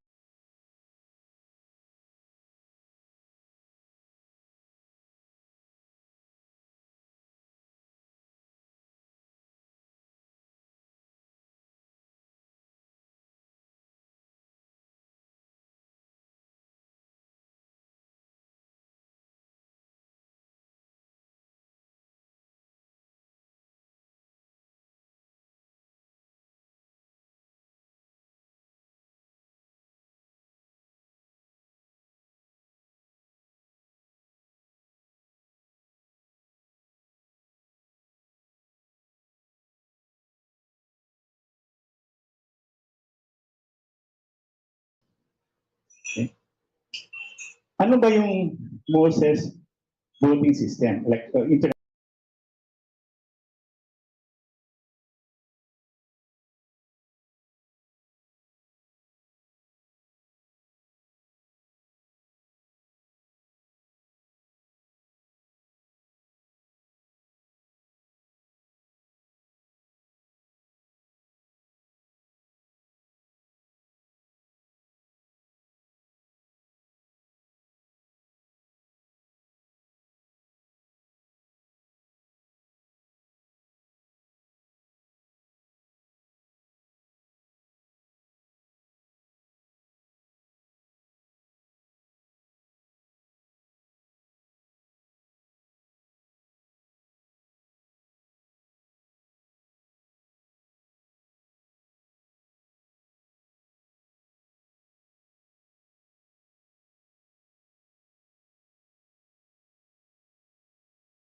Okay? So pag nakaregister na po yung botante, pwede na ngayon siyang bumoto. Halos lahat ng mga vendors, pare-parehas sinasabi. Ang nagkaiba lang dito sa amin sa Moses, yung balota po, pagkatas bumoto ng botante, ipiprint natin sa COMELEC para hindi na kailangang ipadala. Okay? So, when the voter accesses the voting system, the Moses voting system, okay, it allows now the voter to cast the votes. Dalawa po yung pagpupunta natin ng digital data, digital vote. Yung isa po sa COMELEC server, yung isa po dun sa CSO ballot server. The CSO can be NAMFREL, can be PPCRV, can even be, CFO Forum, for example. Okay. So, dalawang copies po ng digital ballot natin. Yung isa po nasa COMELEC server, yung isa nasa CSO ballot. Pagkatapos yung bumoto, yung balota po ipiprint na kagad sa isang secure na naka-lock na ballot box dito sa COMELEC. Okay? So meron tayo sigurado, we can have, for example, ballot box for Saudi Arabia, for America, and all that. So lahat po ng balota natin doon pupunta. So hindi na natin kailangan dalhin sa embassy. Again, all of this, we develop this kasi sinasabi ng mga kausap namin mga OFW, layo pa na yung boto namin, baka mapalitan in transit. Okay? So we proposed yung ballot box dito na sa COMELEC. Nakalock siya, may camera, 24/7. So everybody can see na secure yung balota natin. Okay? During the canvassing, we have a system called TARAS. This is the Tally automated review system. Wherein, okay, yung mga ballot box natin ngayon, bubuksan, ang bibilangin po natin, hindi po yung digital. Tapos, ang titignan po natin, ang ika-canvas natin, ay yung paper ballots. Para po may tiwala talaga yung mga tao. That's now the concept of public counting. Sadly, in the Philippines, since 2010, wala po tayong public counting. Okay, so ngayon lang po tayo magkakaroon ng public counting.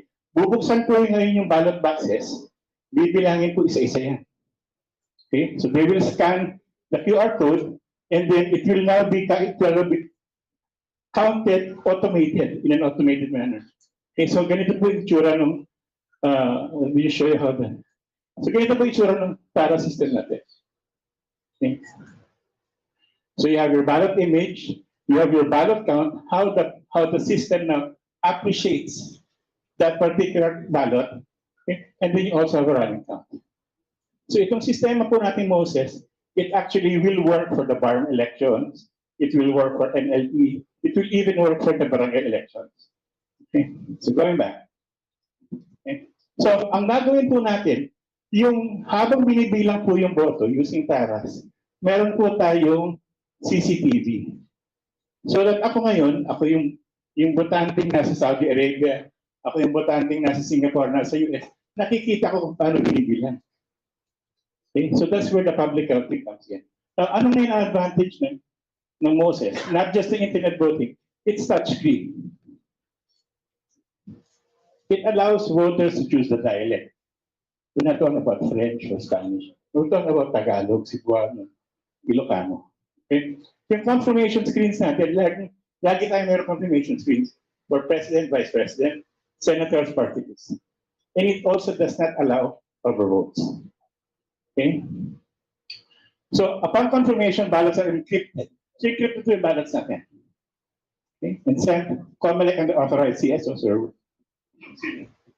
So, the ballot is printed and dropped in a designated box in COMELEC. Secure box po yan. Okay? Yung OFW po natin, meron siyang ballot receipt. Kasi yung voting po natin for overseas, hindi po isang araw, but it can span for several days.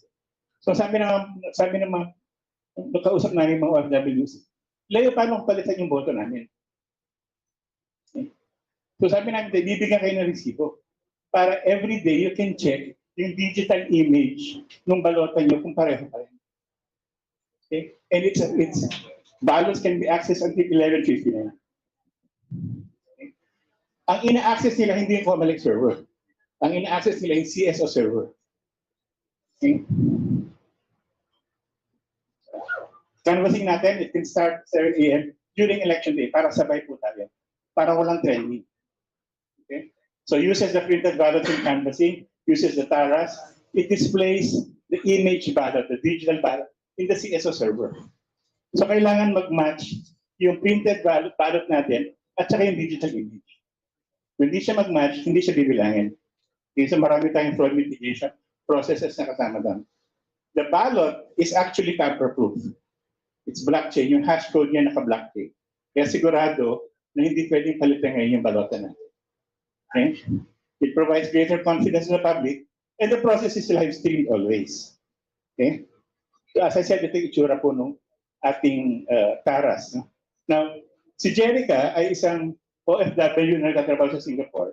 It's May 9, 2022. Boboto po ngayon siya.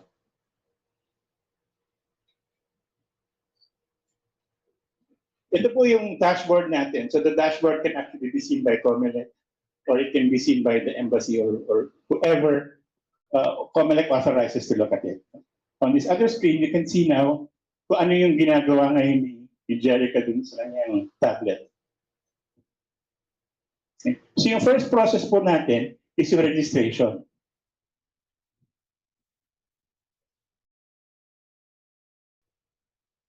So ito po yung tablet ni Jerica. So magre-register po siya.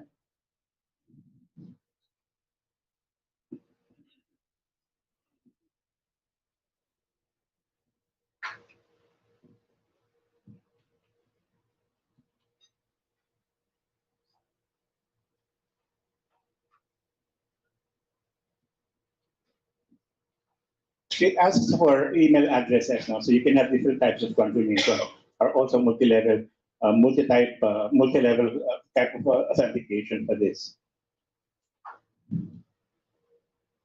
So while she's registering, ipapakita niya yung mukha niya. So bumiti ka naman, Jerica, para hindi naman alatang baka ma-imbestigan ka ng DMW, ba't di ka nakangiti. Okay? So ito na-capture na po yung picture niya. We're actually using a live system. No? The system we're using is called DayOn. It's an Australian company that we have partnered with for facial recognition. And then susunod na po, isa-scan niya yung kanyang passport.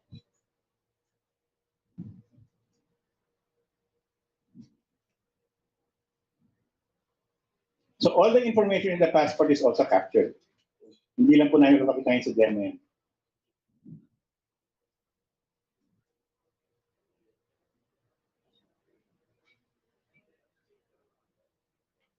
So the registration can be done prior, of course, obviously, before the election. No?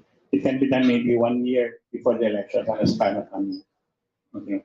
So na-capture na po natin yung passport, and then it compares now with whatever information that we have in the COMELEC servers in partnership maybe with PSA or with DMW. Okay. So ito na po yung registered information ngayon ng botante ng OFW natin. Okay. So now, come election day,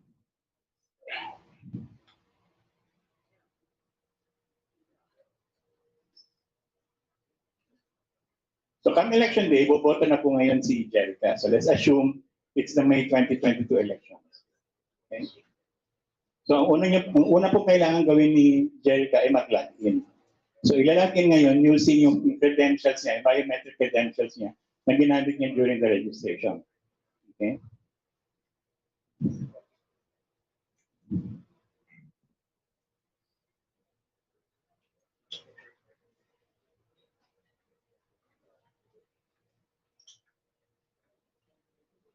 So ang una po makikita ng botante natin, yung screen wherein they can select the dialect.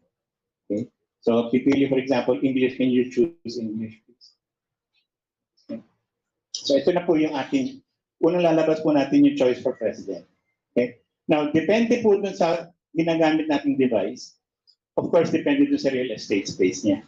Now, ang ginawa natin po dito, hindi siya kagad pwedeng bumoto unless makita ng botante lahat muna ng kandidato. Okay? So kailangan niya munang i-scroll up lahat para makita niya muna lahat ng botante. Okay? Bago niya piliin. Okay? So, kunyari pinili niya si Ernie, tapos pinalitan niya. Okay. Okay. And then may confirmation ka lagi. Okay. So, you can press now the green arrow to go to the next screen. Ganon din po sa Vice President naman na pipiliin niya. Okay. Ganon din, kailangan makita muna. And then may option din, kasi hindi naman lahat ng OFW natin informed sa mga kandidato.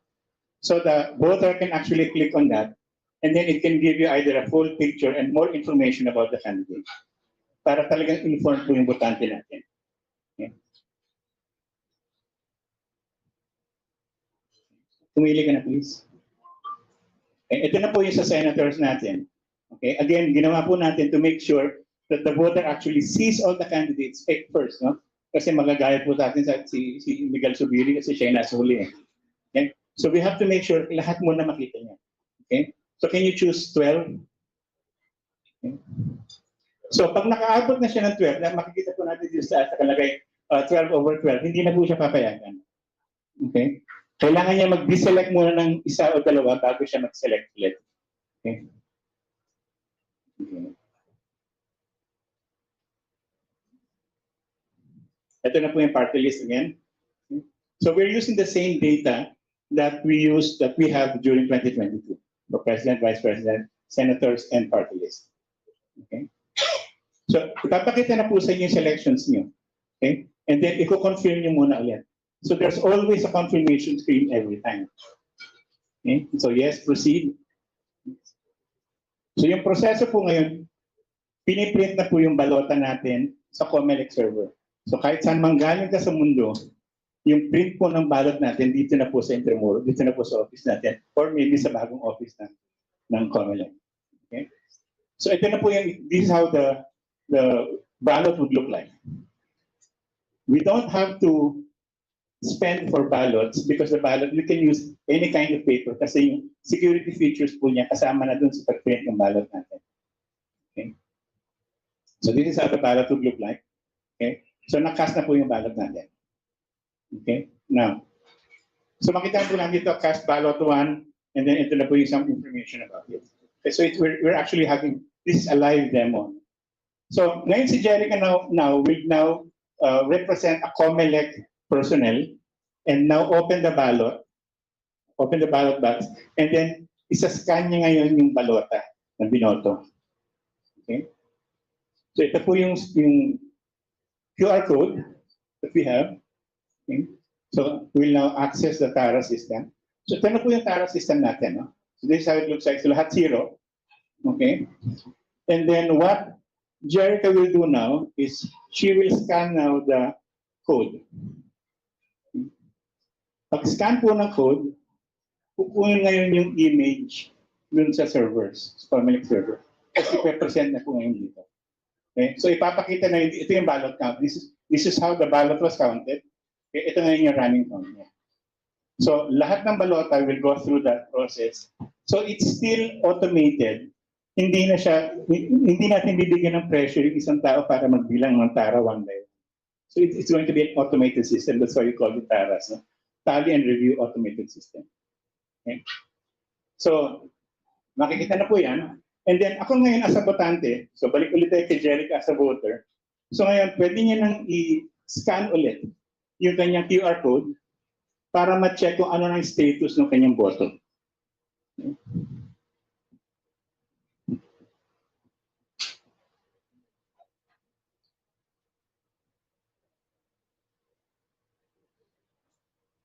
So ito yung QR code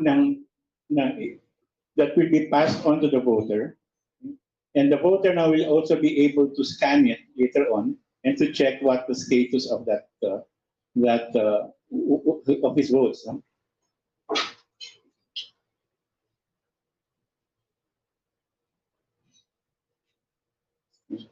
So ito na po yung kanyang QR code.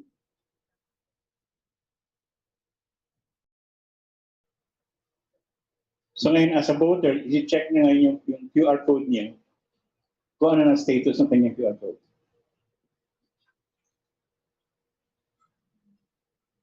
Okay, so it says your vote has been counted successfully.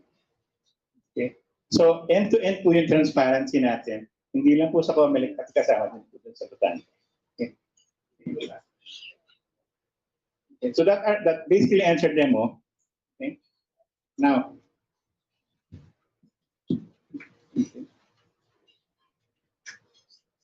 okay. So, yung fraud mitigation po natin when it comes to Moses, no, so it uses facial recognition.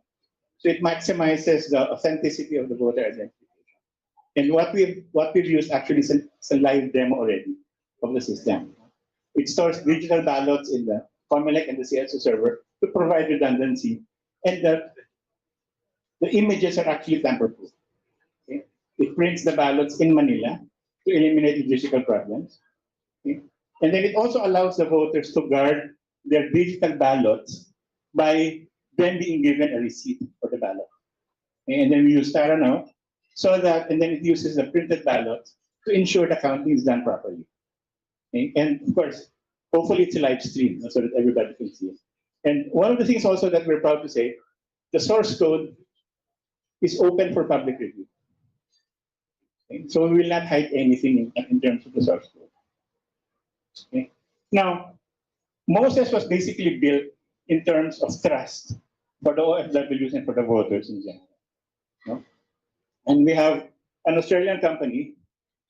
This Australian company is number one, the leader in frost radar when it comes to authentication, biometric authentication. We have Merlin Encryption, which actually their system is for encryption. It's being used by the United States military. It has not been hacked yet, because it uses quantum encryption. We have Radware, which is an Israeli company. This is for anti-DDoS. We have PhilPass, which is a Singaporean company. Okay? That will automate, that will use blockchain to make sure that the printed ballots are tamper-proof. Okay? So all of these companies, so you have different companies from different foreign lands, all trusting Tambuli, which is basically 100% Filipino design and developed system. So I think we're the only local company that has an election system. And it's also, we're very proud of that, but it can also be, I think it's also a disadvantage for us. Primarily because we don't have an installed base and all that. Again, we can go through this through, I suppose, partnership with a foreign company, just to circumvent 9184. But at the end of the day, again, it's just that. It's just circumventing 9184. We can partner with a foreign company that already has an election experience, and then we can have an 80 or 90-10, 90% Tambuli, 10% them, and then we just use their credentials. But again, it's just circumventing the law. Okay? So I suppose the plea and the prayer that we have for COMELEC is that as much as possible, you can see that we are technically ready for the system. Okay? The system is done. It's an actual working system.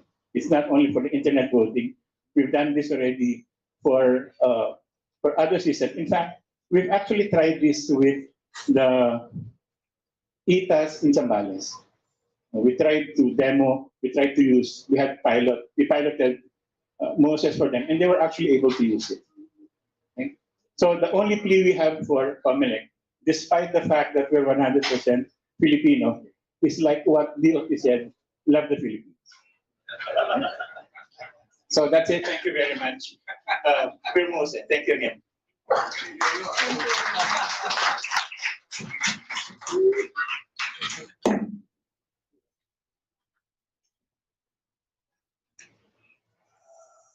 Let me read some questions from the form.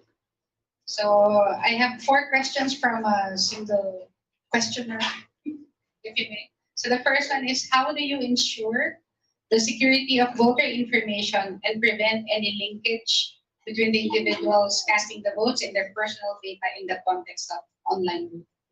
Okay. We don't have any connection between the actual ballot itself and the voter. We want to make sure that it happens that way, because that would be against the law.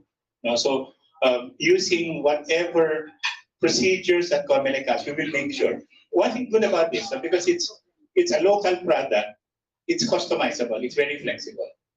Okay, so we don't have to ask permission from any other foreign principal to make any changes in the system itself. So it will follow whatever procedures, whatever protocols that COMELEC would actually impose in terms of the system.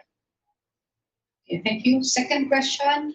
In the event of voters experiencing a disruption in their internet connectivity, what provisions are in place to handle and safeguard their votes, and how would such interruptions affect the handling and counting of votes? Okay, when it comes to interruptions, there will be certain redundancies that will be in place so that we will make sure that they can actually just go back to where they were in terms of the internet voting that they have.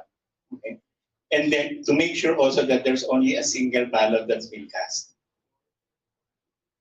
Okay, so third question. What verification processes do you employ to ensure that the individual casting the vote is the same person who registered or is the rightful owner of the account?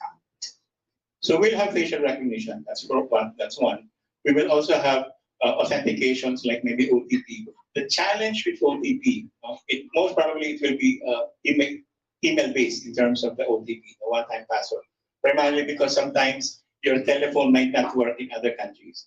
So sending, for example, OTPs from the Philippines might have some challenges. So we'll have several types of validation. One of them can be email, and of course, facial recognition would be the best kind of biometric information that we would have. Okay, so fourth question from the same person. Can your system detect if the ID presented during the registration is fake? Okay. It's not a matter of having a fake ID. If the ID is fake, if the ID of the voter is fake, then it also means that my ID in the MW or in COMELEC is also fake, because we will have a comparison. So if I'm using a fake ID, it will have to make sure that it will compare with the ID that's stored in the databases of either COMELEC, DSA, or BMW. So if I use a fake ID, for example, and it doesn't match with the local ID stored in the Philippines, then I'll have a problem. So that's how we will make sure that the person, the voter, presents the IDs that are valid. Okay, thank you for that. Next. Okay, so we have time. I think I have 4 more questions here for you. How can a voter from Saudi Arabia verify that the ballot printed at the COMELEC central office is based on the vote that the voter made? One is making sure that we have the source code reviewed properly by the public, just to make sure that there's nothing wrong in terms of the process itself. The person will not be able to see his ballot unless, for example, COMELEC allows for us to have glass ballots, and then there's a CCTV. So that I'm now a voter in Riyadh, I click on cast, and then I will wait until I can see my actual vote being printed and dropped in the glass ballot box. So that's one way of doing it. Okay, next question. The COMELEC has already a database of voters. With what has been presented, will your system require re-registration of all overseas registered voters for them to be allowed to vote? The answer to that is no. No. Whatever, they will have to register to the system. Okay, they'll have to make sure that they're registered to the system, but we can use now whatever existing clean database that COMELEC would have for the OFWs. Okay, next, does the system accept undervoting? Say, I just Yes. want to vote for 10 senators. Yes, it does. It accepts undervoting, but it does not allow overvotes. And when you print the ballots for undervote, it actually states no choice, no choice. Again, that was a question that was asked by a voter when we had the focus group discussion. They asked, Leo, paano kanya na nag-undervote kami? Out of the 12 senators, 6 lang. Baka naman pagdating dun sa COMELEC, dagdagan nila. Okay? One is that yung QR code will not allow that because the QR code actually represents the ballot itself. Okay? So kahit magdagdag ka ng kandidato, it will not reflect on the QR code. Hindi mabibilang yun sa tabas. That's why we added no choice, no choice, no choice. Para lang naka-blank siya. Okay, last question on the form. Will this require installation of an app? And is it available for iOS or limited to Android users only? It's going to be both for iOS and Android. Okay. And in terms of the app itself, it is going to be web-based. So I don't think there's any need for the app. As much as possible, we want to make sure that it's convenient for the voters, because we also have in mind, for example, that the voters might have phones that might not have sufficient storage space and all that. So we just want to make sure it's going to be convenient for all the voters, regardless of what country you're assigned to. You're working. Okay, thank you very much, sir. No more questions from the floor. So I think hearing none. You have a question? What arrangement do you have with Merlin? With Mira? Merlin basically. What kind of encryption? Okay, we have an exclusive partnership with Merlin Encryption. They provide us the technology so that we will be able to use the quantum encryption that they have. So all the processes that we have will be encrypted using Merlin Encryption's quantum encryption process.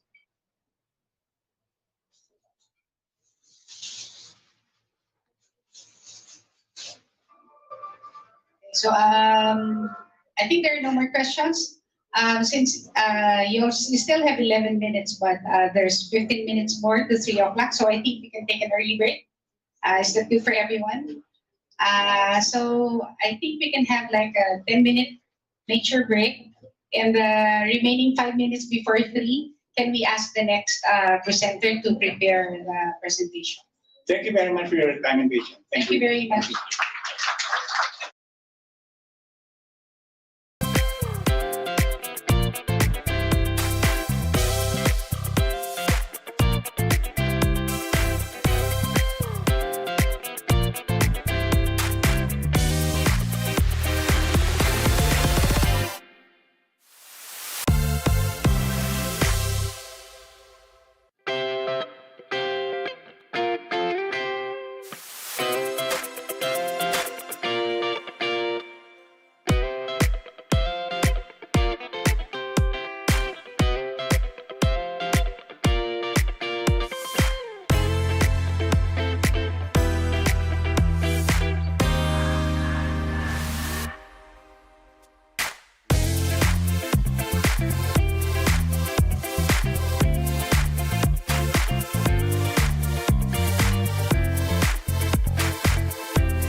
Wala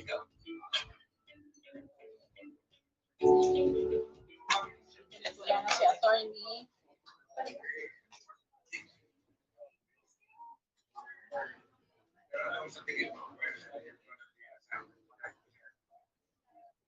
Yung mga naunang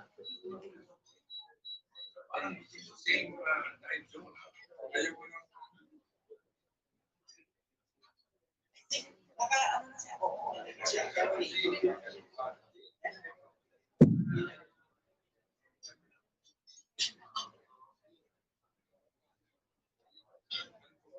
Ayan.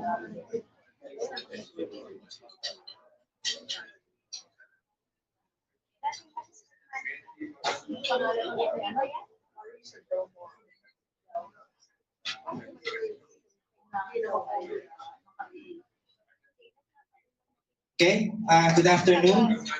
My name is Henry. I am from Boats, but the one presenting for us is our CEO, Mr. Nimit Soni, who will be online doing the presentation and the demo online. So we'll just wait for him to connect.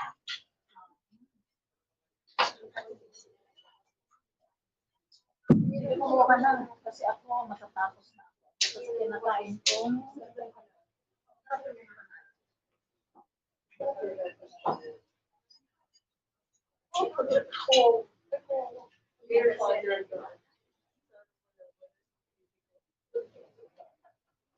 Sabi ko.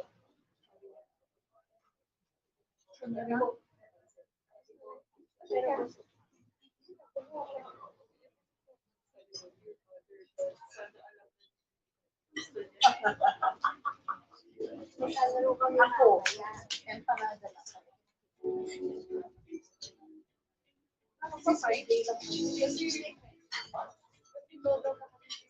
Lola na kami. Ngayon, lola na talaga.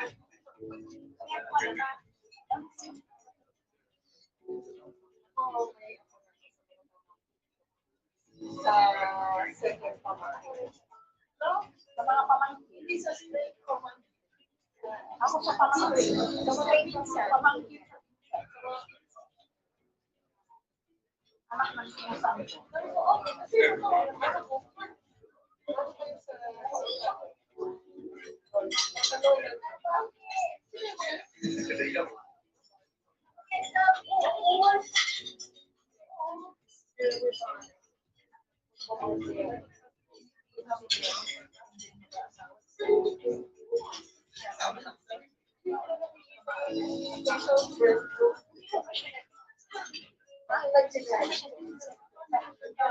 Pero baka nagigirapan mo or ayaw mo hindi tapos kaya tinatalim ko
This is Nimit from Notes. Can you see my screen?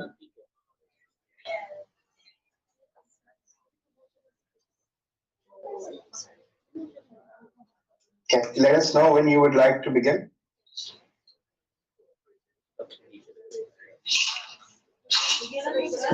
Hi, David. You can start now.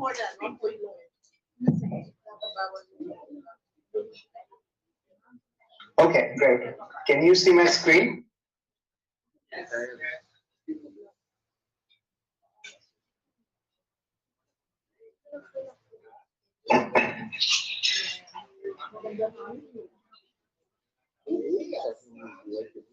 Okay, thank you. Thank you all. Good afternoon, good morning. My name is Nimit. I'm co-founder, CEO at Works. We also have some of our team members present, Henry over there and Richard remotely as well. So we'll do a presentation about the company, our products, track record, and we also have a few demo videos as well. I'm happy to answer any questions along the way as well.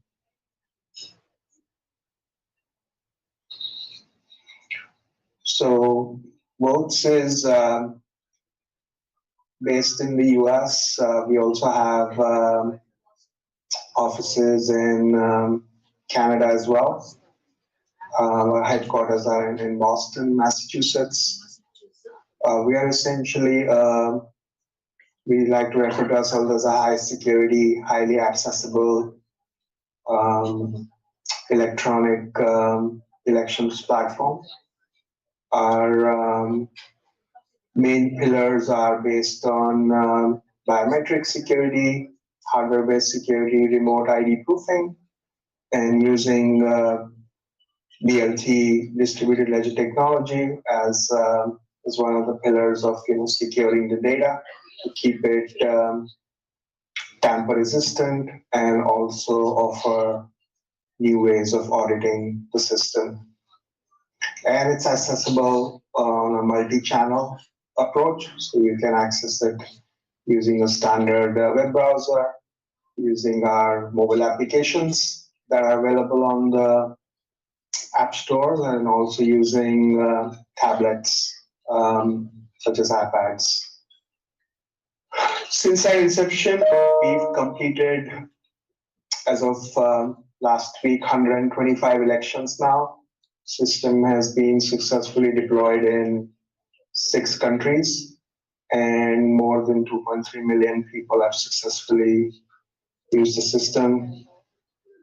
Never had a successful attack or breach. It's the first such system to be used in the US presidential elections, in the Canadian municipal elections as well. The first such system to have completed comprehensive Scytl testing. And we've also pioneered a unique approach of risk limiting audits on a digital platform and allowing citizens to be able to audit their ballots in a very randomized approach. So as I mentioned earlier, the pillars of the system are based around hardware-based security, biometrics, remote ID proofing, and using the DLT approach to secure the data. Can also produce a machine tabulatable paper ballot for every digital vote. So we do that for our US elections. If you don't need paper and you need fully digital, you can do that as well. We do that in our Canadian elections. And another unique aspect is the ability for voters with disabilities to use some of the advanced accessibility features which are available on modern devices to have a better voting experience. They don't have to give up their privacy and they don't require the help of a third person. So we successfully used across the last 5 years of continuous election cycles, and now in 2023 in the US as well. In addition to government elections in 5 states, 32 counties, both major parties have also used the system across internal elections, caucuses, conventions. We've also deployed the system in South America in a large nationwide as well as an international referendum where more than 1.5 million people successfully used the system. As some of you might be aware, we also participated in the online voting test, which was conducted nearly 2 years ago, and we were very honored to be able to participate in that successful pilot focused on overseas citizens. Last year, we entered the Canadian market for the first time, where 15 cities and towns selected our system for their ongoing municipal elections through the 2022 through the 2026 election cycles, and more than 500,000 people gain access to our system for the first time. We also made our first foray in the European market earlier this year. In January, we conducted our first election in the country of Georgia with UNM.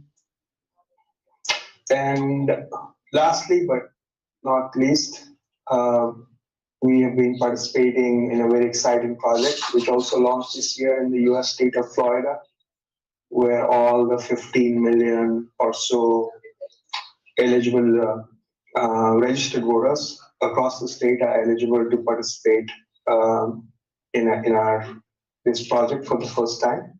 So it's a unique project where citizens are voting on the bills as they come up in the state legislature.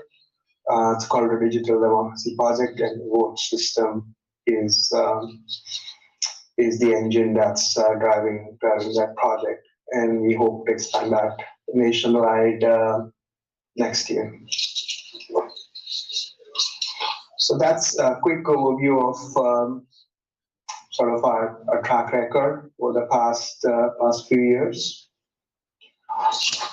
In terms of security and accessibility, as I mentioned, those are key focus areas, and we've been working diligently on that over the past many years, right from our inception. On the security side, we completed testing and product assessments with the Department of Homeland Security, CISA, as I mentioned, in the first such system to complete WISTR testing, ISO compliance, NIST compliance, and more recently, State Ramp Ready. So State Ramp is a new certification which is just being launched. It is similar to the federal, which is the US federal government certification. And on the accessibility side, we follow the WCAG standards, as well as the best practices on both major smartphone platforms and offering voters with disabilities some of the most advanced abilities. So for example, a completely blind voter can work on their devices on an iPhone or a Android device or even a tablet without requiring the help of anyone else in a completely private experience. We've also won a few awards recently, and I'm proud and honored to be and humbled to be part of that.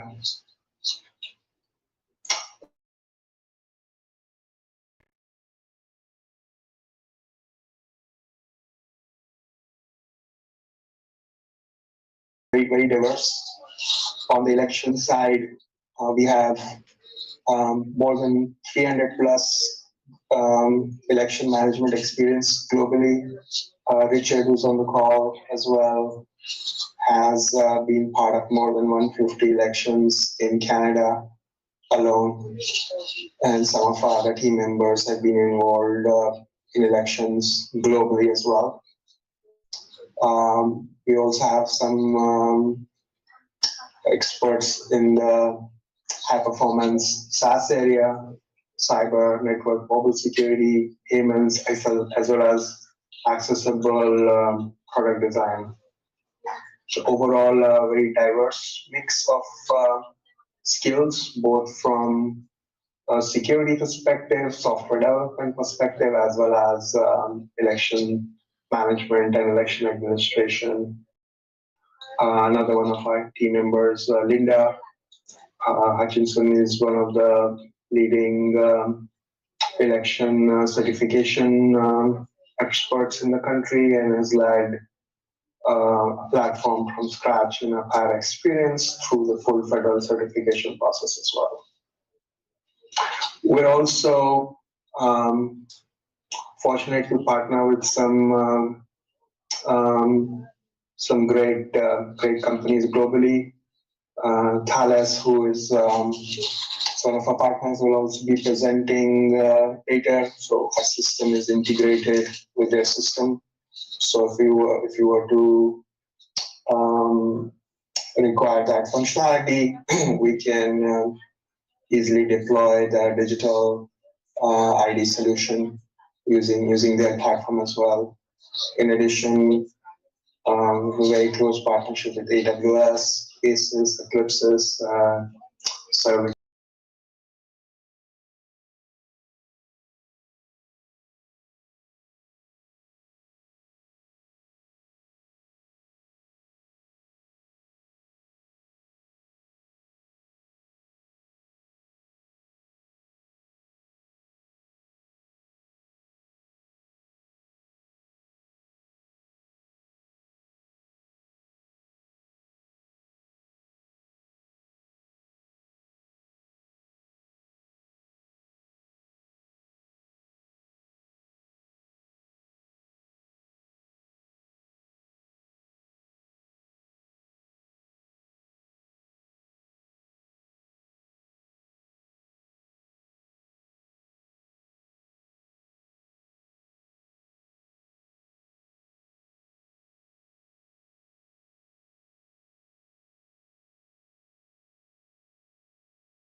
anonymized, encrypted, and sent across the network.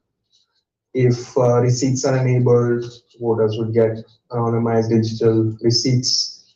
Then, depending on the manner of tabulation, either paper ballots can be generated or a fully digital tabulation, and then you have a provision for a post-election audit. So at a high level, this is how we kind of define it. Obviously, each step has more details and fine-grained aspects to it. The mobile app, essentially, you download the app from the store, start with your mobile number and an email, go through a verification process, and then you get access to the ballot and vote. The web app is similar experience. We try to have a sort of a very integrated experience across the different channels. So you can implement multi-factor authentication here as well. You've got CAPTCHA, it's got DDoS prevention, as well as hardware-based integration. And then just like on the mobile, you can activate government-issued ID scanning. So, for example, a Philippines passport or any other government-approved ID, selfie videos using the cameras on the laptop or the desktop.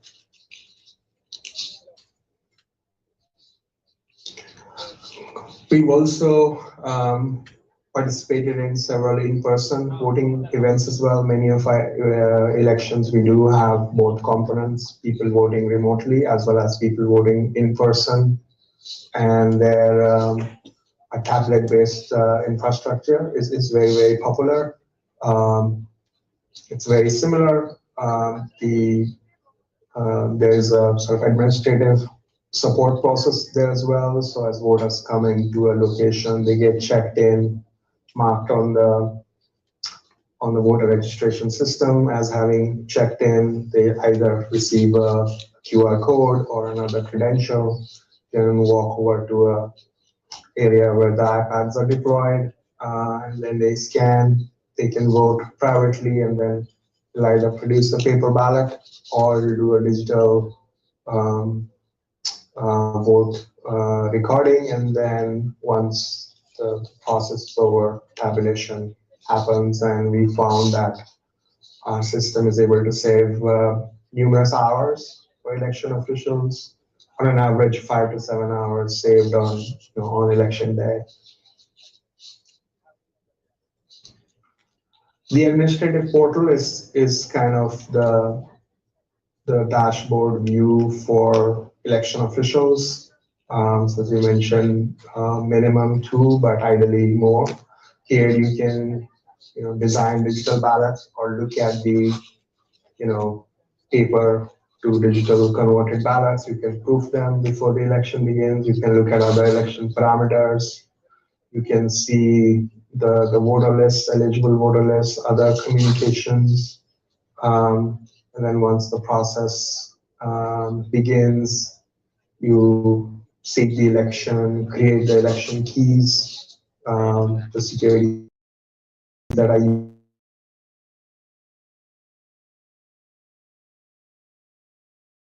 Ballots start to come in, we can track them, who's voted, look at a digital tally, which uses homomorphic encryption, so you don't necessarily have to decrypt the data to see how many people have actually voted.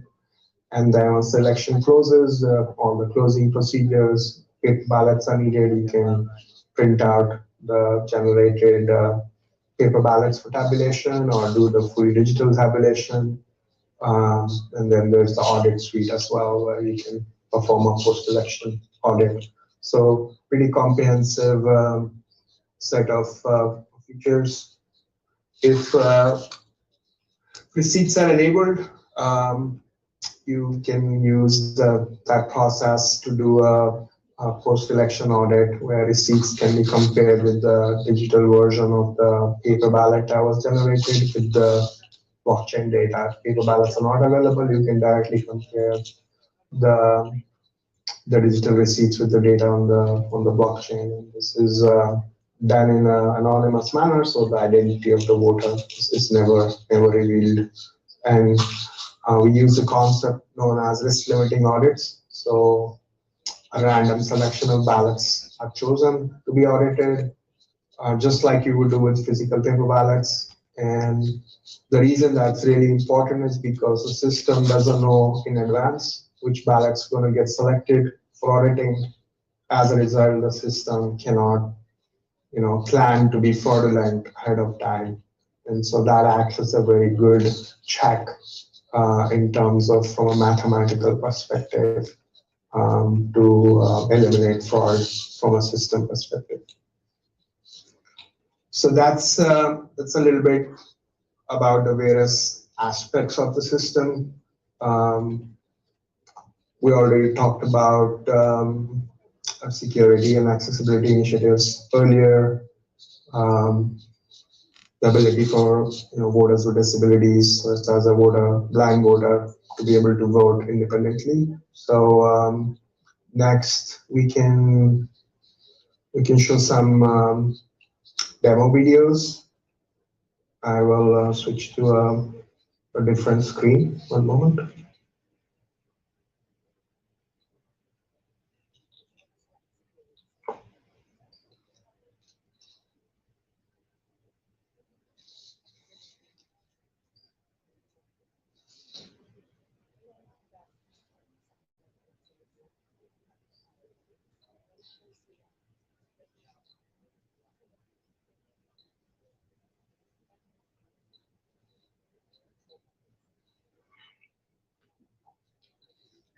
Can everybody see my screen with the demo landing page?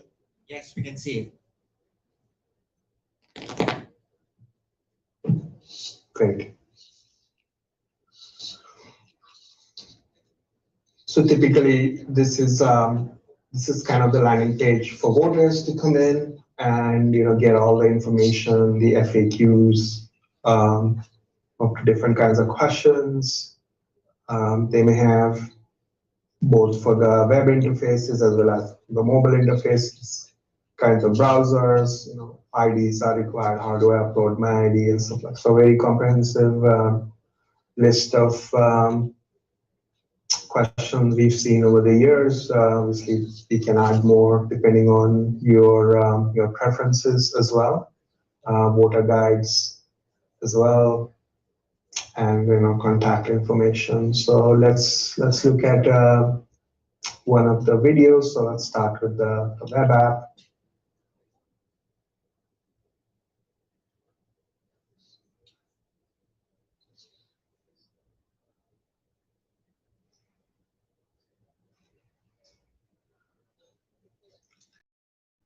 So here you start with your verification process, name, date of birth, email, mobile number, and then you'll be taken to an ID verification screen where you can upload your photo ID, passport.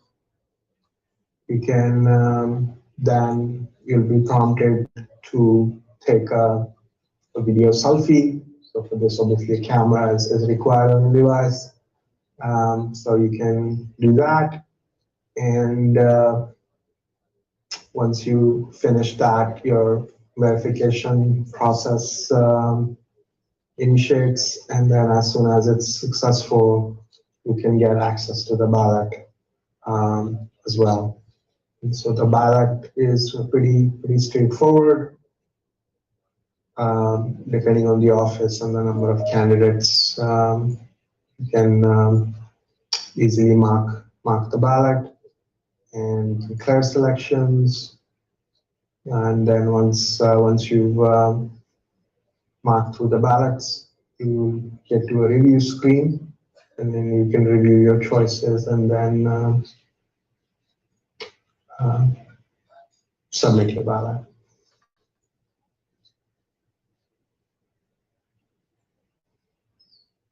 And if a signature is required or an affidavit is required for additional verification, For example, comparing of signatures with the voter registration system, that's also um, available. So that way you have an additional security feature to ensure that it's the voter who's voting, not anybody else on their behalf. And then you get a receipt with the confirmation ID. If auditing is enabled, then the ID can be used for auditing as well. So that's a quick overview of the web interface. Similarly, we can look at the mobile interface as well.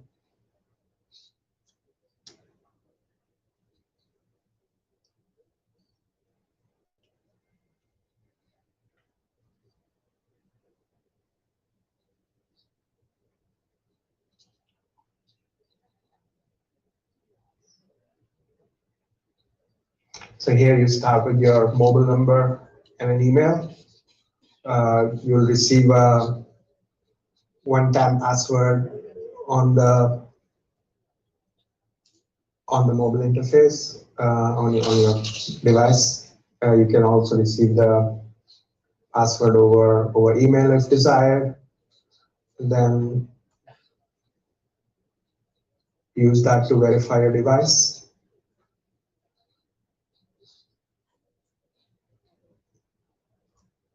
And a PIN is required if your device doesn't have a hardware-based, Face ID or fingerprint recognition. So it can be used as a backup in that scenario.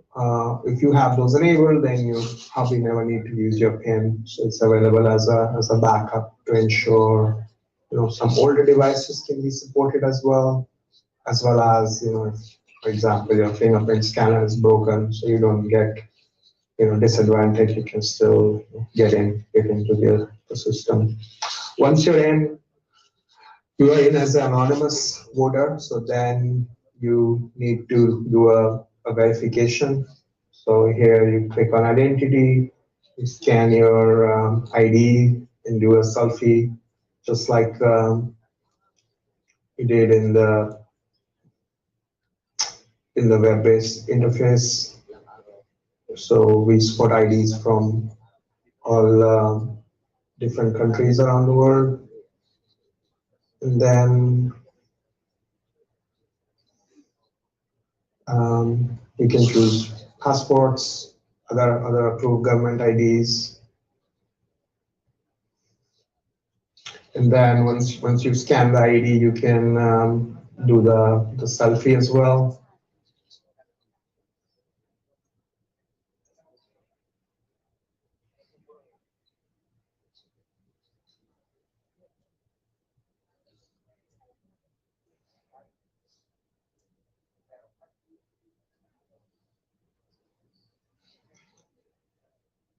And then once your verification is completed, you get a notification on the screen and also a text message and an email.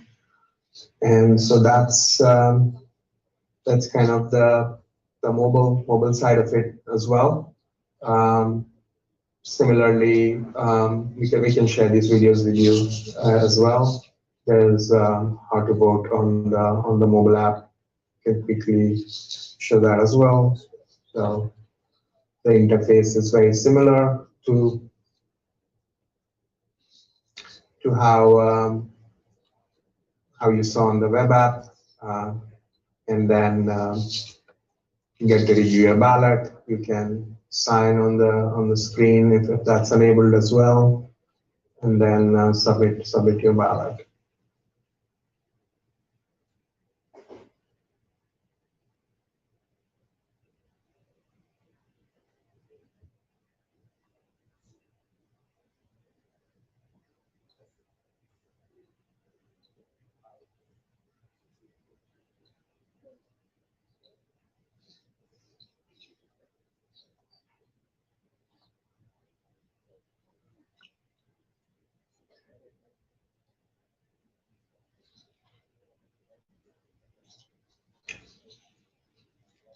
So I'll pause here now, and happy to answer any questions you may have.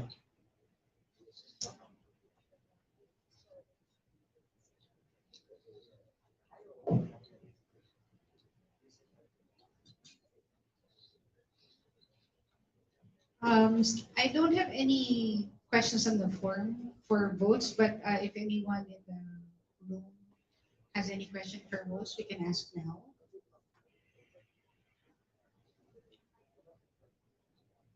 Okay, so I think that would be it for the presentation from votes. Thank you very much. Maybe ask the last presenter to prepare their presentation. So the last presenter will be Thales.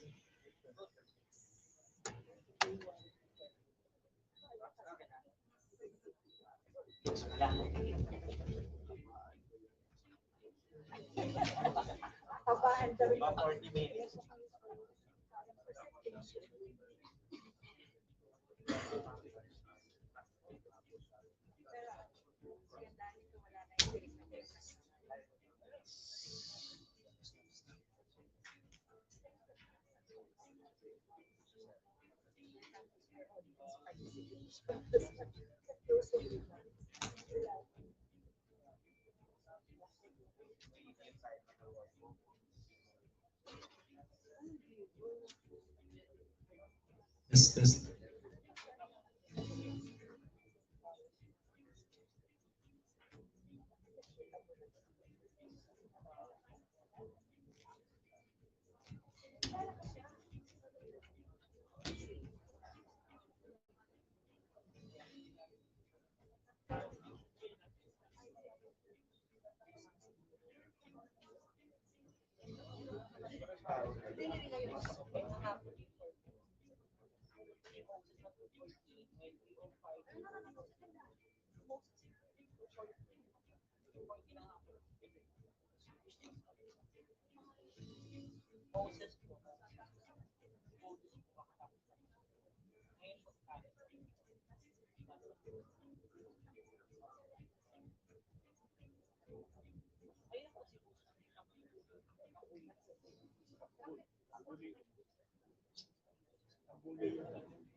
Dear Commissioner, directors, guests, and all the participants we had here, the vendors. I'm Andre Gruber. I'm Sales Director of Thales, Identity and Biometric Business here in the region, also in the Philippines. I'm pleased to be here and to show you today some of the technologies we offer, also for the election committee. Together with me here, my team, Joe, Business Development. We have Jerry and Joey from the Makati office.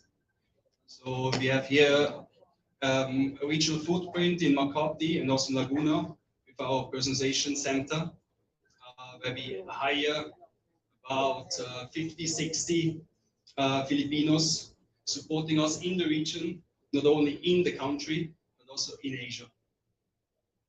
Okay. For the presentation, we have a few slides, introduction, followed by a video and some demos from the team. So you have heard very interesting presentation slides today. I think a very interesting concept from the previous presenters. Today, Thales, I'm not presenting the whole suite of solutions. I think the time is too short.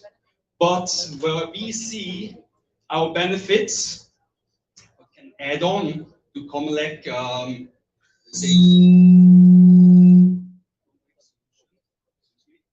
is that part, the identity verification and the digital ID solution.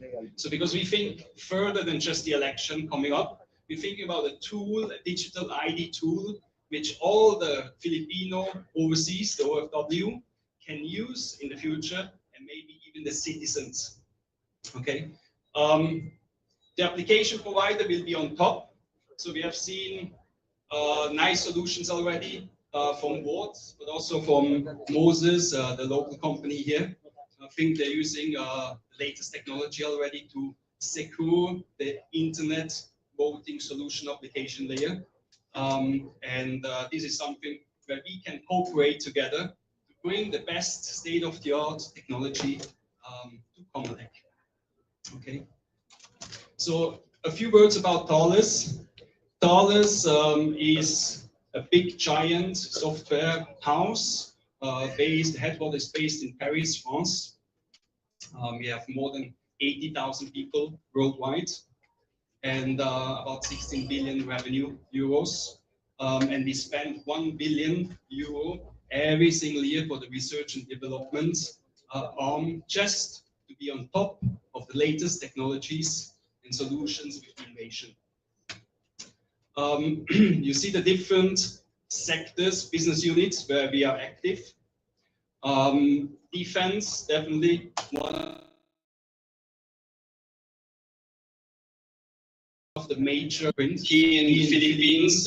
For example, we provide the flash sonars for the Philippine Navy, but we're also providing a secure communication radios to the Philippine National Police Force.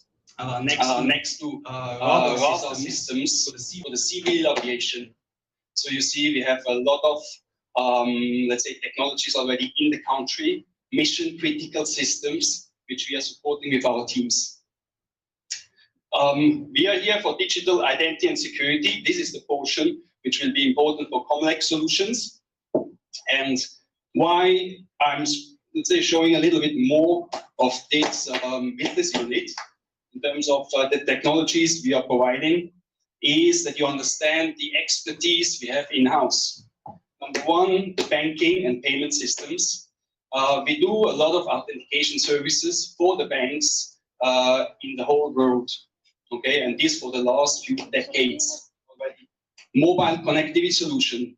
Thales is still one of the largest SIM card manufacturers. And today we know the physical SIM moving into embedded SIM. So we are also providing the eSIM, embedded SIM solutions for the telecom operators. So we're working together with them very closely. This one leads also to IoT solutions because today we have all the connected devices. So we need to have this, let's say, secure component which Thales can offer to transfer the data from A to B. Okay, encrypted, authenticated, and this is where we have our strength.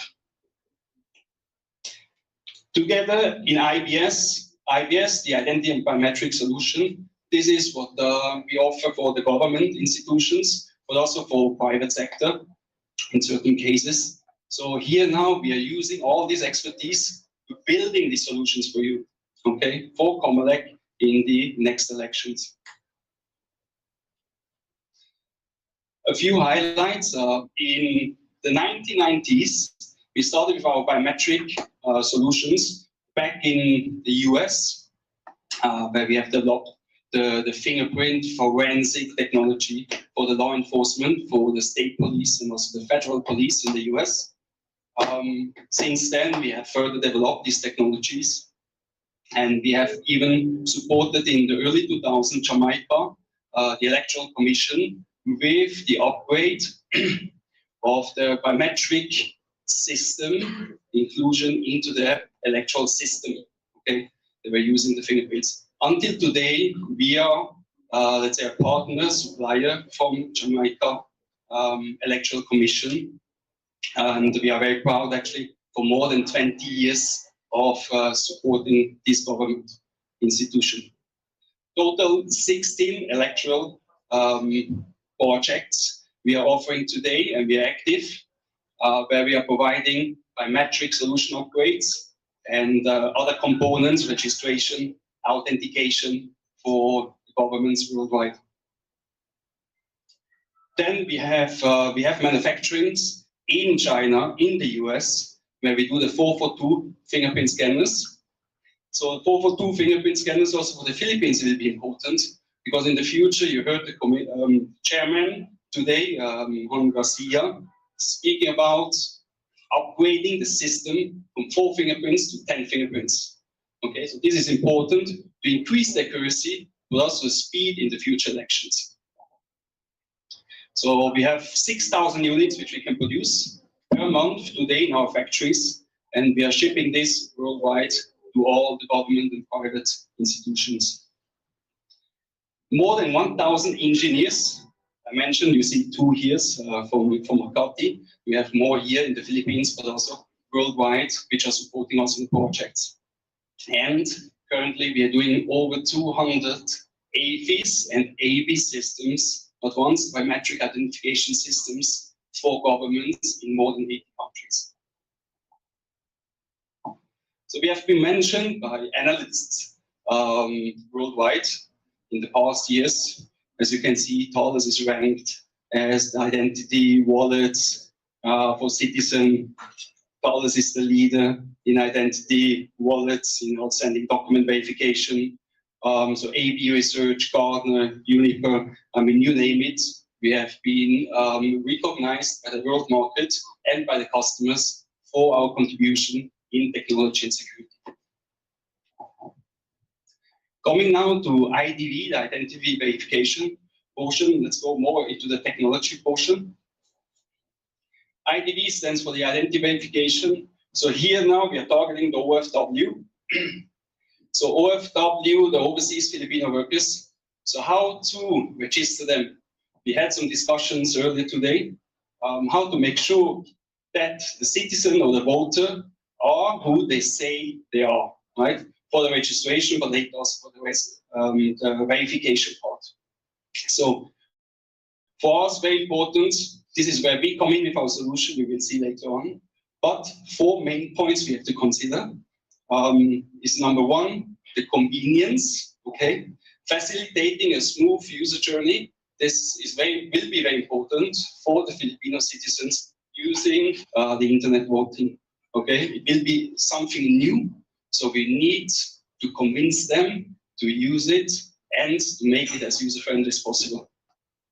Number 2 is building the trust, because with user-friendliness, the trust will come, the security part will come. So we have to make sure we make no mistakes and we provide them the security they deserve to protect their data in the system.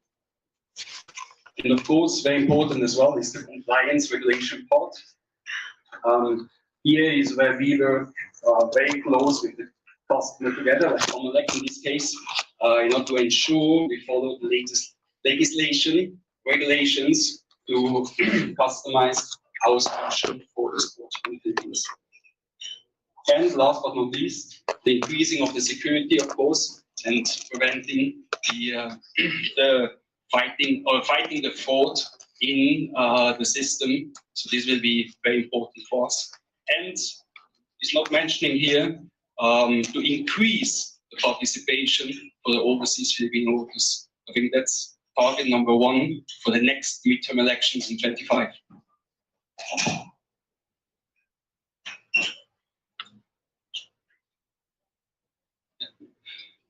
So what you see here now is 2 main portions. Number 1 is about the document verification.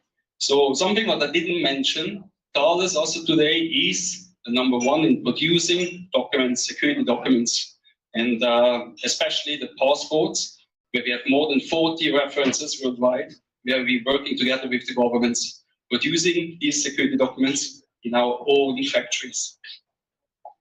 So what you have to make sure, and what we have not heard in previous presentations, is that this document is also unique and is also not forged, because this is where they can start doing the registration, to, let's say, temper the system approach in the internet voting.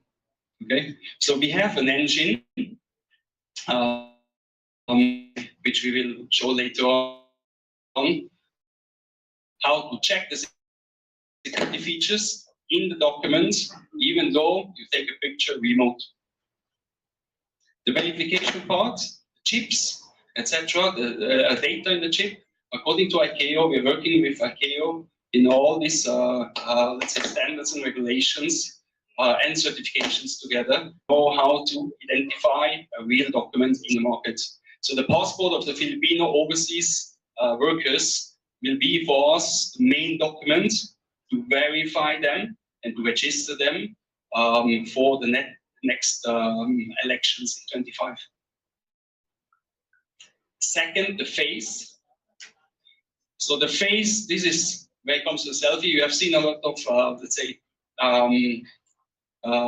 similar solutions today already with the face capture. I mean, there are multiple vendors offering this solution. Here, very important is to look at, the algorithm behind.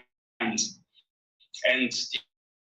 the algorithm behind Thales, we are developing this in-house. What I mentioned, since the 1990s, we are in this biometric experience, and we are tier 1 player to provide you with this biometric verification service. Okay. What you see on the right side, we go one step further. We have the passport. You will see later on a demo. We check the passport. We check the data in the chip of the passport. We retrieve the image of the passport. We verify this online with your database in the Philippines, if this works, and we take a selfie on top of that. Okay, this in combination with the document verification is a very secure way how you can do the registration part.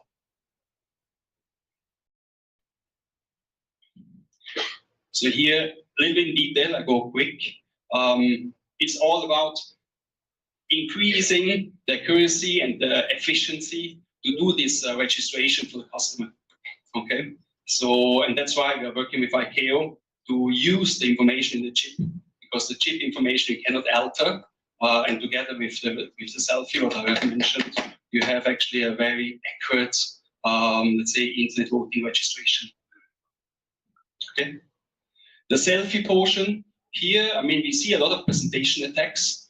It's not that simple to take a selfie and to make sure that the person behind is a live person and it's not just a presentation attack, a poster, a 2D mask, a 3D mask, or whatever you see in the industry today, fakes. So we see a lot of technologies coming to the market. So we have a solution to prevent these kind of attacks, okay, and to give you the best selfie picture, which is accurate and which is live.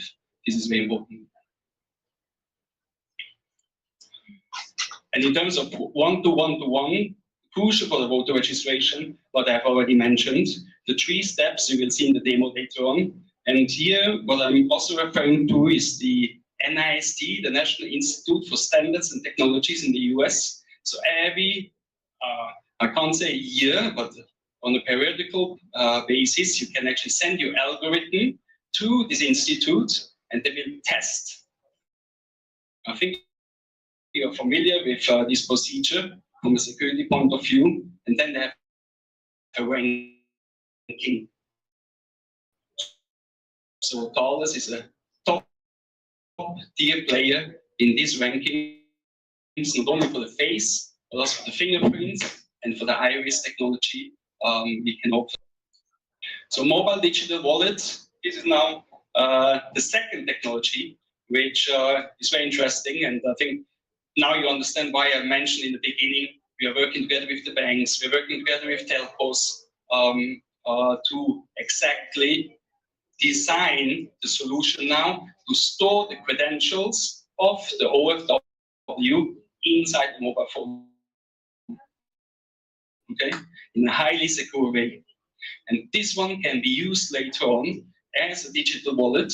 So you have a voter, let's say you have a voting credential inside your mobile phone. You may have from Comelec or different institutions a different digital ID which you can store. In the end, the idea is to store your whole wallet, what you carry around, in your mobile phone in the future. The services for the citizens and for the voters is to prove your identity, also offline, not only online, offline, because the credentials are securely stored in the mobile phone, okay, in the application. So the proof of eligibility to vote can be tested, and also the online authentication, because this is the next step. We want to, of course, offer the eGov services for the citizens or the OFW in the region. Very important, we have, let's say, installed, implemented the system now for Queensland TMR, for the digital driver license in Australia. So they're using this now also for active communication tool. Okay, so if there is anything happening in the state, they can use this to push out the message to the citizen. Okay, so means some information about the next elections or a reminder for voting. So this can be actually sent out actively from Comelec, okay, for the elections, but also further on once they are registered. And very important, we are the first one, Thales the first one, which has the highest security level certification, EL3+, common criteria for this mobile software solution. Okay? And this is very important to prevent also from attacks in the market. Okay.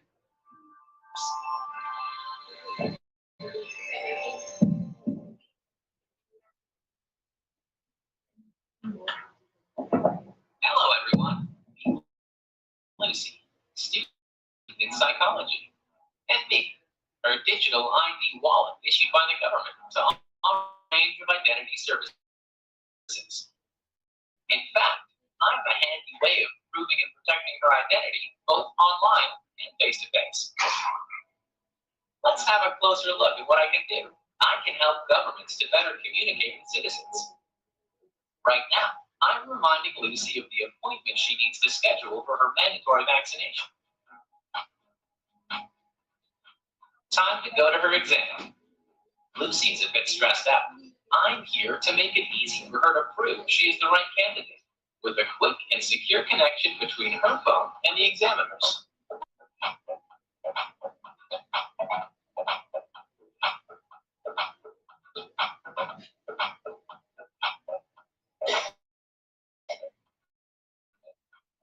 Exam passed successfully. Quick stop at the door. Lucy uses me to declare her passport lost. She needs it for her upcoming road trip. No issue. She can request an emergency digital facial admin a lot smoother. And that's not all. I can also help Lucy request a birth certificate, pay her taxes, or prove that she is when onboarding to new services, such as opening a bank account. I allow Lucy to certify her healthcare coverage entitlement. She's able to decide whether to authorize the doctor to access her medical records or not, ensuring her control over her personal data. Lucy needs one more thing before being all set for her trip to Australia, renting a car. I help her share her driver's license credentials online, so that she doesn't have to wait hours in a queue to collect the car when she gets to Brisbane. The rental company benefits from secure and accurate information, and Lucy from a smooth experience. Lucy's friends are waiting for her inside the bar.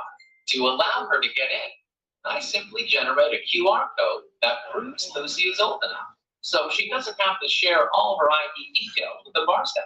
So yes, I'm Lucy's best companion, I protect her identity and official credentials wherever she goes. I provide secured access to public and private services and allow her to have full control over her data privacy. In other words, I give the right access to the right data to the right person. I am also trusted by governments to best support countries' digital transformation, fight against ID fraud, and deliver smooth public services. I am the Thales Digital ID Wallet.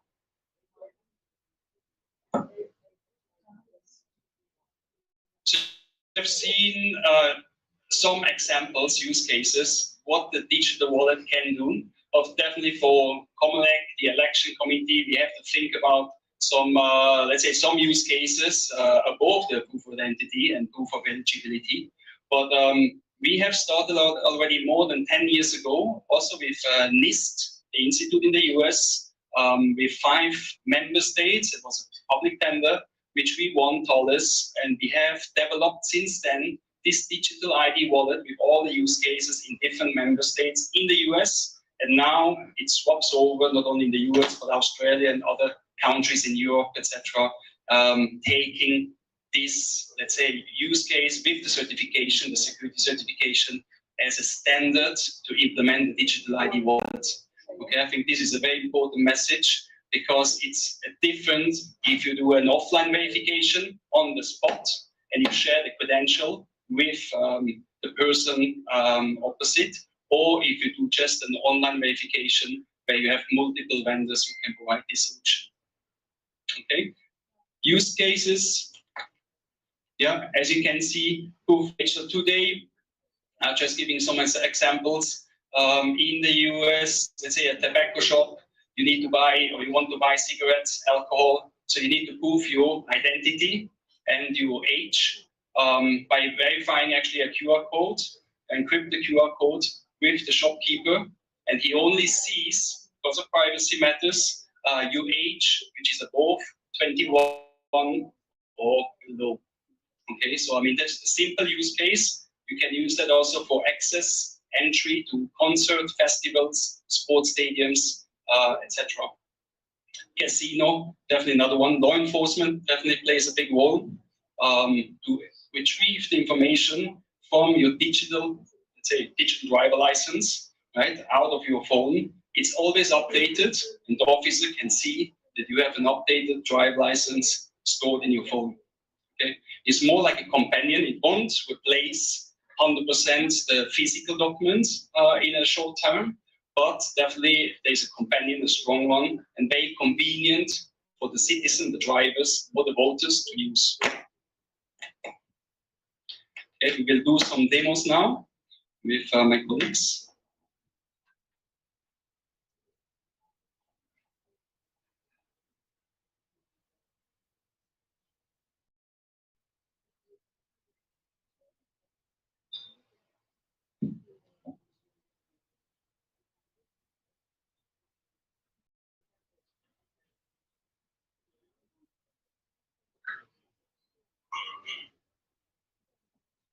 Hello, I'm Jeric from Thales.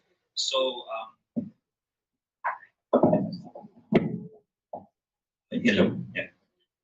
So I will be showing you how the IDV works. So it's the identity verification. So as you can see on the screen is the iPhone that I use. So this is the IDV demo app. So first you will be seeing this screen. So sorry, I will just speak in Tagalog so that everybody will understand. So pagpunta nyo dito sa pinaka-start, meron kayong three na choices. When you click yung verify your ID, meron tayong tatlong kinds ng verification. One is yung snap and verify. Snap and verify will be the full visual verification ng document. Tapos next is yung tap and verify, which is ito yung nag-read ng NFC, ng RFID chip using the NFC dun sa ating document.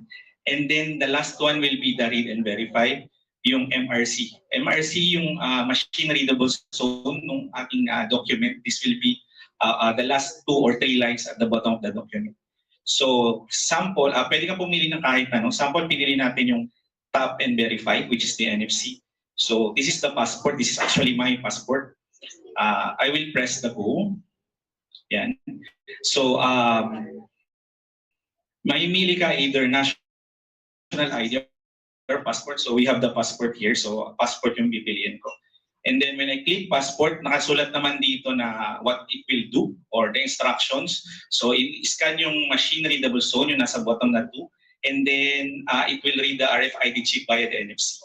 So when click yung get started, ayan, tap and verify, I will scan my passport.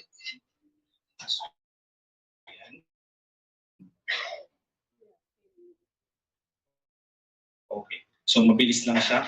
So binasa niya yung MRC dun sa passport. I-read niya yung chip kasi yung MRC yun yung requirement para mabasa para makuha yung data dun sa RFID. Okay. And then I will put this here so that it will read the chip. So click read the chip. So as you can see, it's getting photo. And then next is getting signature. And then lastly is getting document info. So hold lang natin siya. Yan.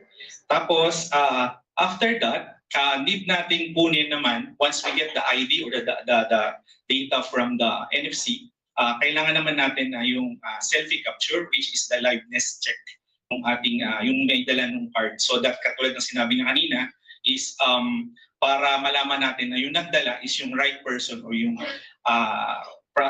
talagang may-ari ng document. So, start verification ko. So yan, may kita niyo mga.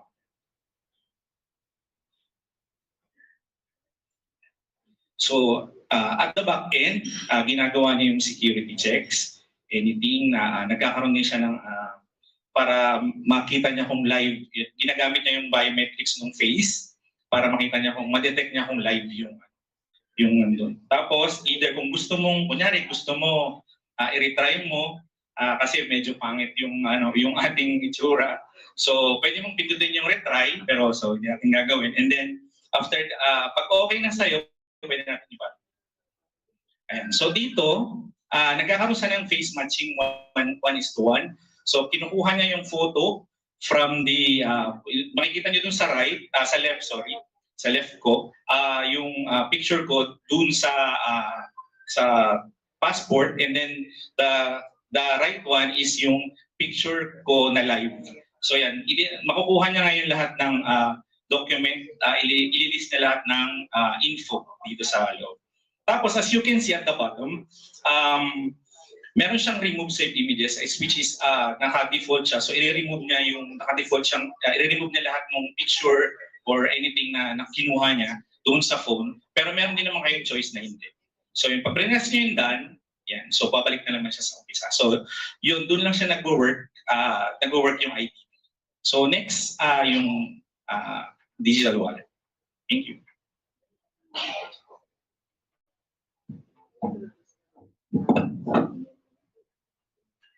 Okay. So this demo here, which I'm showing, is that after you have a digital credentials or Comlec ID or voter ID's credential, what can you do further with it? What information can you share with third-party service provider? Sorry, I can't speak Tagalog. Okay, so just now what my colleague Jared was showing was iPhone. So right now on the left screen is an Android phone. It's a Samsung A38. So just to show you that our solutions are compatible with both types of phones. So this demo here is specific to do, it's not customized for voting application, but the same concept can be applied to a voter's credential. Okay, so what I have here is my digital ID wallet. So when I register and enroll, I did it at home using my Singapore passports. That's why you have my details of it. That's the actual passport details after the chip reading. Okay, so today what I'm going to do here is that I'm going to show you how easy it is for overseas foreign worker OFW to gain access to other services from the government or from third-party commercials such as banks, or like in this case a car rental company. So very simple. I go to a car, rent a car from, Aquino International Airport, and I choose the date which I want the car and the time which I want the car. Okay, so traditionally, when you want to rent a car, you have to provide your driving license, your name or your ID cards. Oh, sorry. Let me check the internet connection.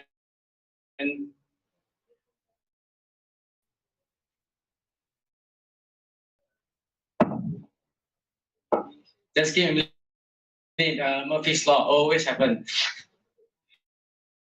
Not always. Always showing about the driver license, the opposite. I rental a car.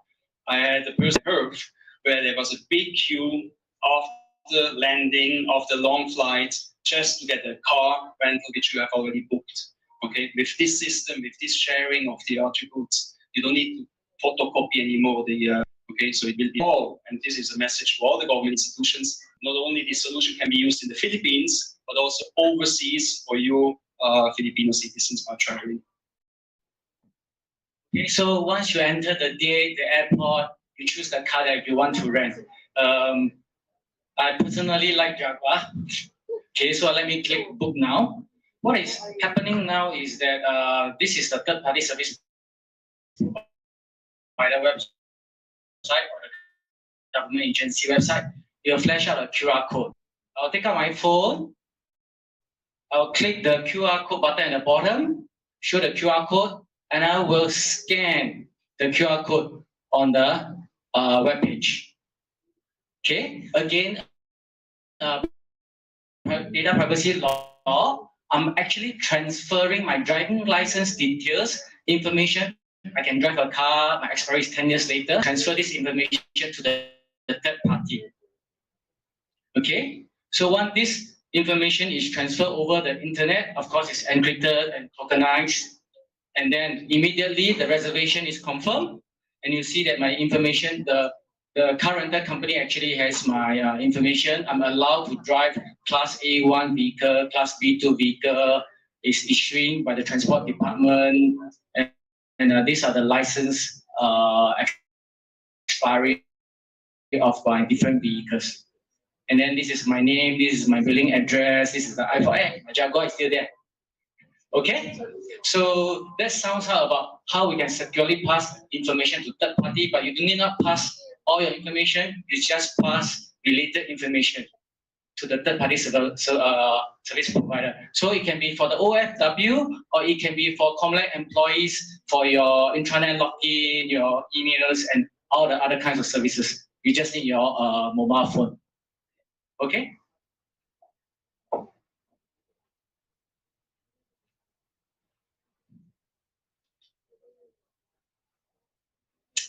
So now, how does it all add up? We have seen now the internet voting application registration from our end.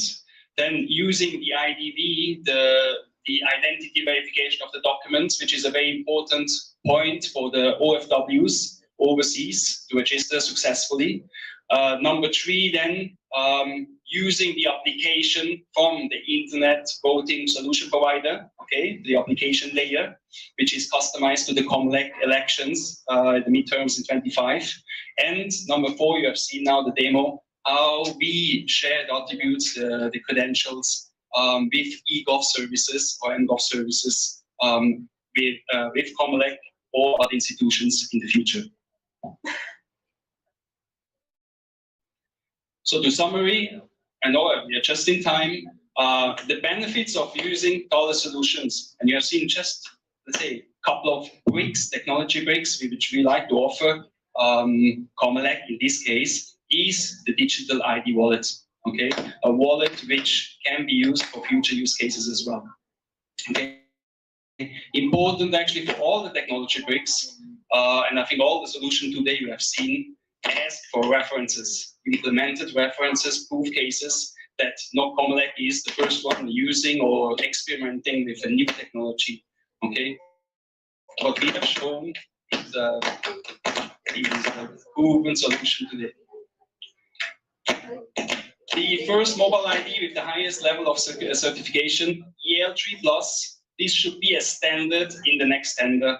Okay, so everyone who wants to bid for this kind of mobile technology solution, they need to follow these standards, match these standards, which were very challenging for the vendors to reach. Number 3, top ranked list. Here we speak about biometrics, very important that you have a top layer in terms of accuracy, speed, and algorithm of this biometric modality. Let's say the face, the fingerprints, or the iris. Okay, please follow these standards to have a certain level of quality in your system. All 13, we see verifiable potential. I think all this is important also putting into the future tenders to have a state-of-the-art technology and solution players in the European Union. I mean, they have already certified now this standard, which is public and which can be read out for everyone. Vast experience in both programs. What we have shown 16 projects. So, you know, the biometric data local and the goal. So I guess, so anyway, so thank you very much to all our presenters. And to formally close today's activity, we call on our Executive Director, Attorney Teopisto E. Elnas Jr.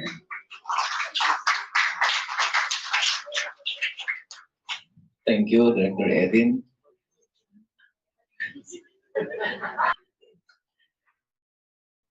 Kongkaskeo, Comselis, senior staff, mga magigiting na representatives from the House of Representatives, si Madam Bldg, and of course, si Ma'am Dana sa Senate, members ng CAC, vendors, stakeholders. Sabi nga ni Kongkaskeo, 40 minutes din ito kung wala kang time na pinatay. Actually, I prepared around 3 pages. Pero looking at the situation, buti nga, dumami konti yung sa senior staff. Kanina yan, puno yan comment. Anyway, much has been said.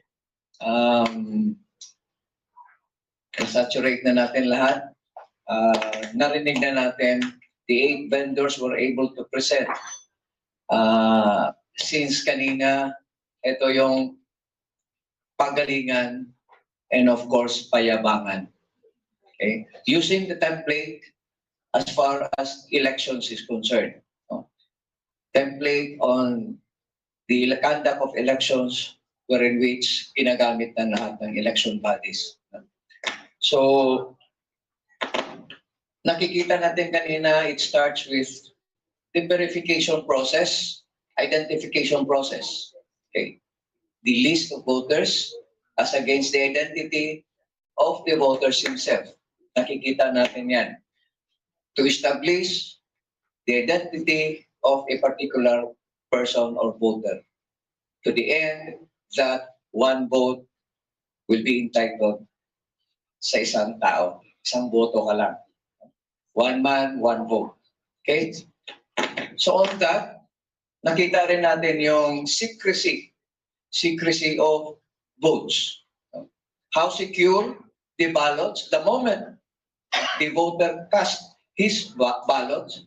And not only that, hindi makakabit, hindi ma-attach, the identity of the voter will not be attached to the ballot itself to the point that his identity will be identified, his votes will be identified.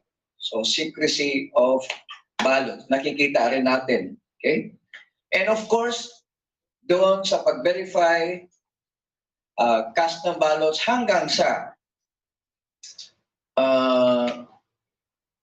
counting, casting of votes, andun yung security features. So others emphasize on the encryption, others emphasize on the password, OTP, QR code, etc. To the point that the process is secured, the process cannot be manipulated by outsiders. And the votes are counted accurately and exactly. Ang ano na dito kanina, in fact, na-observe ni Chairman is that there was no point wherein which after the votes are cast, tabulated, consolidated, hindi nakakabit sa canvassing, which is a vital component in the process of elections. So hoping, alam ko lahat are excited na magkakaroon na tayo ng internet voting. But nonetheless, this is a daunting challenge in task of the Commission on Elections, within which maraming issues and concerns, maraming challenges. One of which is yung budgetary requirements. Pag hindi tayo bigyan ng pondo ni Madam Dana at saka ni Ma'am Debbie, tapos ang internet voting. Tapos ang mga pangarap natin, sasabihin na lang natin, wish ko lang. Of course, with this internet voting, it will address yung issues and challenges natin as far as the low voter turnout. With this, it will level the playing field among voters. Whether malapit ka sa voting center, sa embassy or konsulada natin, or malayo ka, pareho. Or seafarer ka, pareho yung opportunity to vote. Okay? Because of the internet voting. Again, hindi ito mangyayari kung hindi tayo bigyan ng pera ni Madam Dana at saka ni Madam Debbie. So with that, all of these challenges, and I know that it's not only, COMELEC is not alone on this. I know that stakeholders, lahat tayo ay nandun para sa ikabubuti ng electoral process natin, especially sa overseas voting. So with that, I'm sure COMELEC will endure, COMELEC will persevere, COMELEC will succeed. Because paulit-ulit, since I was in the field, paulit-ulit na sabihin, failure is not an option. Maraming salamat.